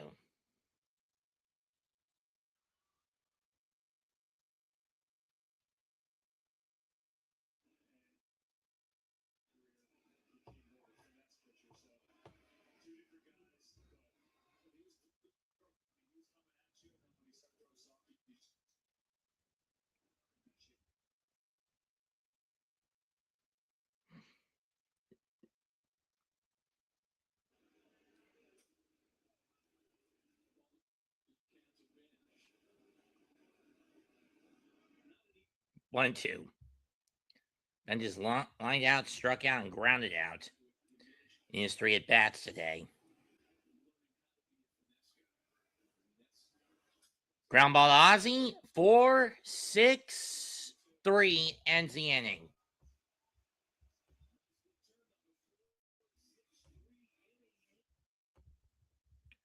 Mets get a hit, but they get nothing out of it. Get another hit, but they get nothing out of it. We go to the 8th. Luke Weaver coming on. 5-3 New York. Young will replace Vientos at first.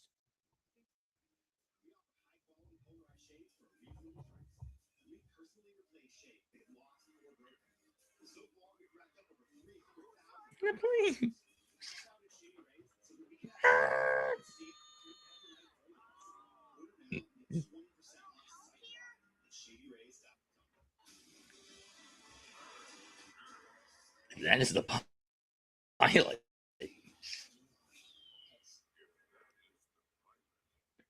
Who's flying the plane?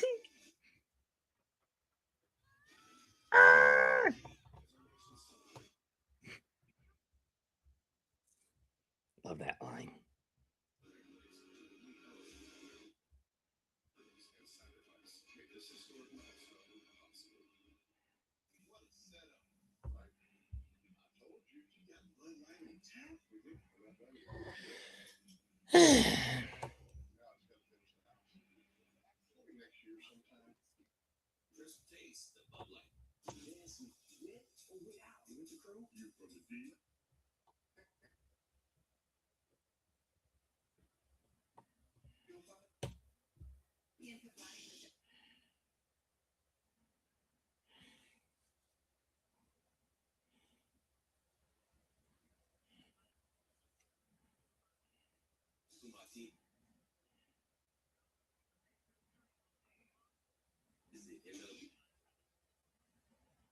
Just remember, this is part 12 at this point.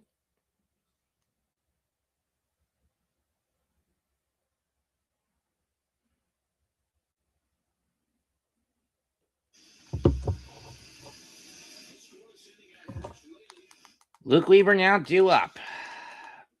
Let's reduce the volume a bit.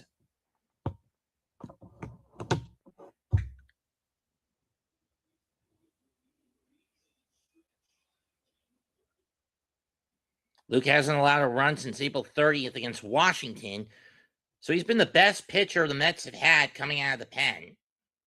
One of the few things that David Stearns has gotten right this year when you think about it.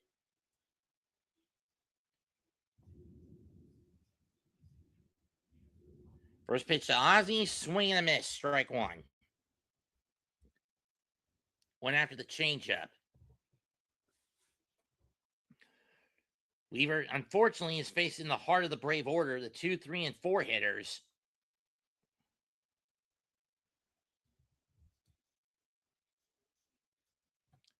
Tipped into the glove, 0-2. Went after the fastball.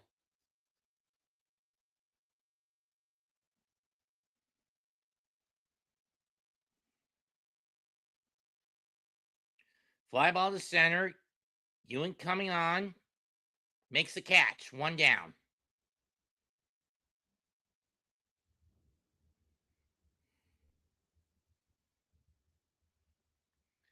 I wouldn't give for a Fubo subscription.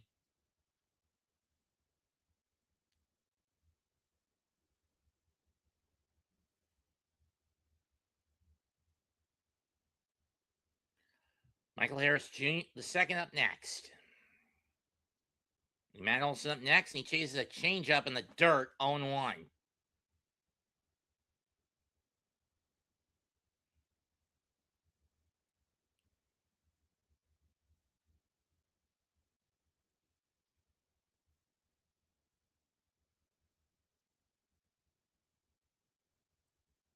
Weaver kicks and deals, four-seamer to the backs, swung on, hit toward the backstop, 0-2.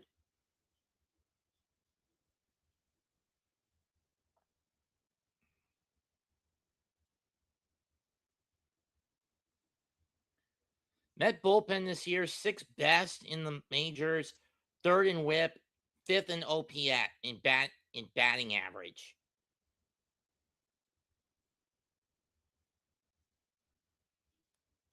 Despite the shit show they've been in 2026. Weaver kicks and sets, kicks and deals, outside with the changeup, 1-2.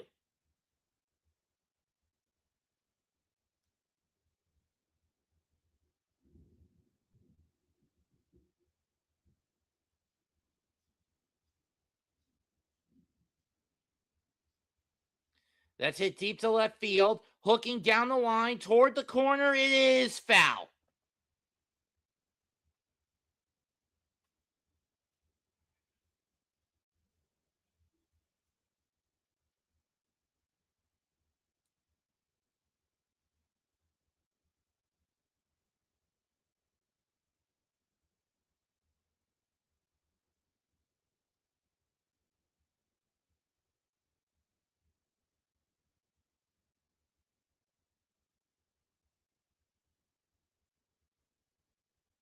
One, two is fouled off the plate, and we'll do it again.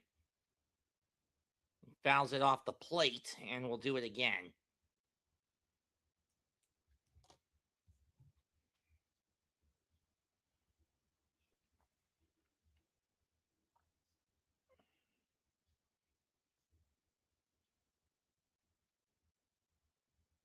Cubs just got 4 runs back. It's now 6-3 in Chi-Town.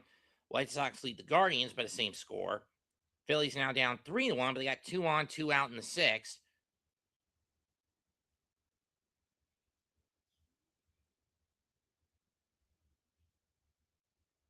Weaver kicks, deals, just missed the outside edge, 2-2.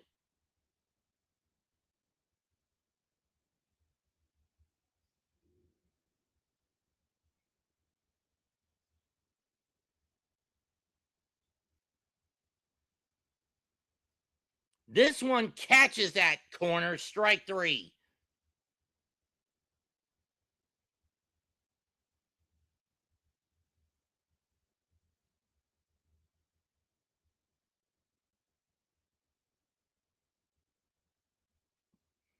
And that burns the last challenge for Atlanta. I mean, the last ABS challenge for the first ABS challenge for Atlanta.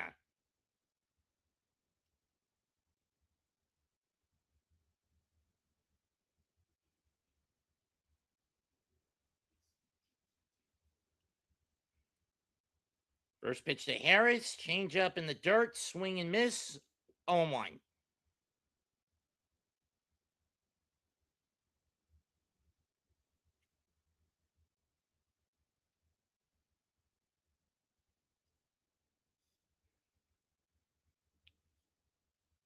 Kicks and deals, foul down the first baseline, 0-2.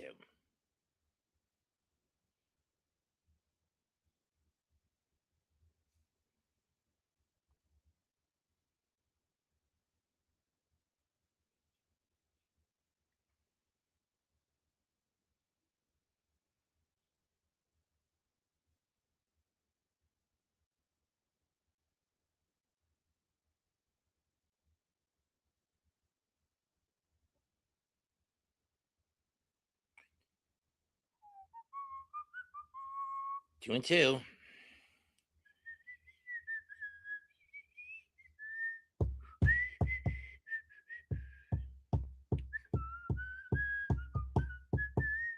Here he comes to save the day.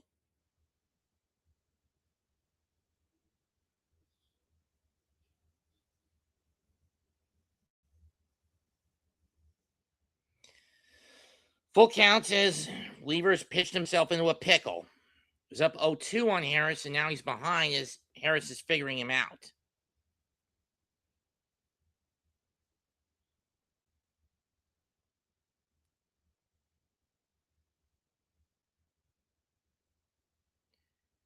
Payoff pitch on its way. Swung on and missed, strike 3. Swung on and missed, strike 3. We go to the 9th.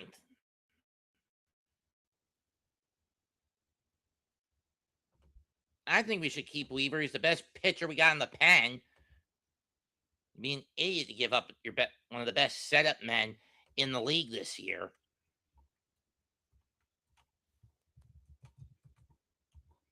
We go to the 9th. Mets up 5-3 over Atlanta.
Start with the top of the ninth. It's going to be Tyrone Taylor, AJ Ewing, and Luis Torrens against the Cookie.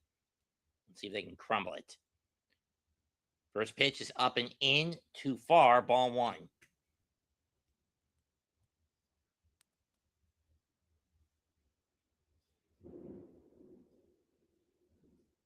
It's fouled off.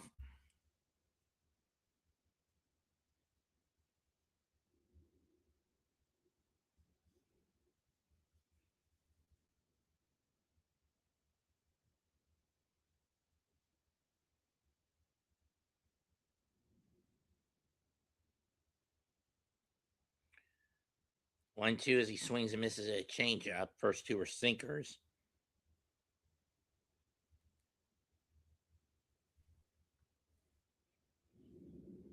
Fouled at the changeup. And that one hits Taylor. Or he fouled that one off. 1 and 2.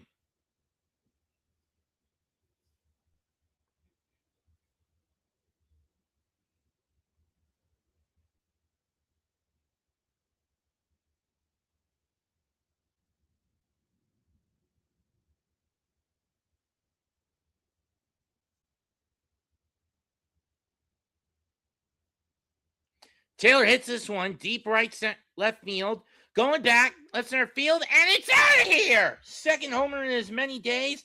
Tyrone Taylor puts the Mets up 6-3.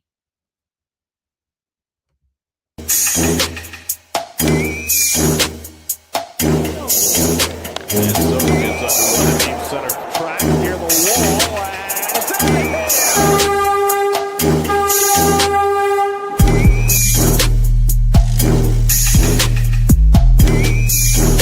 Tywin ahead 0-2. And he flies one out to right field. Back goes Tucker to the warning track. Back in the field. It's out of here. 1-2 Alonso. And he lifts one out to right field. Chasing Rodin back to the warning track. And it's out of here. Pete Alonso goes the other way.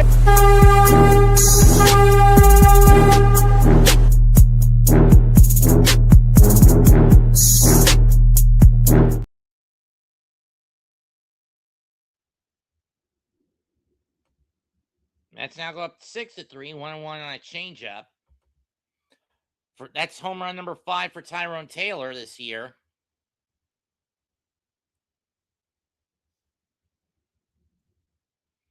Santa Maria. 2-1.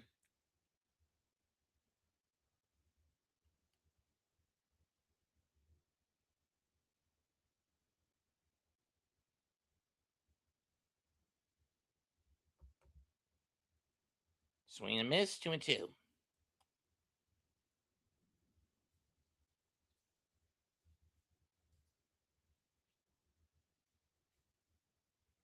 Ball 3. Had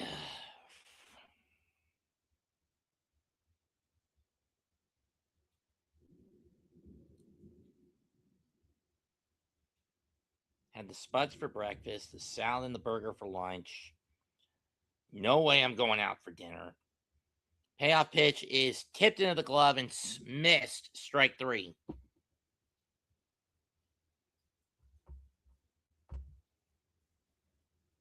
Only the 5th strikeout against the Mets. Atlanta has, 5, 6, 7, 8 strikeouts against them today. Strange that none of the homers in this series have gone into the drink. For those wondering what the drink is, it's that fountain just in front of the batter's eye in deep center. Torrens takes ball 1, that one almost hits him. 1-0.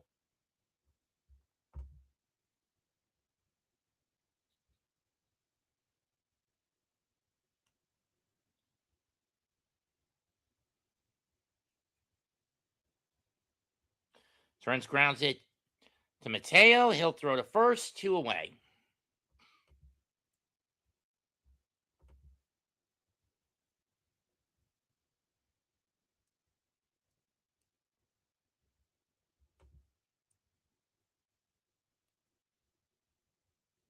So the only Mets not to get hits today were Vientos, Young, Benj, and Torrens. Beatty is the last man up. Swing and a miss, strike one.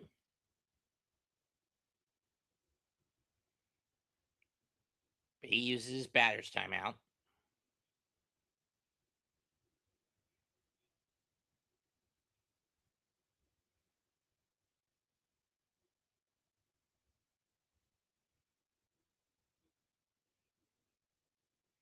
One pitch, 0-1 pitch. Bay rips one to right field, base hit, cut off by White, and he'll hit the brakes at first.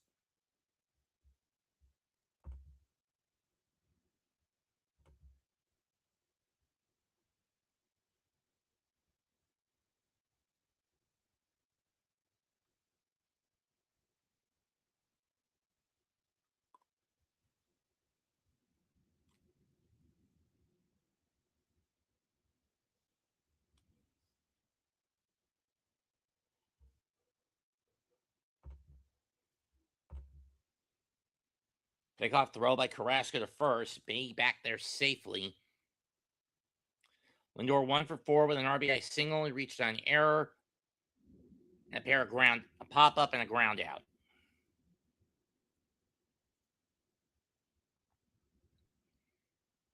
Strike one over the middle.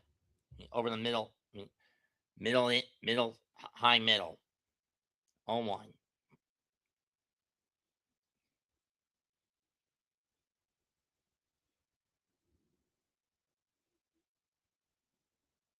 Big cut and miss, 0-2.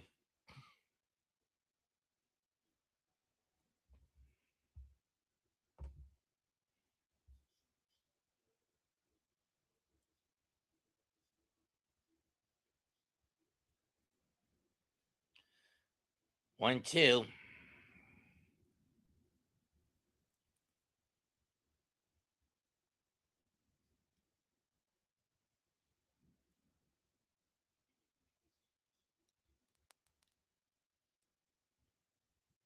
Two and two. That was a changeup. After a steady diet of cutters, after 3 straight cut fastballs.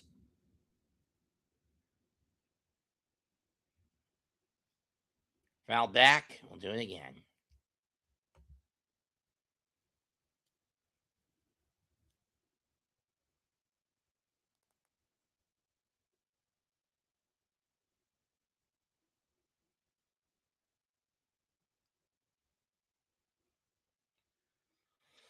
Blown away, full count.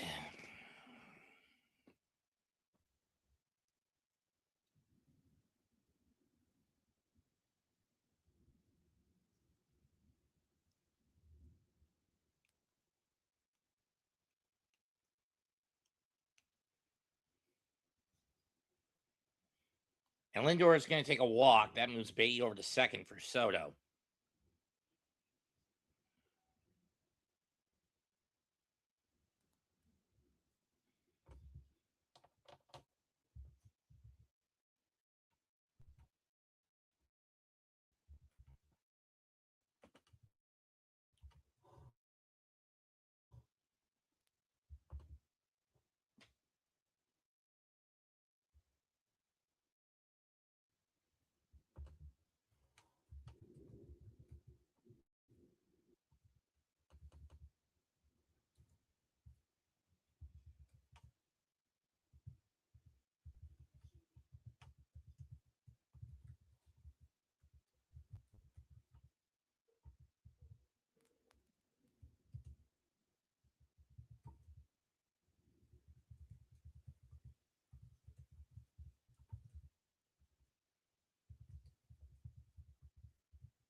So it takes ball one.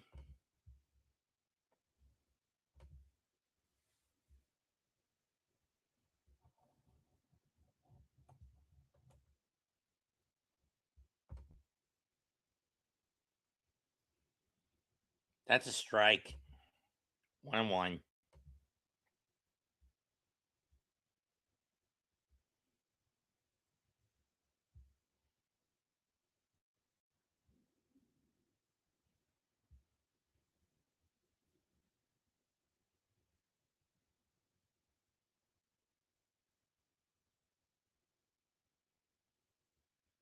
So it does not chase 2-1.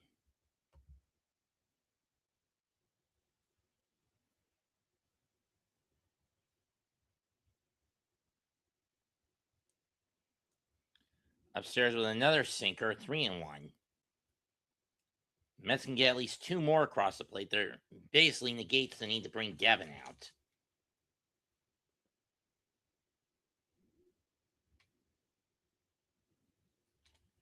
Carrasco goes slider, and it's fouled off. Fouled off the plate. Full count.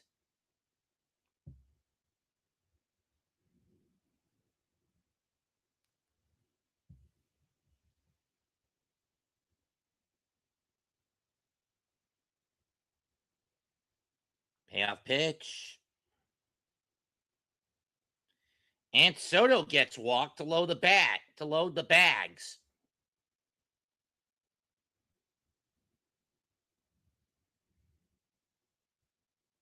I mean, at this point, if you're Walt Weiss, get the hook.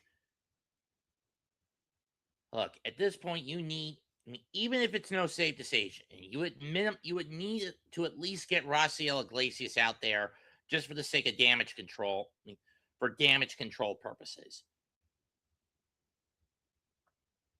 Carrasco kicks and deals, strike 1.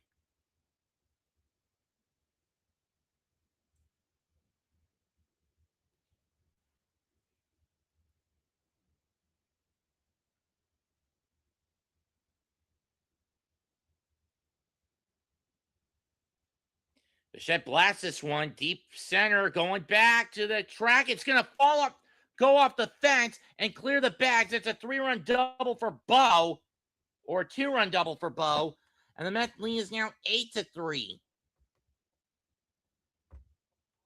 Straightaway center, RBI double for Bo Bichette. That gives him 3 on the day to put him at 50 on the season.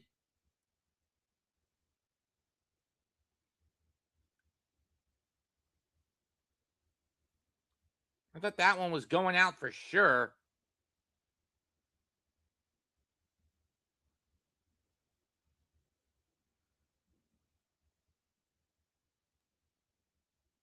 Strike 1 to Jared Young.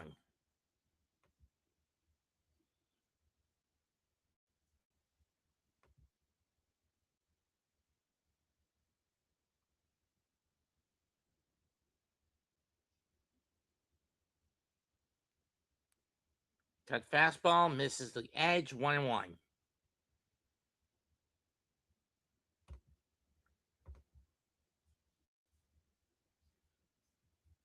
So the Mets have gotten 3 runs on 4 hits in this inning.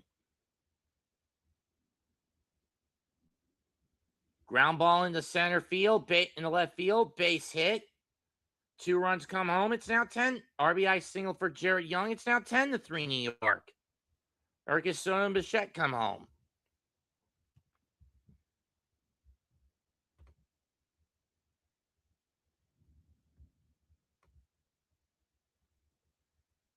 If this was a wake-up call for the Mets, I don't know what was. Even if it's a temporary wake-up call. Carson Bench up next. And he grounds out to Ozzie to end the inning. But the Mets do double their run total. The Mets double up their run total. 5 runs, 6 hits on 5 hits. And they strand 1. We go to the 9th. The Mets now lead 10-3 in this third game of 4. It'll be Dubon, Smith, and Riley to try to save the Braves. Or is it 5 runs on 4 hits? I don't know.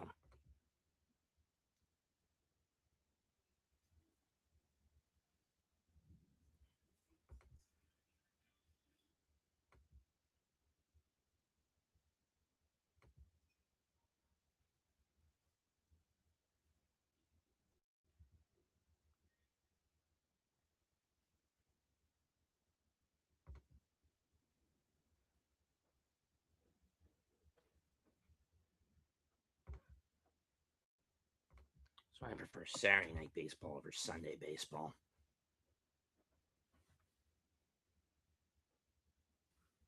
Let's check the World Cup match on the pitch right now. Which game is it? It's up there. It's on the pitch today.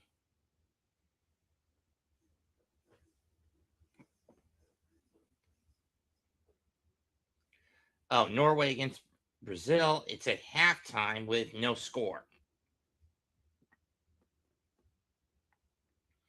The other game is later tonight. Mexico against England.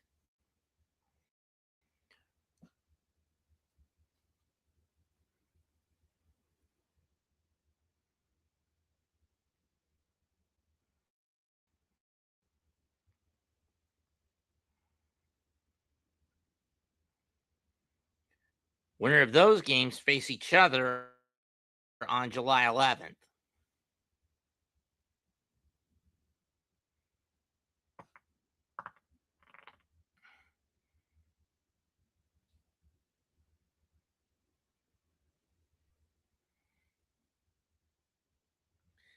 And they're going to bring in Huáscar Brazabon to pitch the final inning.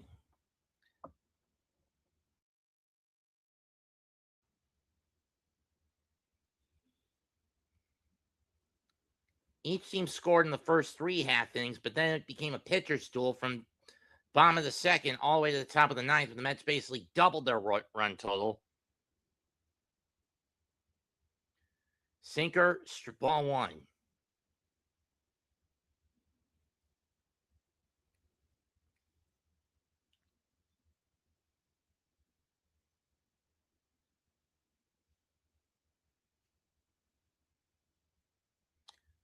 Foul down the third base line, 1-1.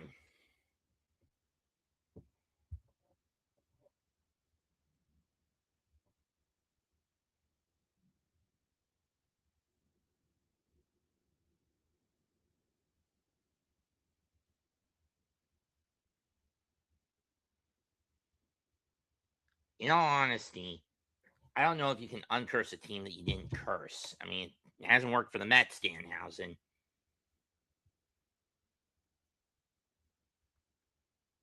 That's gone. Or not. It's going to drop for a base hit. I thought it was gone. Lindor gave up on a pop-up and left. So Dubon is on with a leadoff bloop single on the left.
Ground ball, base hit, and it's now runners on first and third and nobody out.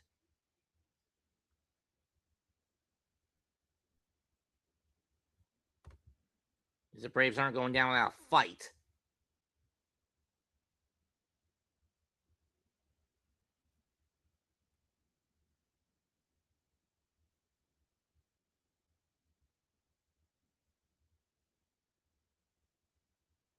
I know. Come on.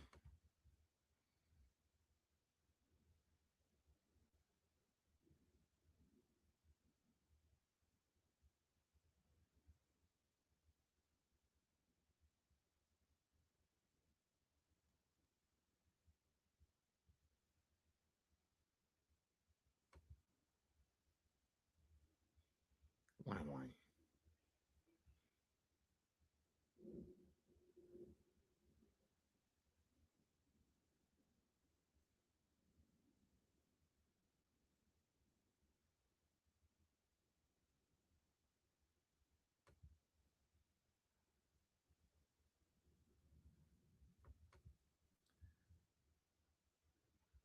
Throwing error by Huasker, trying to pick off the runner at third. First, it's going to score a run, 10-4, and an Eli White signal. Okay, at this point, can we get Huasker out of there?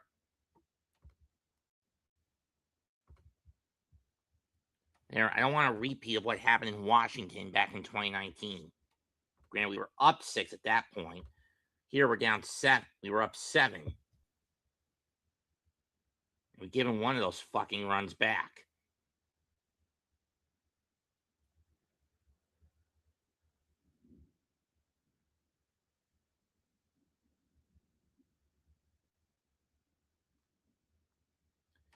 Brozzi will face Eli White.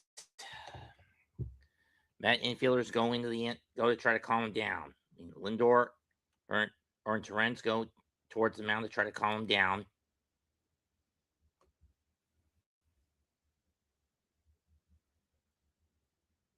Infield's going to move in, willing to sacrifice a run for 2 outs. If they can get the fucking outs.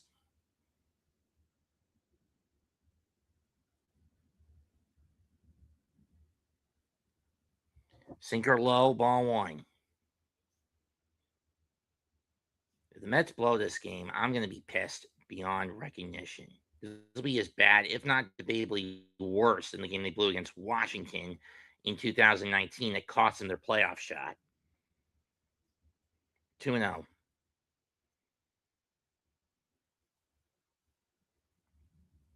And Brozzi just can't locate. Fucking cunt.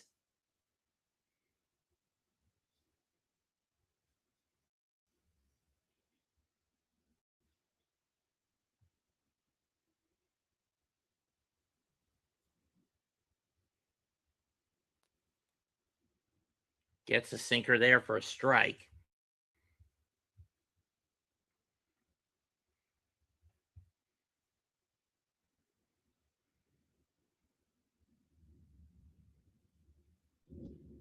Full count. If I had to guess, Toby Myers is warming up.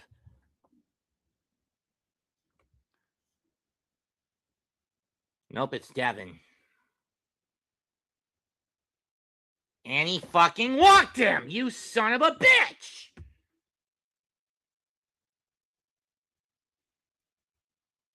I'm going to murder Andy Green. I'm going to murder Carl Smith. I'm going to murder David Stearns. And I'm going to murder Steve Cohen for this bullshit.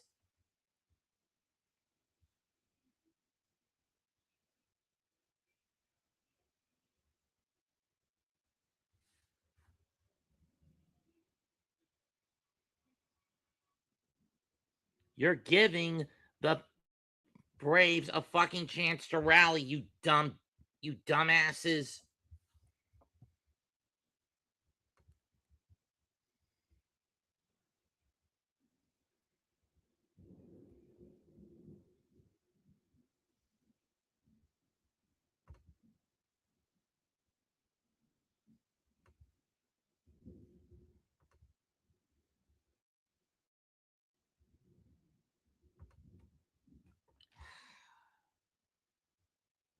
Guess the gambling bug from Mendoza possessed Green. I don't know. And again, I don't fucking know at this point. I'd rather just shoot these dumbasses where they stand. First pitch. Fouled off, 0-1. But then again, considering I've been sitting on my ass on and off for 4.5 hours, bouncing between 3 different baseball games, can you blame me for getting pissed?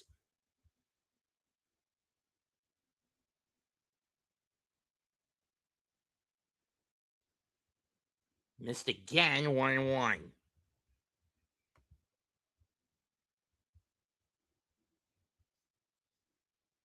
Oh, it's 0-2. Never mind. I thought that was a ball. Just caught the strike zone. No challenges left for Atlanta.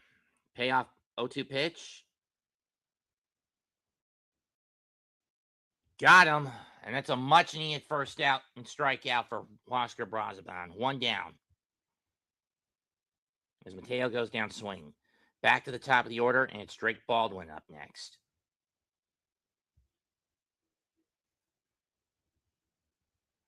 More than half of the people that showed up today at Truist have flown the coop.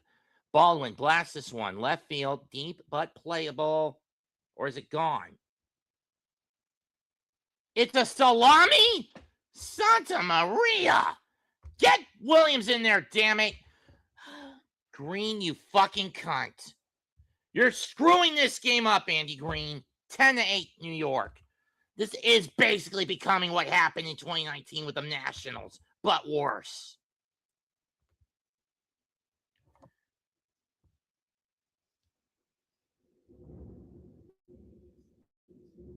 Mets want to take a look at this. Was this caught or did it go over the fence?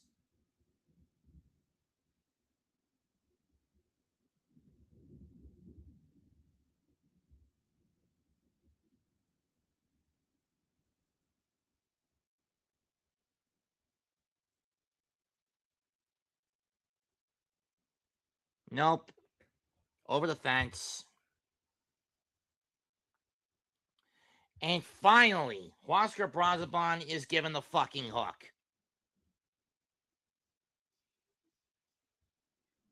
15th home run of the year for Baldwin, and a 7-run lead has now been cut to just 2.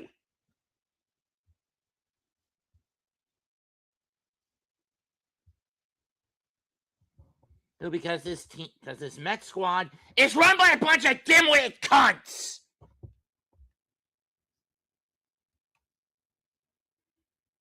Why do you do this to me, God? Why do you do this to me?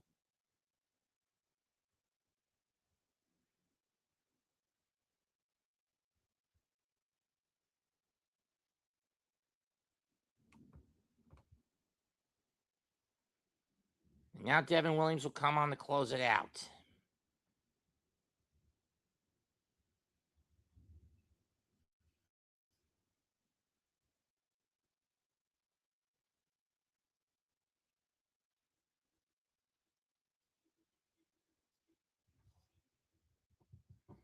Basically similar to what happened with Edwin in 2019 against Washington. That fateful, what was it, late August, early September day.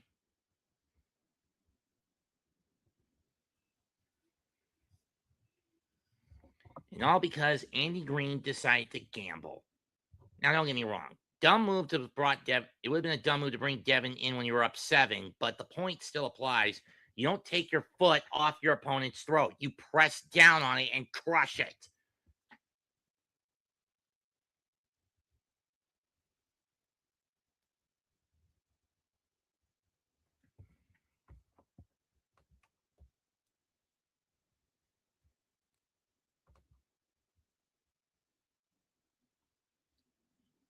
And that was the first home run given up all day first home run for Atlanta all day as Ozzie comes up.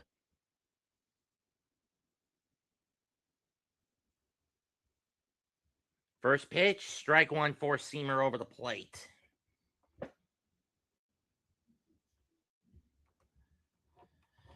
This shit should not have happened.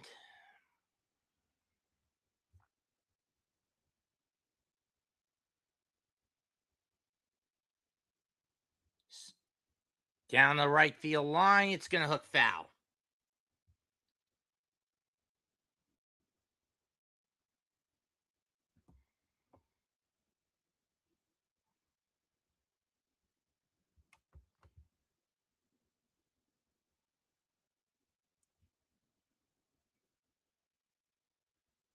And this one's also going to hook foul down the right field line.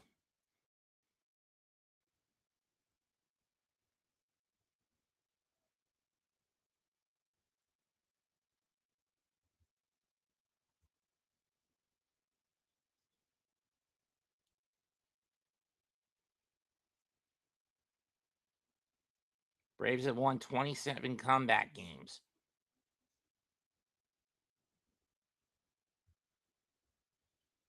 And that one fouled again. Especially when you consider more than half of Atlanta's wins this year have been comebackers. This will be their biggest one of the year if they pull it off.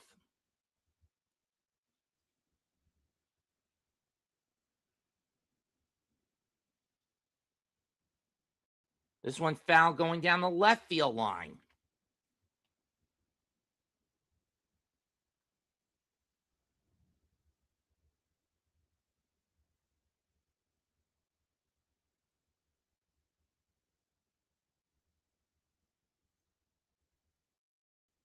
That one chopped foul, so at least this one's on the ground.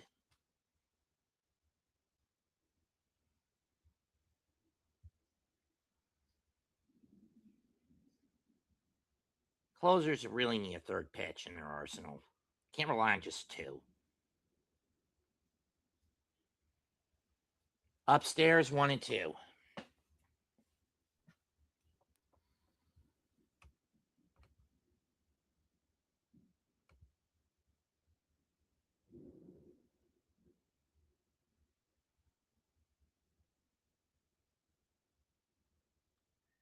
And Ozzy goes down swinging, 2 down.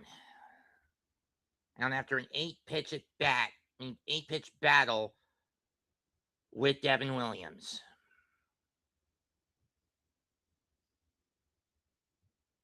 Chase. Like fastball based on the setup. Let's see.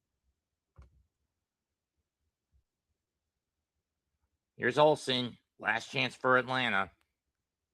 Strike 1.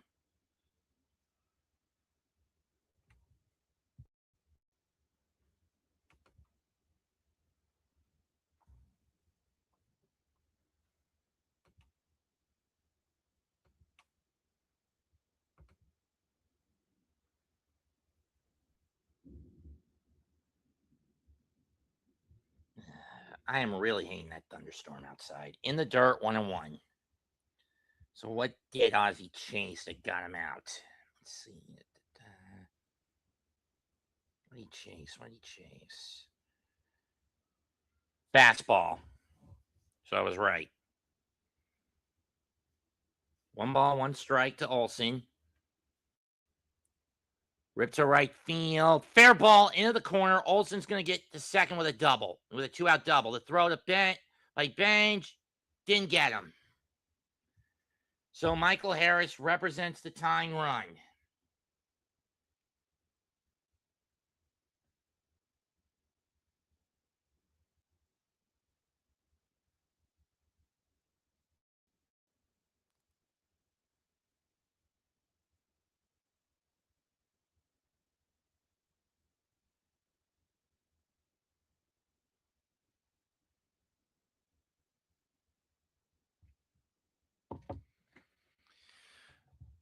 First game since 2019 in which each team has scored 5 runs in the 9th inning. Take a fucking guess which one that was. Yeah, the game between the Mets and the Nationals.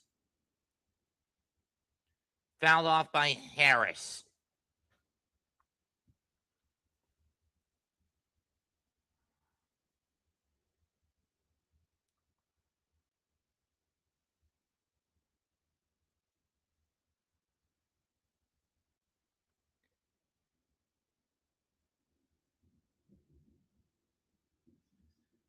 Swing and miss at the changeup again. 1 and 2 to 0 and 2. 0 and 2.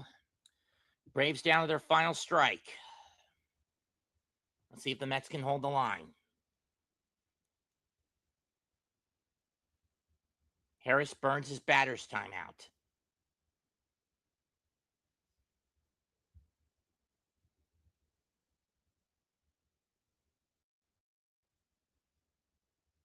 Oh, 2.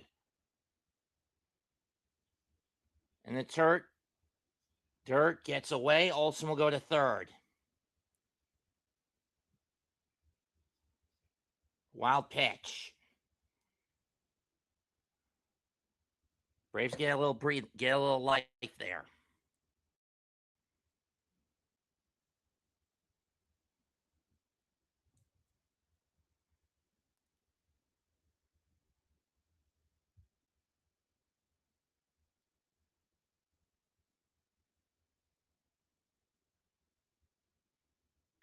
Ground ball. Young. Did he get him?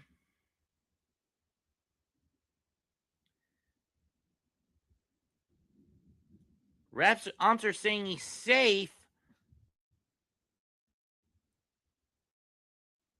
which is a bullshit call if that's going to hold. Mets are challenging the call, or looking at to see if it's a challengeable call.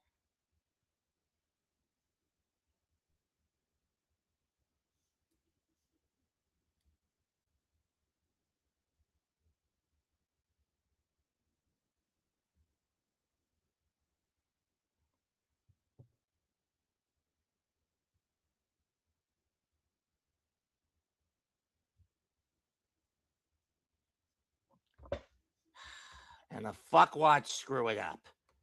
Run comes home 10-9, and now DeBon with a chance to win it for Atlanta. You fucking cunts.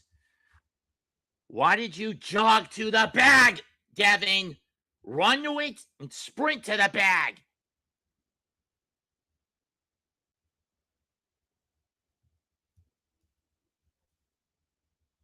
Base hit. That's going to move everyone up a bag. And now the tying run is 90 feet away. The winning run is on first. Because of a fucking gamble again!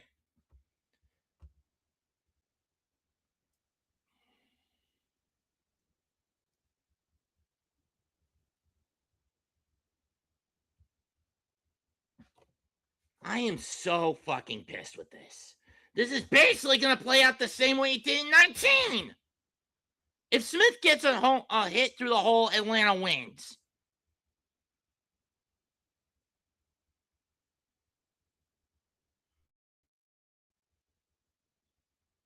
I want this Met team blown up at the end of the season. And I want David Stearns gone. Because of this brain dead cunt. This team is in the basement.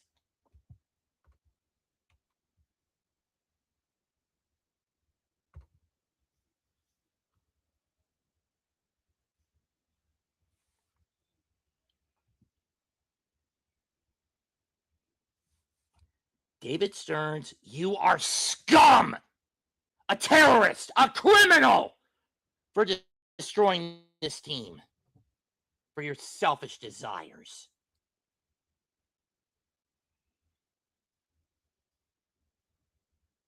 Two and one.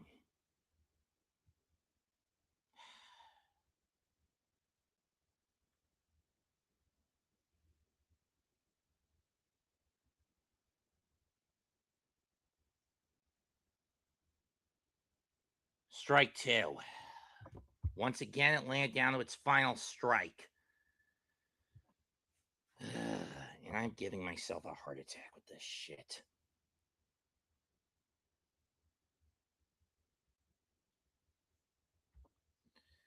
Smith wastes his batter's timeout. Move the outfield up. And in, damn it.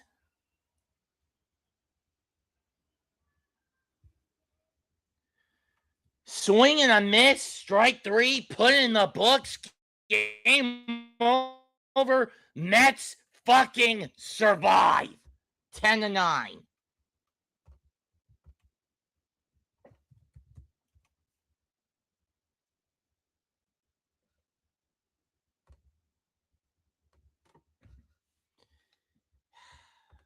It should not have come down to that method. Winning pitcher Nolan McLean, he goes to 6-5. Losing pitcher Miguel Perez, as he drops to 3-7. 13th save of the year for Devin Williams. So it should not have come to this because of a bonehead gamble and Brosgabon's inability to locate his pitch and Brazzi's inability to locate his pitches. Just like a dumb fucker. 10 runs on 12 hits and 3 errors for the Mets, to Atlanta getting 9 runs on 12 hits and an error. Mets go to 37-53. The Braves drop to 52-36. In a game that was delayed by over almost 2 hours, the Mets hang on.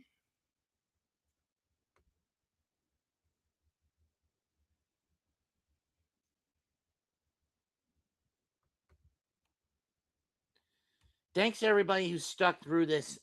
I mean, not just hopping between two other games during the rain delay, but also through this stress tester. I'm Matt2128. Comment, like, share, and subscribe to my YouTube channel, as well as the Aboriginal Sports Network and Hardcore Sports Network. Though, again, I don't do baseball on the ladder anymore. Goodbye, and good fucking night. Bang.